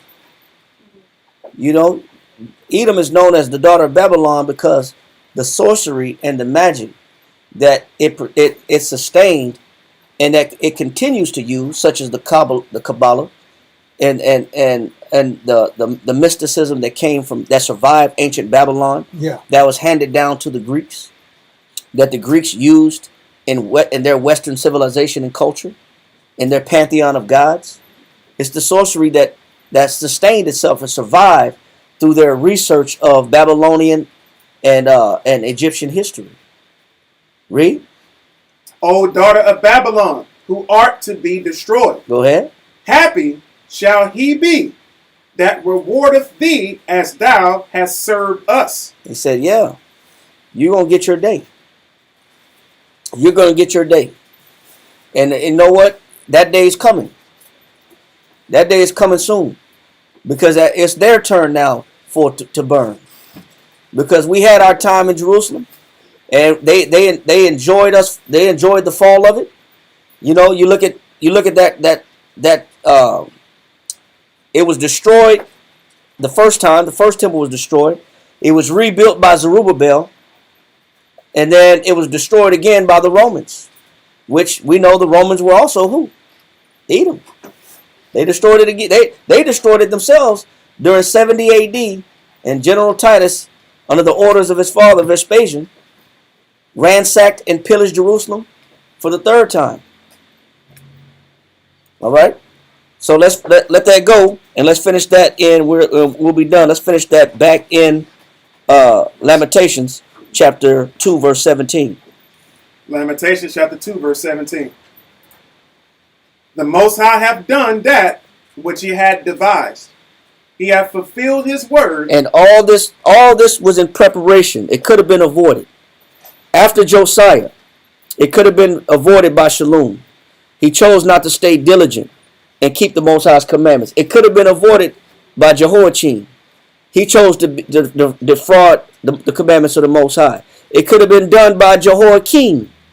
He chose to extort the people and to create bad policies that only benefited his welfare and be a lion amongst the people. And then it fell on Zedekiah, the last king, to make a decision to stay committed to the Most High, but he cared too much about his image. So all this could have been prevented, but it so fell in order exactly how the Most High said it was going to happen, because we chose to make the Most High priority and his laws and his statutes and commandments priority. Read on. He hath fulfilled his word that he had commanded in the days of old. He hath thrown down and have not pitied. And the Most High, when he finally got fed up with Jerusalem, he said he ain't had no pity on it. Read on. And he hath caused thine enemy to rejoice over thee. And yes, when we're in a fallen state, our enemies mock us, they laugh at us, they call us baboons, porch monkeys, moon crickets, Negroes, niggas, spicks, coons. They love it. Wetbacks. They love immigrants, illegal immigrants. They love aliens. They love to see us in a deplorable state. Foolish sons of the forest. Yeah, sons of the forest, like Andrew Jackson said to the natives. So, yeah, they love to watch us in a deplorable, broken down state. They rejoice over that. That's why anytime that we start talking about unification, unity, supporting each other, here comes some government-instituted crap. Here comes some government-sponsored gang violence. Here's some government-sponsored intel, CIA, COINTELPRO, psychological weaponry, warfare, games that they play on our people. They don't want to see us come together, because when we come together, that's the end of their civilization. So, of course, they don't want to see that. But the Most High was angry. He had to get angry at us in order for us to let this happen to Jerusalem. Read on. He hath caused thine enemy to rejoice over thee. He hath set up the horn of thine adversaries. And the horn is power. The Most High set up the power of our enemies through our fall. And this is why Jerusalem had to fall. And this is why we have no portion in Jerusalem. This is why even to this day, when we try to go back to Jerusalem, they deport us out of Jerusalem. They don't want us in Jerusalem. Even though Jerusalem initially was ours. But according to prophecy, just like we had our turn, they're going to get their turn. But with that, we're going to go ahead and say shalom. Are there any questions?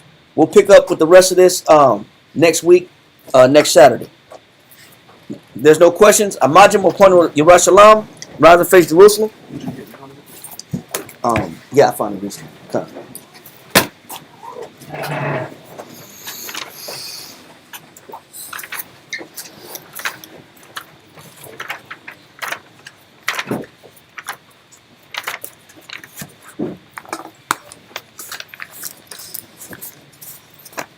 Yahweh. In the name of Yahweh Shai. Please listen to us right now. Send Micah Allah. And the righteous angels. To watch. Over. Bless. Heal. Protect. And make strong. The people of Yashala. Also send unto us. Much wisdom. Much knowledge. Much understanding. Much patience. Much faith. Much brotherhood. And much love. Spiritual power. And forgive all of our sins. Yahweh Shai, come quickly. For in thee is our hope. Always. And forever. Amen.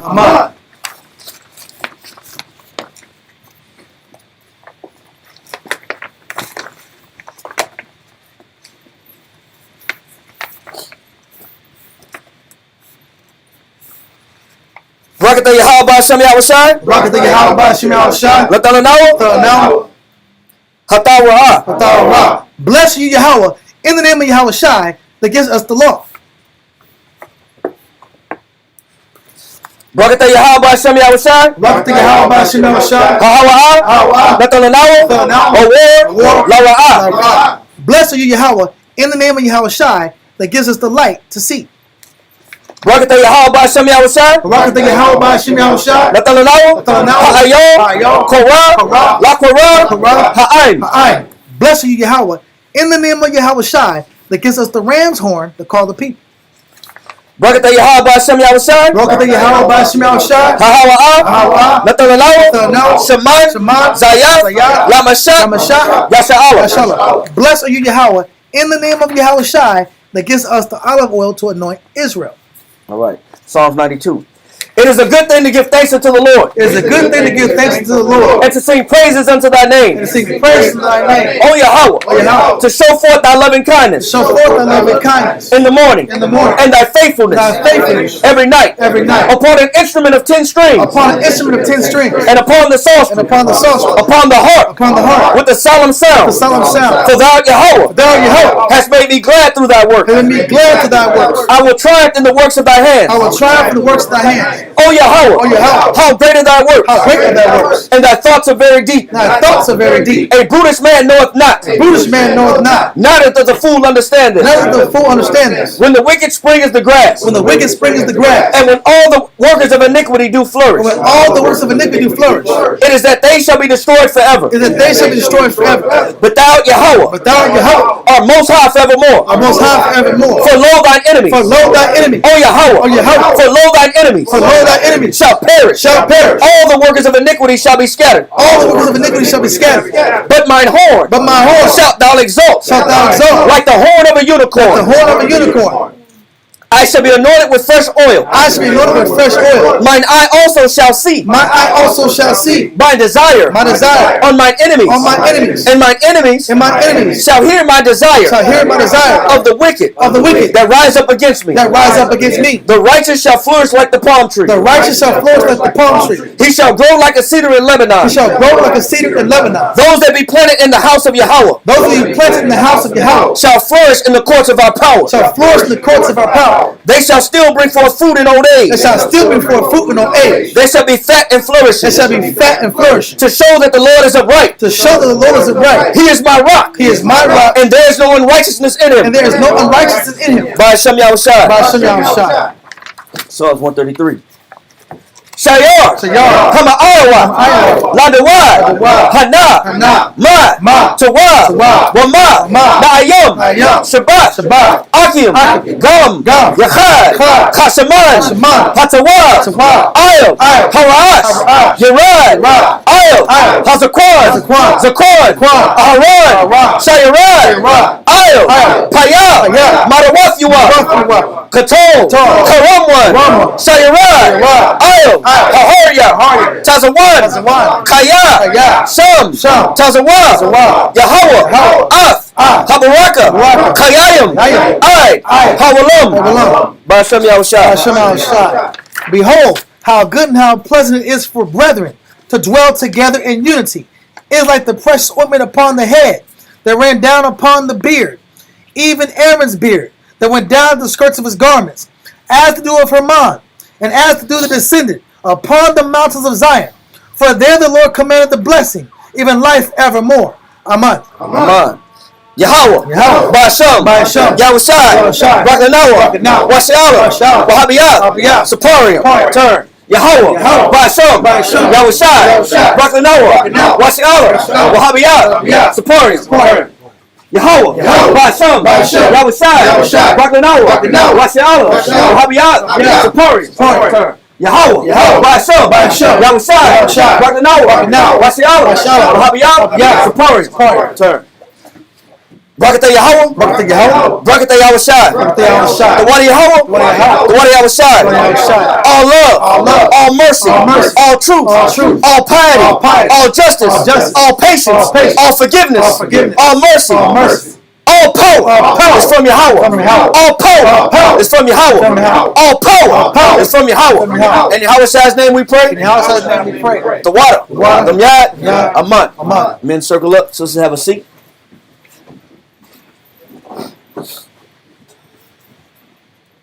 You got it? Let the brothers in.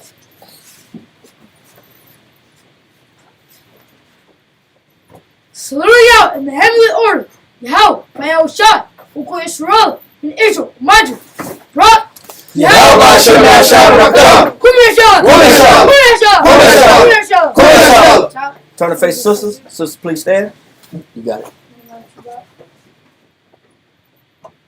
Saluting out the daughters of Zion, in Israel, Major, Rock, Yahweh, Bashem Yahushua. Yajimatap, dismissed. Fall out. All right, shalom, everybody online. We'll be back in action on Monday And also back Monday, Wednesday, Friday, and back again on the Sabbath. The water for coming in. Hopefully, it was easy to understand and there was some edification involved. All right. Appreciation. Shalom, family online.